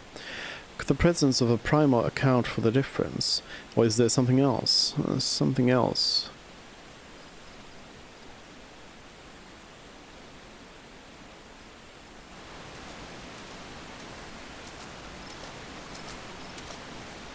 I mean, the Odin stuff was not main quest, so this probably doesn't have anything to do with it. Because I remember the Odin stuff kind of left on a... It had an open ending, but it kind of had an open ending because... That's kind of just how it is. The story there. Something else. Mug jams! Scion, Scion, come here! I need you! Among Us? Yep, Among Us.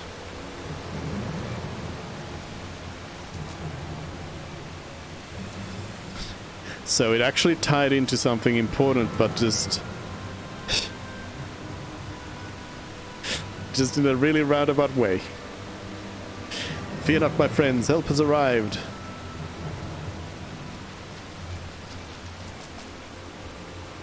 It is not just filler, indeed, not just filler. There you are to say, Hori and I were worried when you and your charge failed to return at the appointed hour.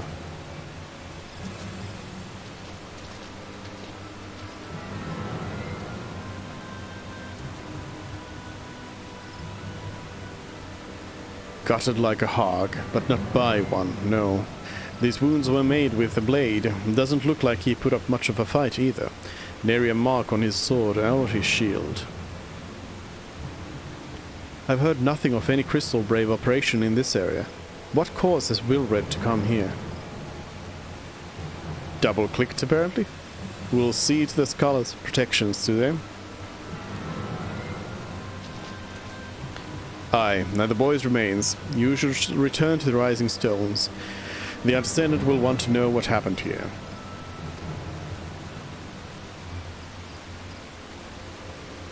And so do I.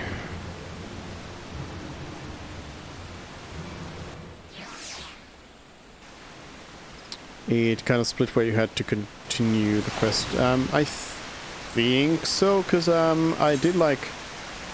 I don't think I have anything...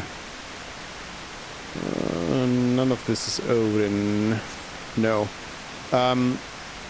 Yeah, so I did the stuff that unlocked Fount, and then also visited...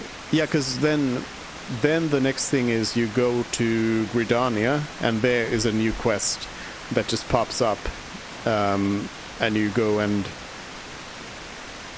chat with them, and they tell you that Odin's sword has been taken.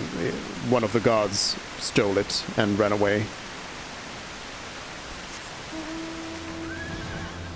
Earth's Fount was in the middle of it all, because like you start by first learning that Odin's around, then you go and kill Odin in the trial, and that leads to the Gridanians gaining Odin's sword, and the sword is taken to Gridania. But then one of the gods gets, like, you know, mind controlled to grab the sword and leave, and presumably become the next Odin, you know. Which is, yeah, that's where I got the whole thing about people turning into primals before Shiva. It's sort of just how I assume it. I guess it doesn't really tell you that that's how it works, but I assume that the person who, you know, picks up the sword becomes Odin then. Or Odin possesses them.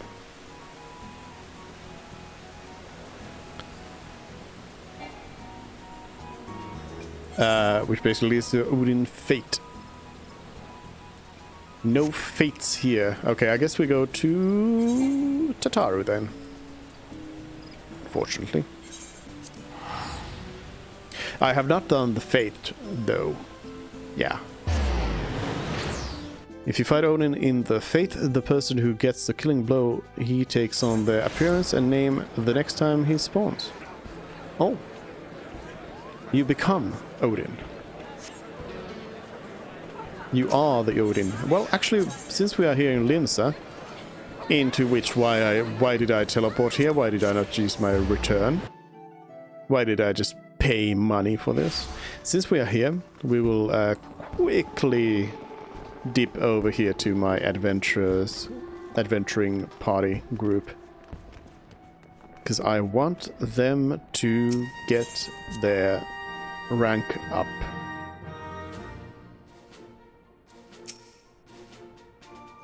Squadron has returned. Mission is a failure. Great. Level up.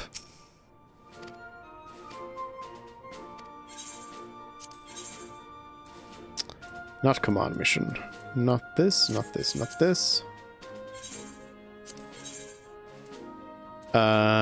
Crystal recovery. We still aren't quite there. I need like a little bit more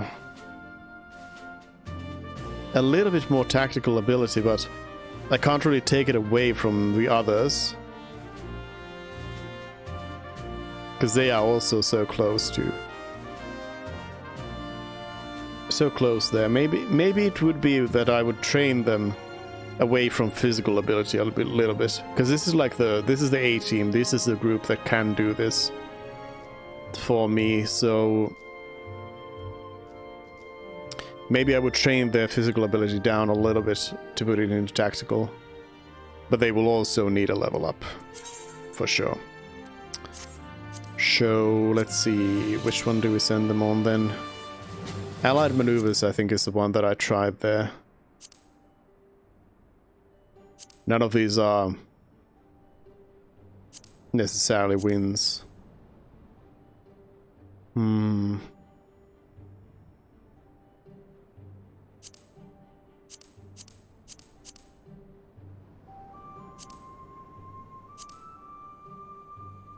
Hold on, how much does it tell me? How much did I get? It does not tell me how much they got. I think they still got like 15,000 or something from failing it. So it will still be better than sending them on frontline support, which is the one that they could probably best deal with. I mean, I guess I'll just send them on allied maneuvers again and hope for the best. Squadron is training. Oh, okay. Regiment board. Level up.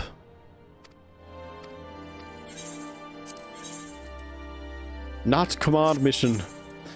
Why is that the top option? Allied maneuvers, you go on again. Do it. This time, do it. Alright, there's our quick little dip over there.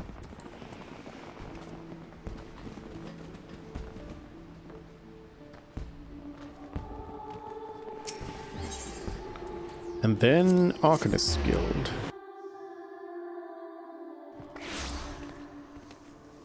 I mean, Tataru wouldn't come here. Tataru would go to the pugilists in Ul'dah. Obviously. I mean, now that I say it, I think this quest might send me on a wild goose chase through the different guilds to find Tataru. No! Okay, good. Thank you. Thank you. No, wait. Tataru's gonna ask me to ask me to go to the different guilds here. Suze, what are you doing here? What are you doing here? I didn't mean for her to worry. That's the last thing I wanted. Putting an end to such worries is precisely the reason I'm here. Don't you see? I, Tataru Taru, shall become a great and powerful Arcanist. That is a pretty Lalafell name. I mean,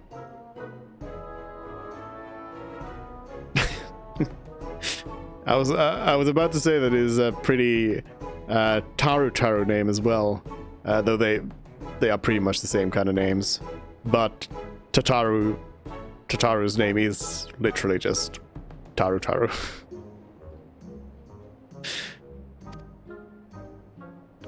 And now at Mistress oh no. Oh no, I thought we were past this person's name forever. And now, at Mistress Thubelgame's behest, I must go and complete a special training exercise. Until we meet again.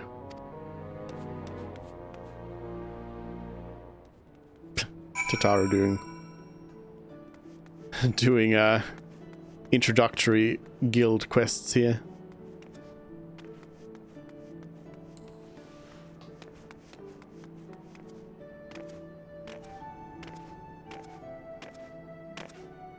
Hello.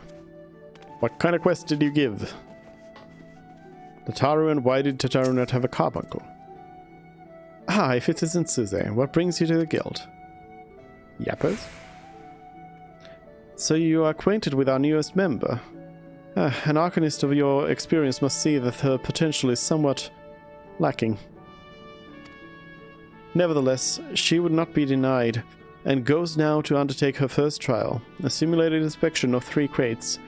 Doubtless you recall receiving similar training under Clehia's supervision.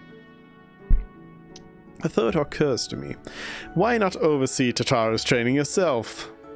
Why not? Given your relationship with the girl and your familiarity with the task, I think you the ideal choice. You need only head to the cliff south of Zephyr Gate, as before, and observe at a distance. Yup.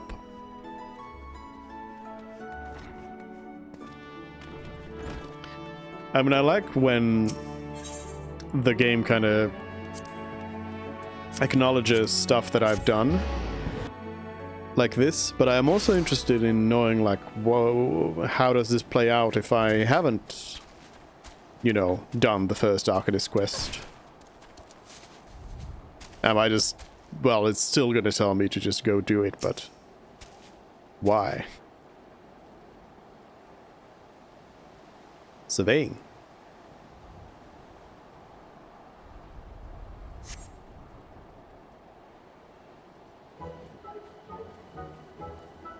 Over Azure seas to Pirate's Port, where she met her shining jewel. Oh, you do have it, carbuncle. For to bring the smuggler's plans for to naught came the lass whom none could fool. Beat 'em with a backdraft, got 'em with a gust, deck 'em with a downburst, go carbuncle, go! Oh ho ho ho, are those crates I spy? Ah, and this must be the true test. But we are ready for them, aren't we, carbuncle? Why is this happening? We're supposed to be going to Ishgard. Carbuncle?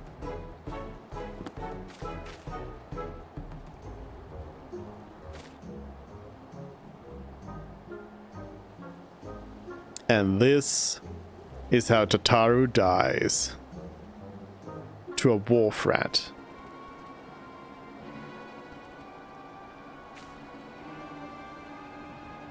Wah! Come back, carbuncle.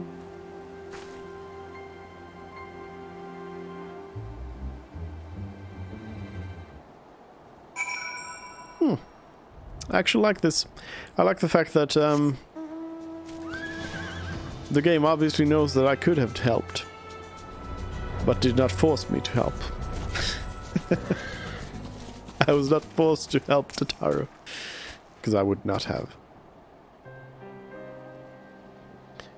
I should have known you'd come today. You needn't say a word. Your face says it all. I know you bore witness to my shame. Sniffle. Betrayed by my own carbuncle and left at the mercy of wild beasts. I must accept the truth. I'll never be a warrior like you or the others. I will inform Mistress Thubugum of my intention to withdraw from the guild. Arcanima, like so much else, is beyond me.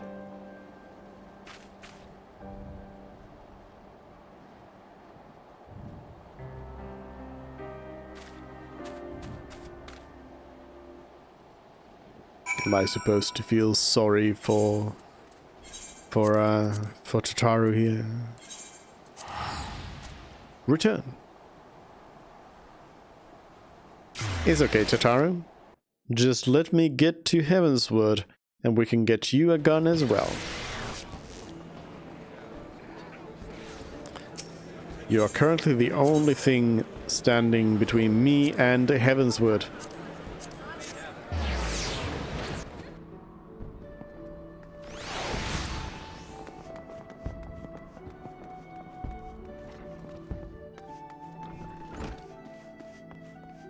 Hello.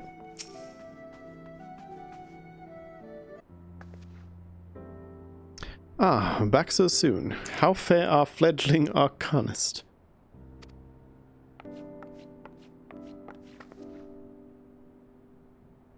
Abysmally, Mistress the Brew Game. Abysmally, as Suze will testify. I was wrong to become an arcanist. Wrong as usual. I'm completely and utterly unqualified, and I sincerely apologize for wasting your time. Tataru, if that were true, I would not have permitted you to join in the first place. We must all come to accept our limitations, lest our ambitions lead us astray. However, we must not lose sight of our strengths in the process. For example, your exceptional skill with numbers helped you to gain a solid grasp of the fundamentals of Arcanima.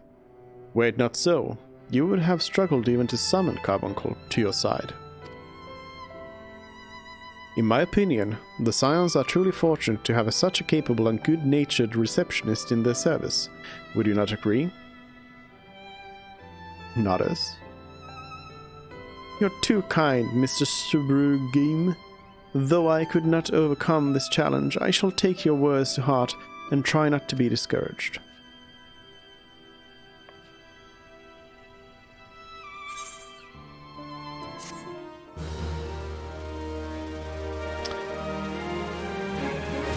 Why do I have a feeling that this is going to be like a running thing of Tataru trying new things? Please no. As fetching as these garments are, I fear I shall never don them again. But I can't go back to Rising Stones without something to show for my time away. Wait, I know what I can do. That is, if you don't mind accompanying me for a little longer. Wonderful. Then to Costa del Sol we will go. It's a bit of a gamble, but I'm confident it will pay off. Why?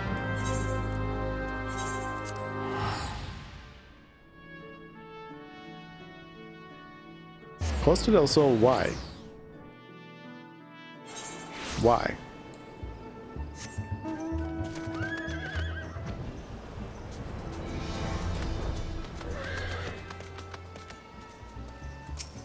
You want to become a fisher? Yes, this is it. This is where the man at the Drowning Wench told me to look. There's a certain variety of clam which can be harvested this time of the year in Bloodshaw, one which produces the most marvelous pearls. However, these clams are also coveted by certain wild creatures, and since I fared rather poorly in battle last time, let us be off.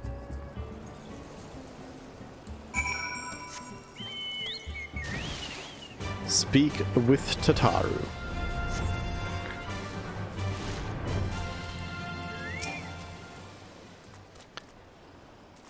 What fortune, I've already found one. Would you be so kind as to keep watch while I work? This should only take a moment.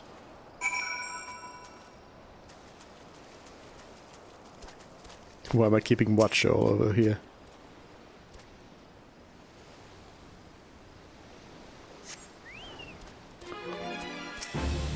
Morgor.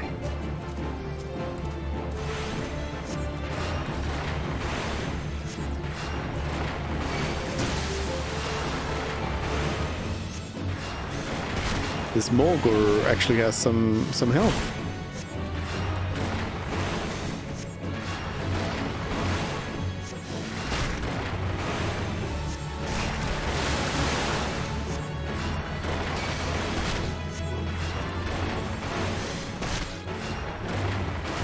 actually a lot of health.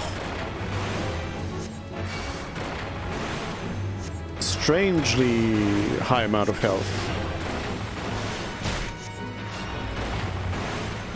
And this feels like this could be a hard fight actually if I was like level 50 and non-raid geared.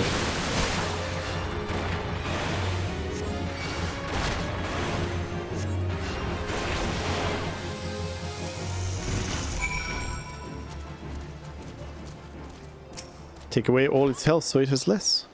Wait, did I have the percentage showing? I didn't see it. I didn't pay attention to it. Well fought, Zay, well fought. I knew I was right to ask you to come. As for me, I have my prize, a bounty of blood pearls. So named for their reddish hue. They were treasured as wards against dark magics in ancient times. I thought I might make charms for everyone, so that no matter where they go, they will always come home. It's sort of the power to defend myself and other people, in a way. Right, well, I mustn't keep Flahamin waiting. There's work to be done, and lots of it. We're to secure provisions for the Scions in the Luminsen markets. She may have an eye for quality, but I have a nose for bargains. Will you be back? Will be heading back to the Rising Stones? If so, pray convey my apologies to the antecedent, and tell her that she needn't worry about me.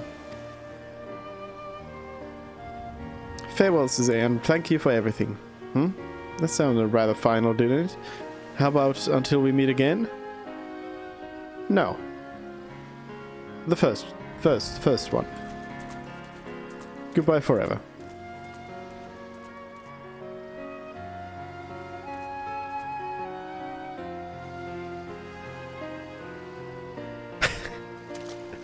Just a nod. Huh? Tataru suddenly dies. Gets eaten by a shark.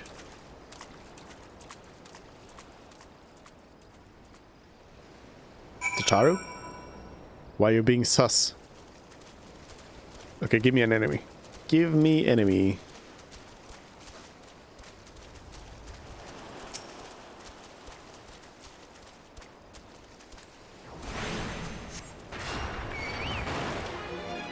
Oh, it says it over there. I see. Bit of a weird place.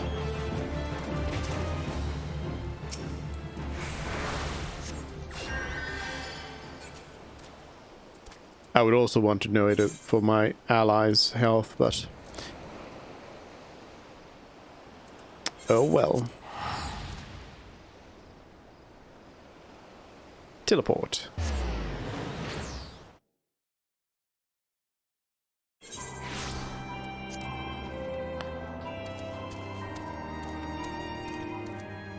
Right, Mymphilia. I'm serious. Let me go to Ishkard. Just let me go. Just let me go in there. Just send me in. I'll go in there. I'll fly there. Please. Welcome, I was to say. I gather you found Tataru in Limsa Lominsa. Yappers? My, it sounds as though she had quite an adventure. And while it did not end as she had hoped, I suspect that it will prove to be a valuable experience. I dare say she could have managed without our intervention. Even so, I appreciate you indulging my request.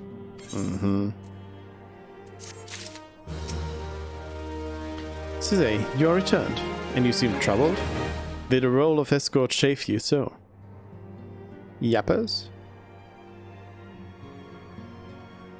Wildred, dead? Mayhap murdered? By the 12, how can that be? I will send work to Alphanode at once.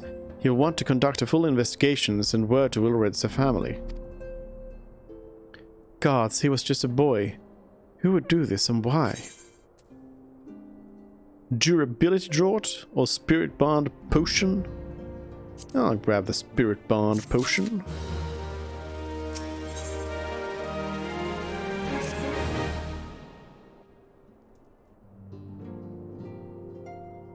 Voice acting? No. Though recent events weigh heavily on our minds, we must needs set them aside for now.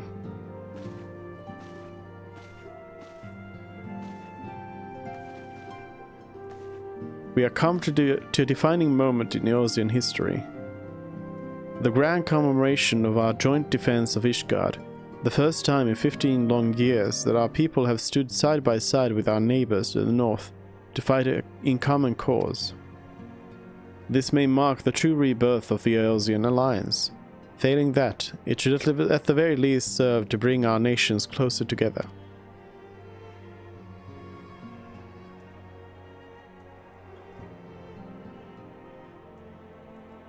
We have every reason to raise our voices in celebration, do we not? We have bested Dravanians and Ascians both. Against desperate odds, we have fought and won. While the primals still plague us, and the Empire still plots our subjugation.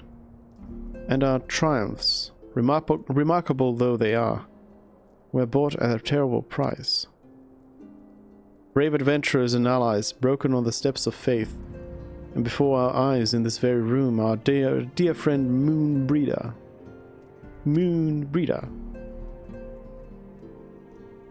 A wild fan appeared. Hello.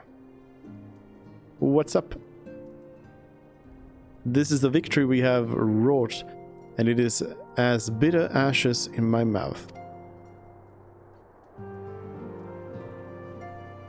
I would sooner stay here and invite those with more appetite to enjoy the feast in my stead.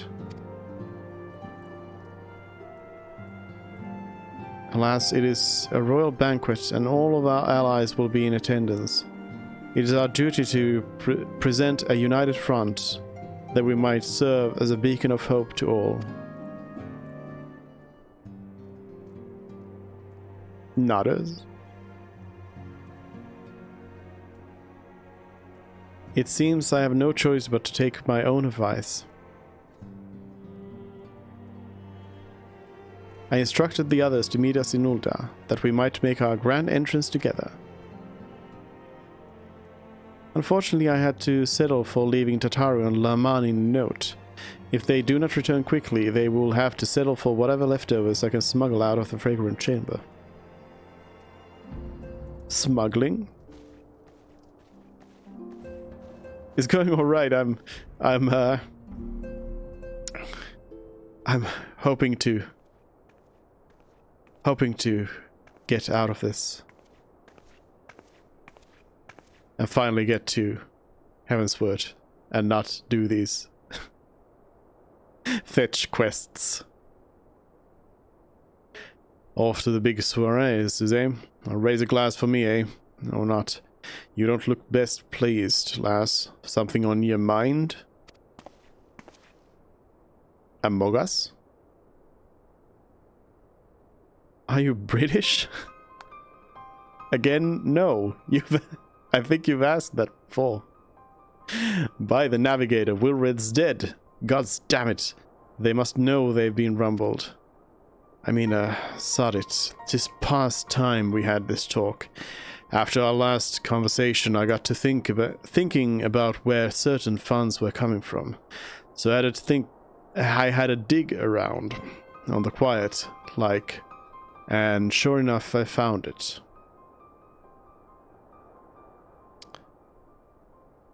The trader is Roban. It's gotta be Roban, again. Again. Yes. Sin knows it. Seems a fair bit of coin was made its way into the Braves. Did I just skip a part, or did I do it right? Hold on.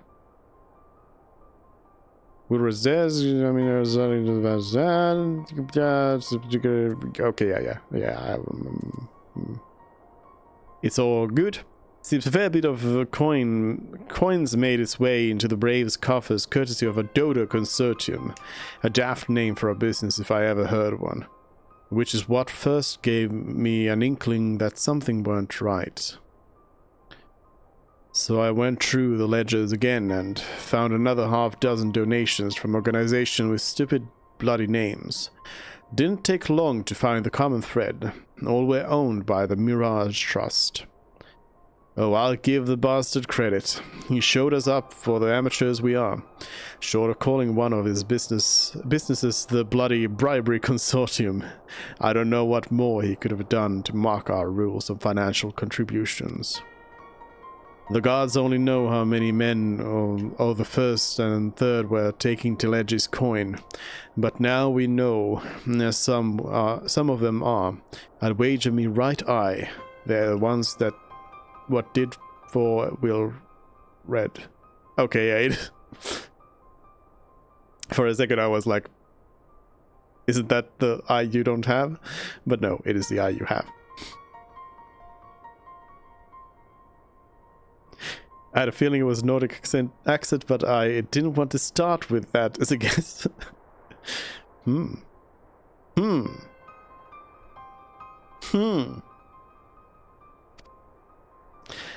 The earnest young fool had taken to asking the. Also, I'm Finnish. I'm from Finland. I think we've done this before with Sin.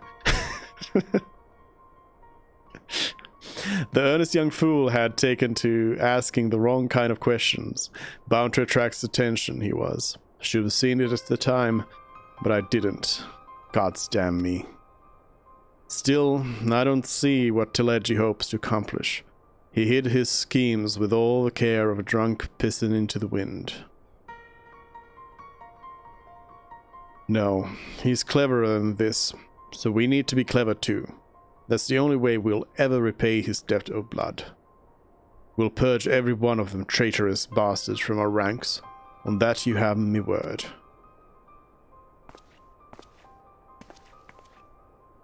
And Suze, mind yourself when you're in Uldar, yeah? We're heading into a storm. I can smell it. The kind what'll sweep a man overboard and drag him under, for he knows it. Nodders? I guess,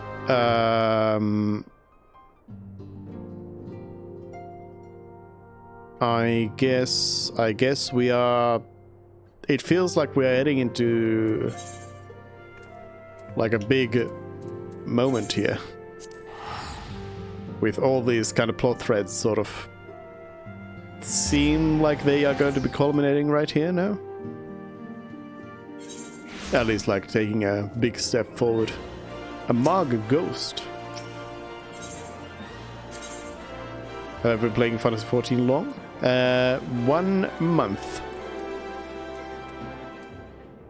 And I guess, well, a couple of days over 1 month now.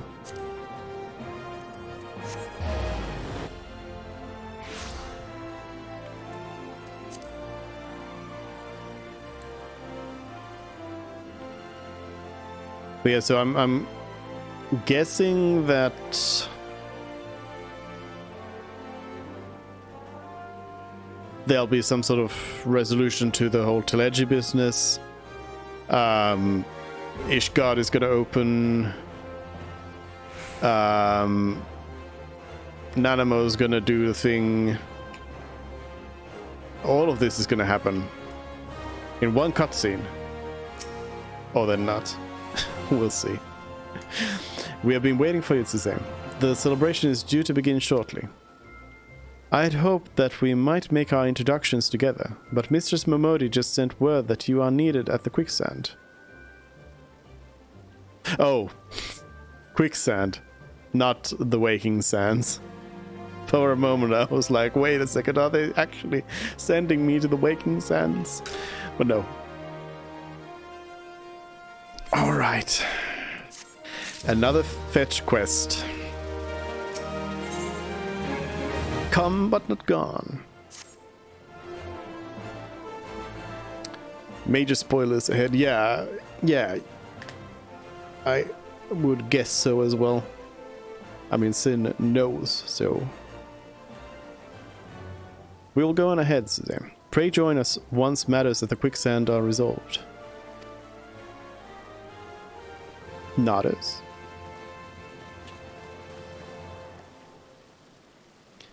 Give my regards to Momodi and let her know that I will call upon her anon. Huh? For what? Quest accepted.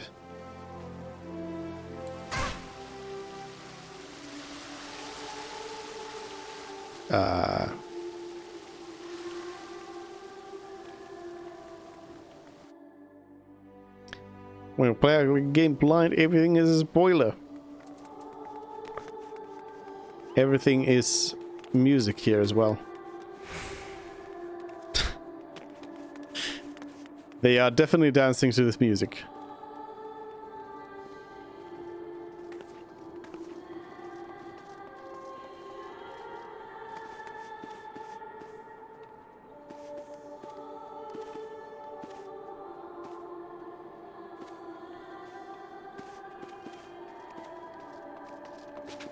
I noticed this one has a...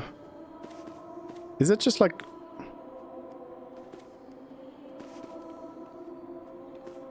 It's just like weird nose makeup, isn't it? Their nose looked from a distance more like the Mithras from Final Fantasy XI. The more like cat nose thing.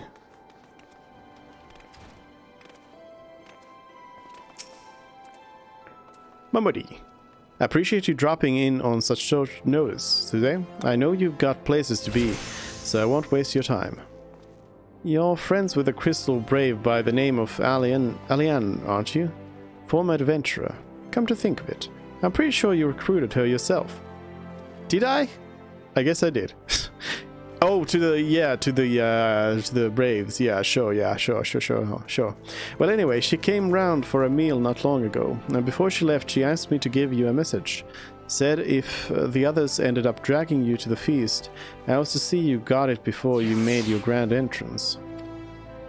Meet me at the station west of the Coffer and Coffin. There's something I must show you. A short message I'll grant you, but she thought long and hard before picking those words. Barely touched her food, too. Under other circumstances, I'd have thought those signs of a troubled heart, but something tells me she ain't planning to ask your thoughts on a gentleman caller.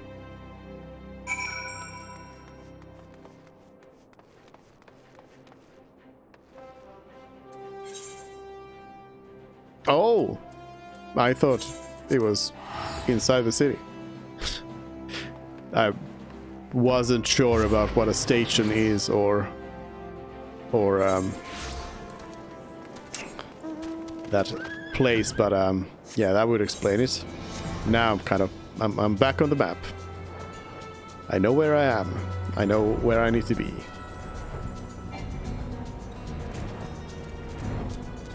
Amogus continues. A train station? Then why have I never seen a train? As you stand upon the platform, your thoughts begin to wander, and all too soon the ghosts of comrades lost and enemies slain begin to file by your mind's eye in solemn procession. Clearing your head, you scan the horizon, but see no sign of Alian.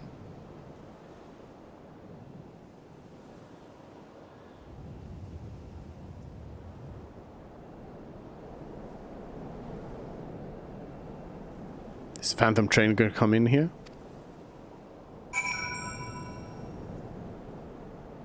Continue waiting for Alian.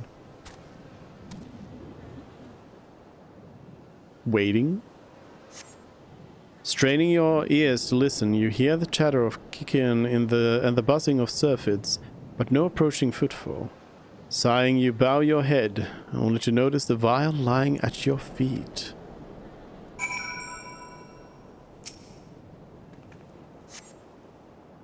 Drink the poison. Suze, is that you? What brings you out this way? Who?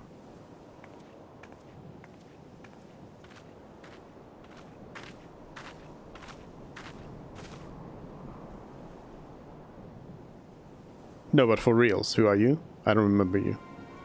Lieutenant Alian. Why no, I haven't seen her about. Had she come this way, I guarantee we would have crossed paths. I must have passed this spot a dozen times. We're to patrol the city's environs and account of the royal banquet. Captain's orders, you understand?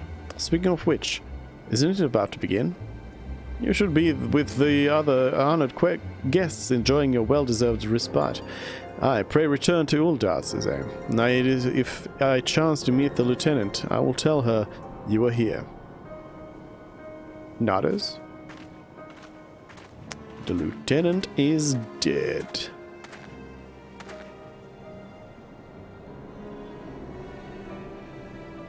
Sus. Laurentius from the South Shroud. Oh! Oh.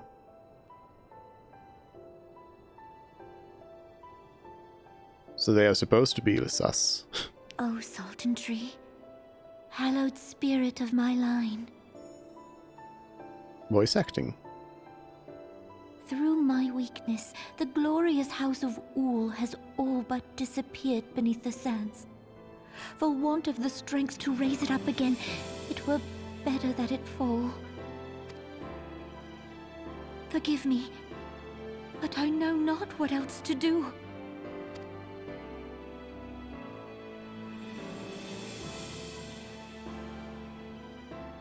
Nanamo's going to get a gun and shoot Tataru.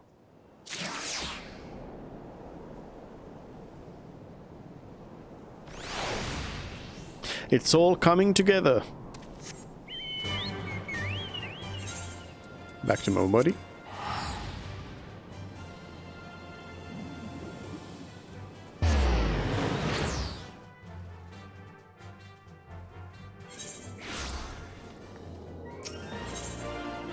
Have I ever seen a train?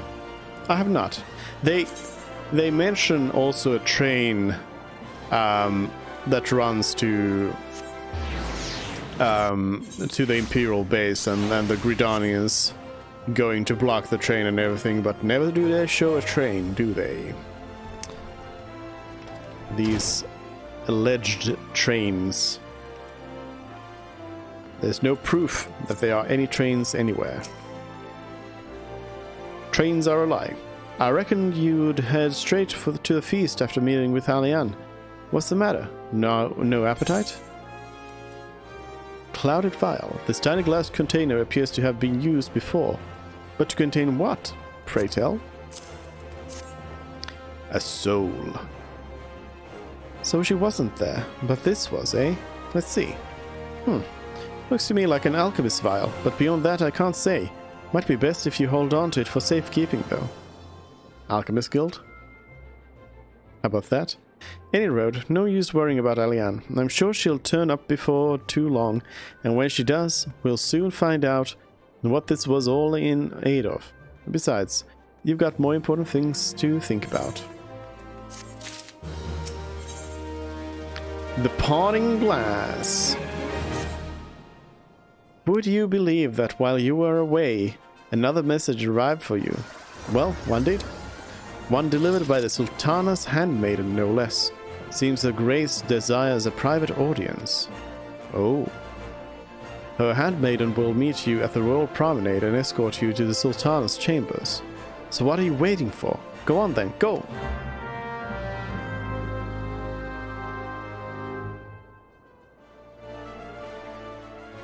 Private audience with the Sultana?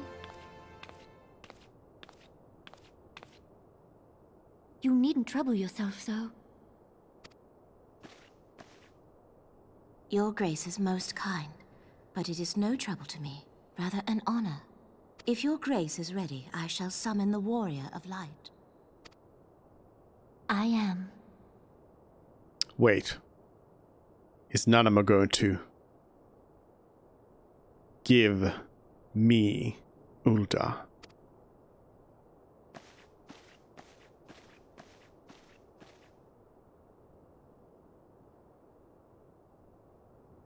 I accept.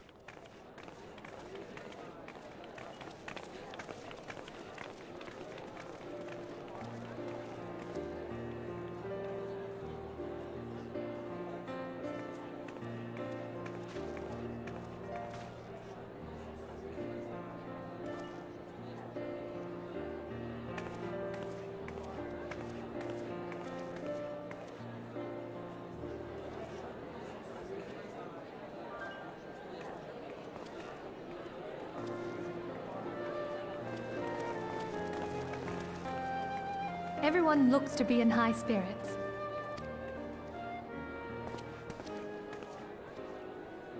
With good cause. A common victory may serve to unite even the most unlikely of allies. You've brought us one step closer to a united Eorzea. Your modesty knows no bounds, Antecedent.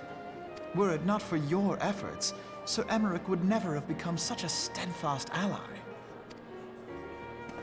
When he convinces his countrymen to rejoin the Alliance, we shall all reap the benefits, military and economic. I tell you, we are on the cusp of a new era of unity and prosperity. Territorial disputes are all that divide us now. But I have faith that we will find an amicable solution in time. And failing that, I'll have my trusty warrior of light box the ears of all concerned. Speaking of whom... No, half a note, I'm not gonna work for you anymore. I quit. She will be joining us shortly. A matter at the quicksand required her attention, but it did not sound serious.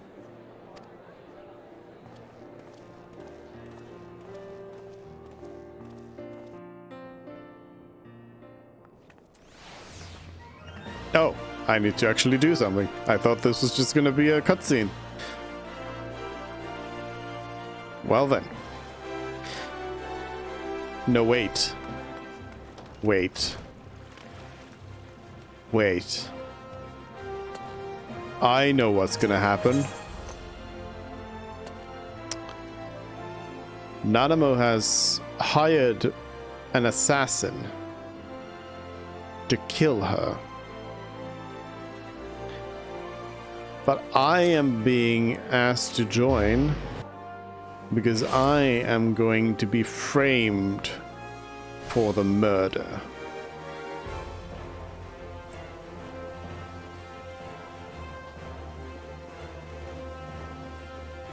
That is what this is all about.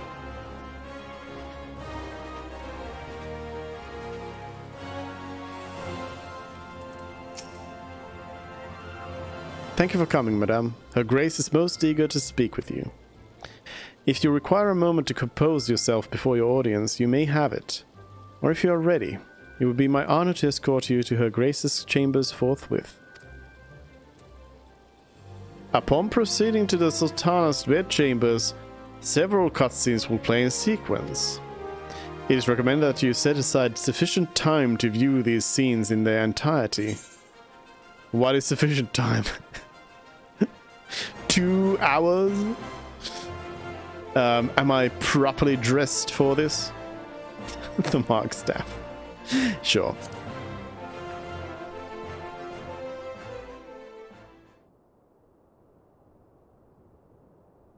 Resident sleeper.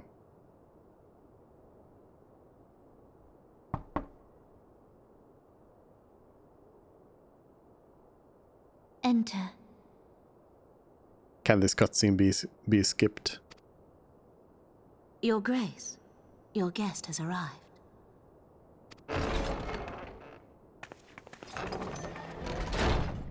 It is I. Whoa! Where's my weapon? Hold on. That's illegal. Pray, come in and take your ease.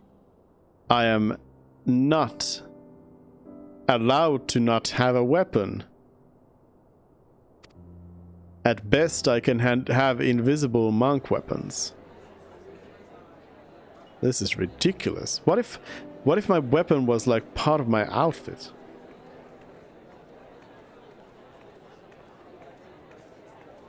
Tis well that the steps of faith held against the Horde. I demand a refund. And what of the city proper? We sustained some few losses, but the heart of our nation yet beats with vigor. I am not certain I could say the same had we not received your most generous aid. An attack on Ishgard is an attack on the realm. We stand together or fall divided. Sure.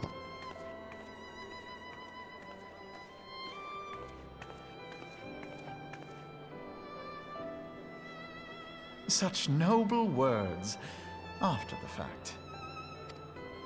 Raban is the traitor.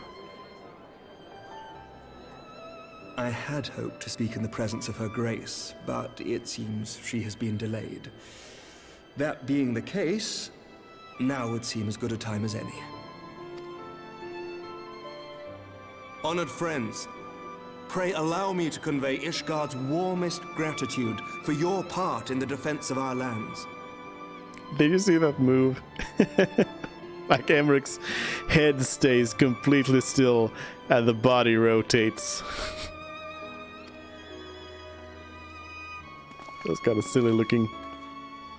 'Tis upon the success of this very alliance that my recommendation to throw open the gates of judgment shall be founded. With the blessing of the Archbishop, it is my hope that Ishgard will soon be reunited with her long-estranged sister nations, and that Eorzea shall once more be as one.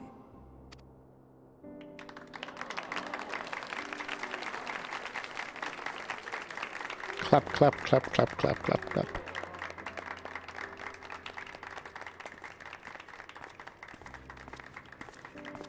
Ishtola is too cool to clap. Very well.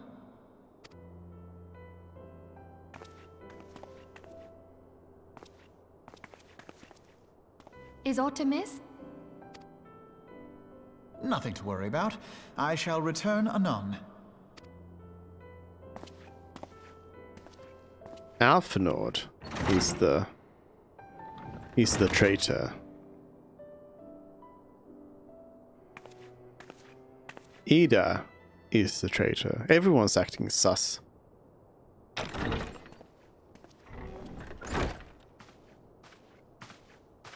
You wished a word, Yu Hase?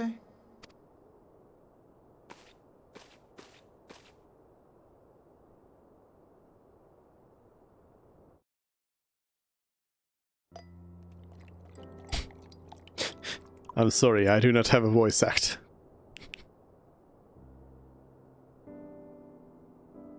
You may go.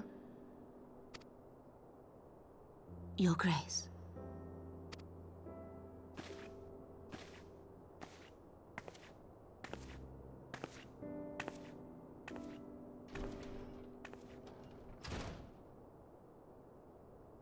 You must be curious as to the reason for this private audience. The matter I would discuss, however, will soon make apparent the need for discretion. Nodders? No nodders. I intend to abdicate the throne and dissolve the monarchy. Yeah, I kind of know that already. It was shown to me in another cutscene.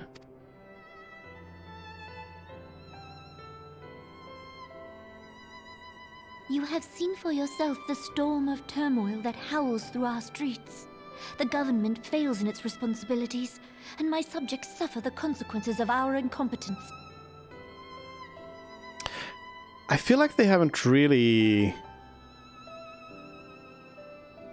Like, they've definitely tried it, and I guess if you, like, experienced it over months, then it would be different. But I feel like they haven't really, like, shown that as strongly as they are saying they have. But I will see them suffer no longer. The victory feast shall provide the stage on which I declare the dissolution of the Sultanate. 'Tis mine intent that the ruling class of our golden city should take its place beside the common man in a fair and equitable republic. No more shall this nation bow to the whims of a privileged few. Yet, that which I propose will entail the tearing up of this city's very foundations. And even Raban, with all his strength and influence, will be hard-pressed to keep his footing on such treacherous ground. Thus would I ask you to lend him a steadying hand. You who have endured the wrath of innumerable foes are the one hero in whom I can place my trust. Will you do this thing for me? No. Nodders.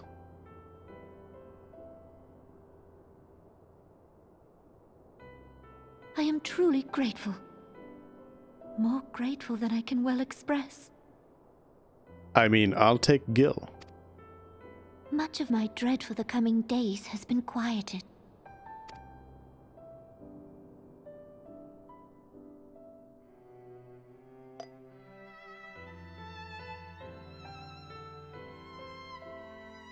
The wine is poisoned.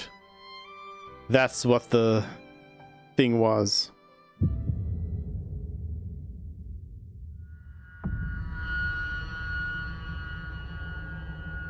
Called it.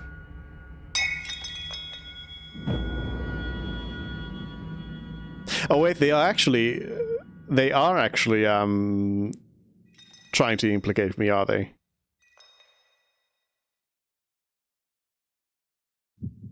Momodi's in on this.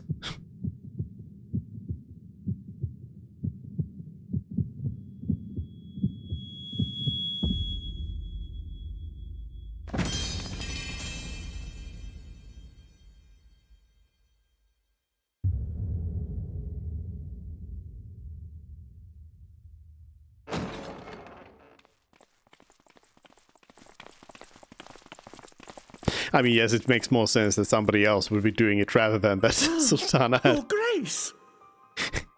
had, you know, hired somebody to kill herself. But yeah, somebody...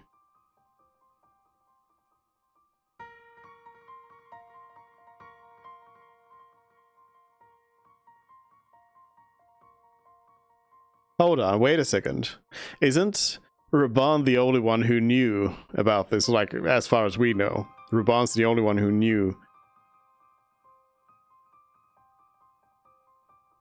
Is Ruban actually the sus one? Or am I? Her Grace, the Sultana, is dead. Am I the imposter?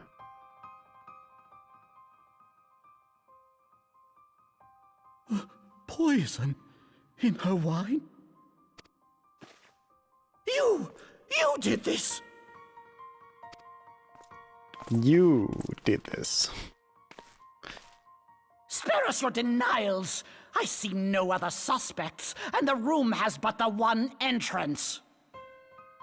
Though why would Teleji want to keep the Sultanate as it is? I hereby accuse you of regicide! Men, arrest this viper!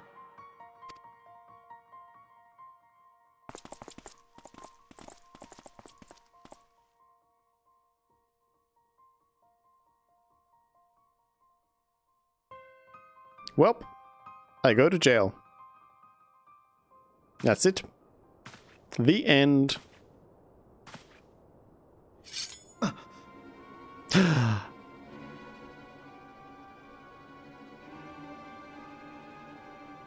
Sir, barring a few exceptions, we have detained all those with allegiance to the Scions. The Rising Stones is also under our control. Wait, I don't think I mentioned it, but I was actually thinking earlier when Aphrodite came here that the Lalafell is the only one I trust. Oh no. Whoops.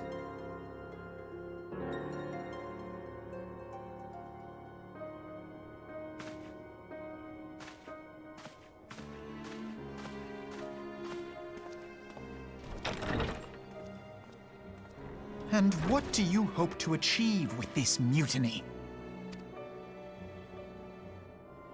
Why, that which we have striven for all along, Commander. The salvation of Eorzea.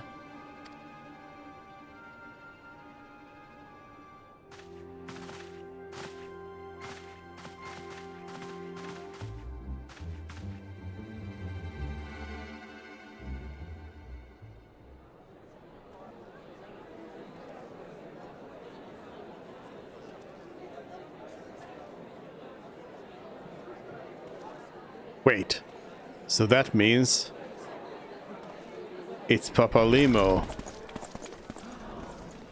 Papalimo is the imposter.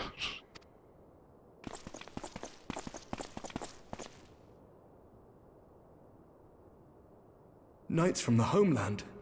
This cannot bode well.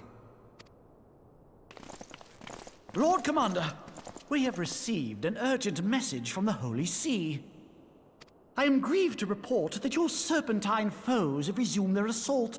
Needless to say, your presence is urgently required. These knights have come to bear you swiftly home to Ishgard. A surprise attack? We've had no such word from our men, and the timing is most fortuitous to catch us away from the city. Most fortuitous indeed. Lord Commander, we must away!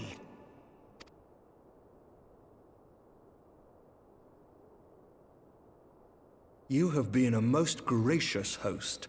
I hope that I might one day return the favor. Come, Lucia.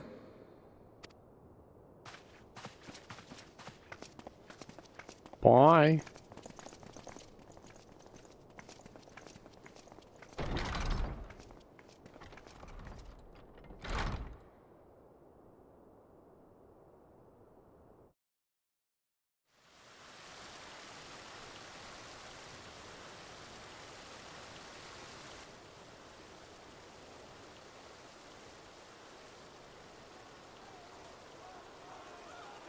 Whatever is going on in there?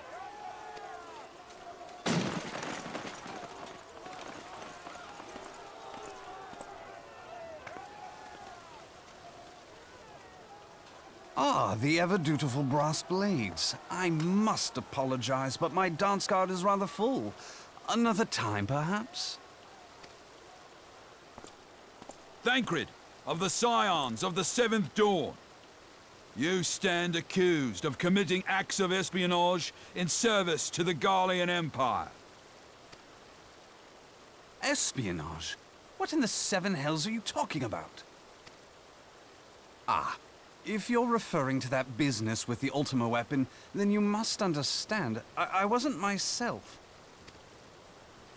Under interrogation, an Imperial prisoner revealed your involvement in numerous dealings with the enemy. We've also been investigating reports that you are a practitioner of forbidden arts. You'd best come along with us. Forbidden arts? You invite me to your party and now you want me to leave? I do so detest receiving mixed signals. Come then. I believe I've lost my appetite for this farce of a celebration.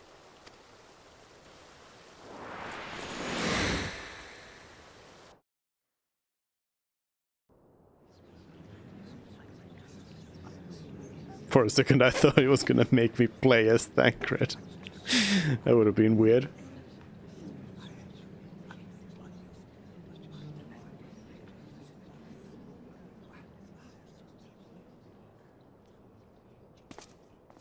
You go too far, Lord Adeleji. By what right do you march armed soldiers into a royal banquet and eject state visitors without her grace's consent? You treat the brass blades as your personal army and show contempt for the throne with your every act. Leave us, now. Is that an order, General? Mayhap you have mistaken me for one of your flames. You will find I am not so slavishly obedient. As you lecture me on personal armies. As for your outrageous claim that I have shown contempt for the throne, let all here observe that it was not I who feasted while an assassin removed its occupant. I expect this is your idea of defending the nation, is it? This and diluting our forces through these distractions in Cartano and Kurthis. I do begin to see how the ranks of the Immortal Flames came to be riddled with Garlean sympathizers. You are plainly unfit for command. Wait, goddamn you. Your words make no sense. What assassin? You mean to say you don't know? We caught the vaunted champion of the Scions in her Grace's private chambers, not moments after the deed was done.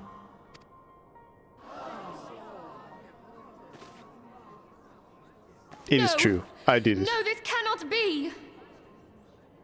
But the true target was Tataru, so it was accidental.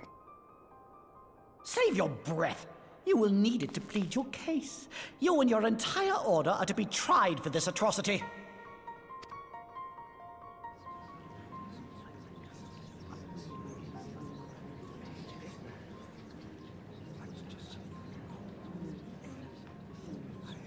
Bring in the prisoner!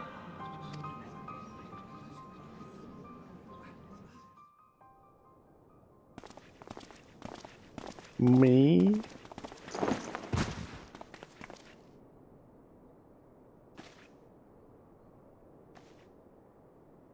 This woman stands accused of poisoning Her Royal Majesty Nanamu Ul Namo and is suspected accessories to the crime. All members of the Scions of the Seventh Dawn will be detained for questioning. This is madness! What a pity. Who'd have thought your tale would end like this? Should you demand further proof, a vial with traces of the substance used to poison Her Grace was found upon the assassin's person.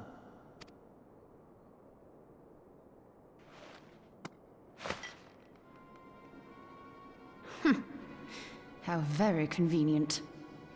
You would speak of convenience? Who persuaded Her Grace to host this celebration? A diversion which presented you and your confederates ample opportunity to commit the crime, and a crowd within which to fade from view. A more convenient occasion I could scarcely imagine. Ishtola's just gonna roundhouse kick Tileji right now. How dare you! After all we have done for Uldar! Hold your tongue, witch! I'll not be ensorcelled! I know all about the dark gift that you and your disciples wield. Oh yes, I've observed how you worked upon the minds of the Alliance leaders, bending them to your will. And what of your cordial relationship with Sir Emmerich? For years, Ishgard abjured all contact with the outside world, and now the Lord Commander of the Temple Knights treats you with the familiarity of a childhood friend. I'll tell you what I think. I think this desperate defense of Ishgard was but a ruse to deceive us into dividing our forces. Your next move will be to charm your Kurthan allies into invading our lands. Now that is truly ridiculous.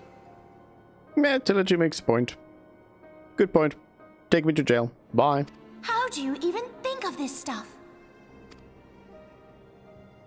She cannot be dead.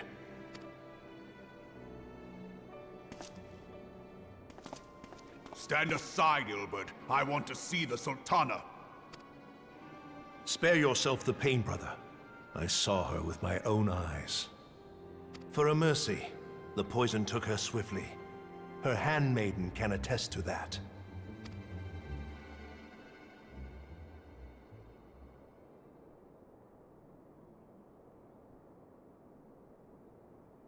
This cannot be. Nanamo. No! People reign.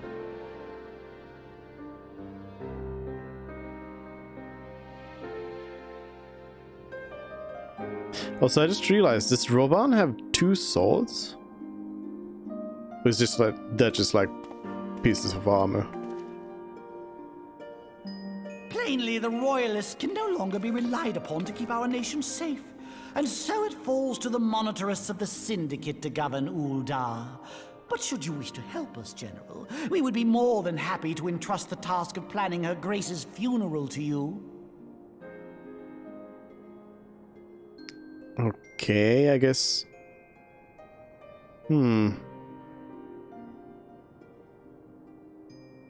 So, I mean, okay, so I was under the impression, I was assuming that whoever, well, Tileji apparently, who killed Nanamo would do it to stop her from abdicating, but maybe Tileji didn't actually know. I just wanted to get rid of the royalists, I guess. Raban has 2 swords, 1 for each hand, but there's also the shield. You can't carry a shield and a sword in one hand. That's not allowed by the rules. It seems only right that you should bury your precious Sultana, and we will be glad to be rid of that burden.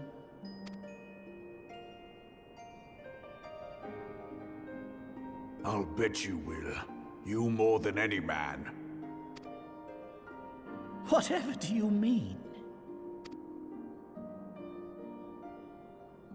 I mean you had her killed, you black-hearted bastard!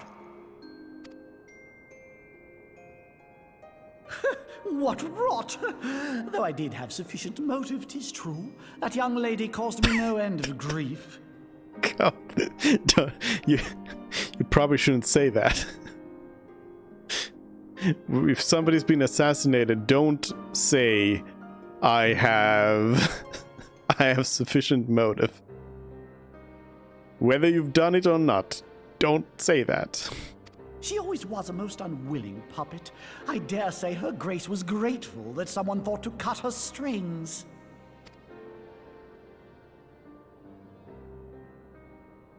You would mock her, then mock her from hell!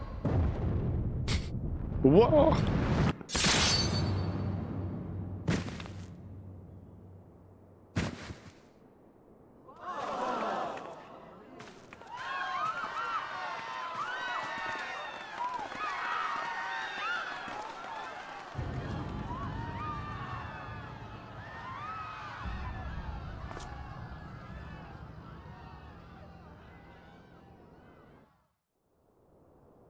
Raban? Have you lost your mind, General? It is forbidden to draw steel in the royal chambers, much less slaughter our fellow syndicate members. Yeah. I think that would be forbidden. All Lalathils currently half off. You're one of them! You've been in league with the Scions all along!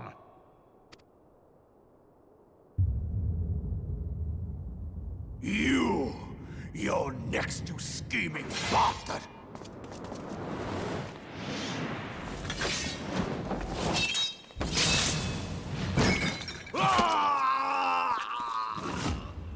Whoa!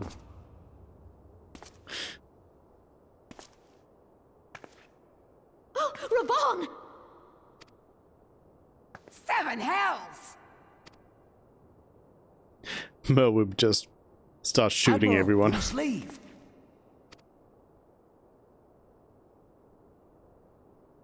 Ah!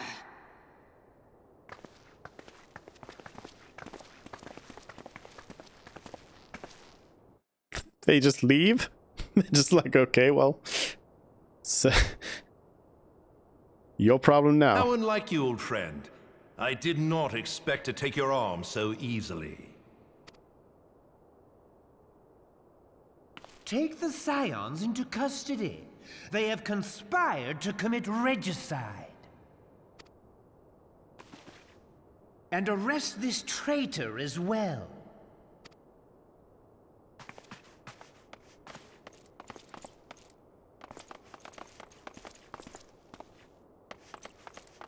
Well, the end. Ilbert, I hope you choke on their coin. 'Tis better than the dirt I've supped on these long years. We can't all abandon Alamigo and become great war heroes as you have.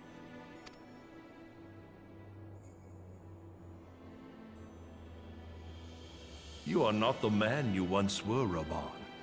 Since that girl strapped the yoke around your neck, you've become docile.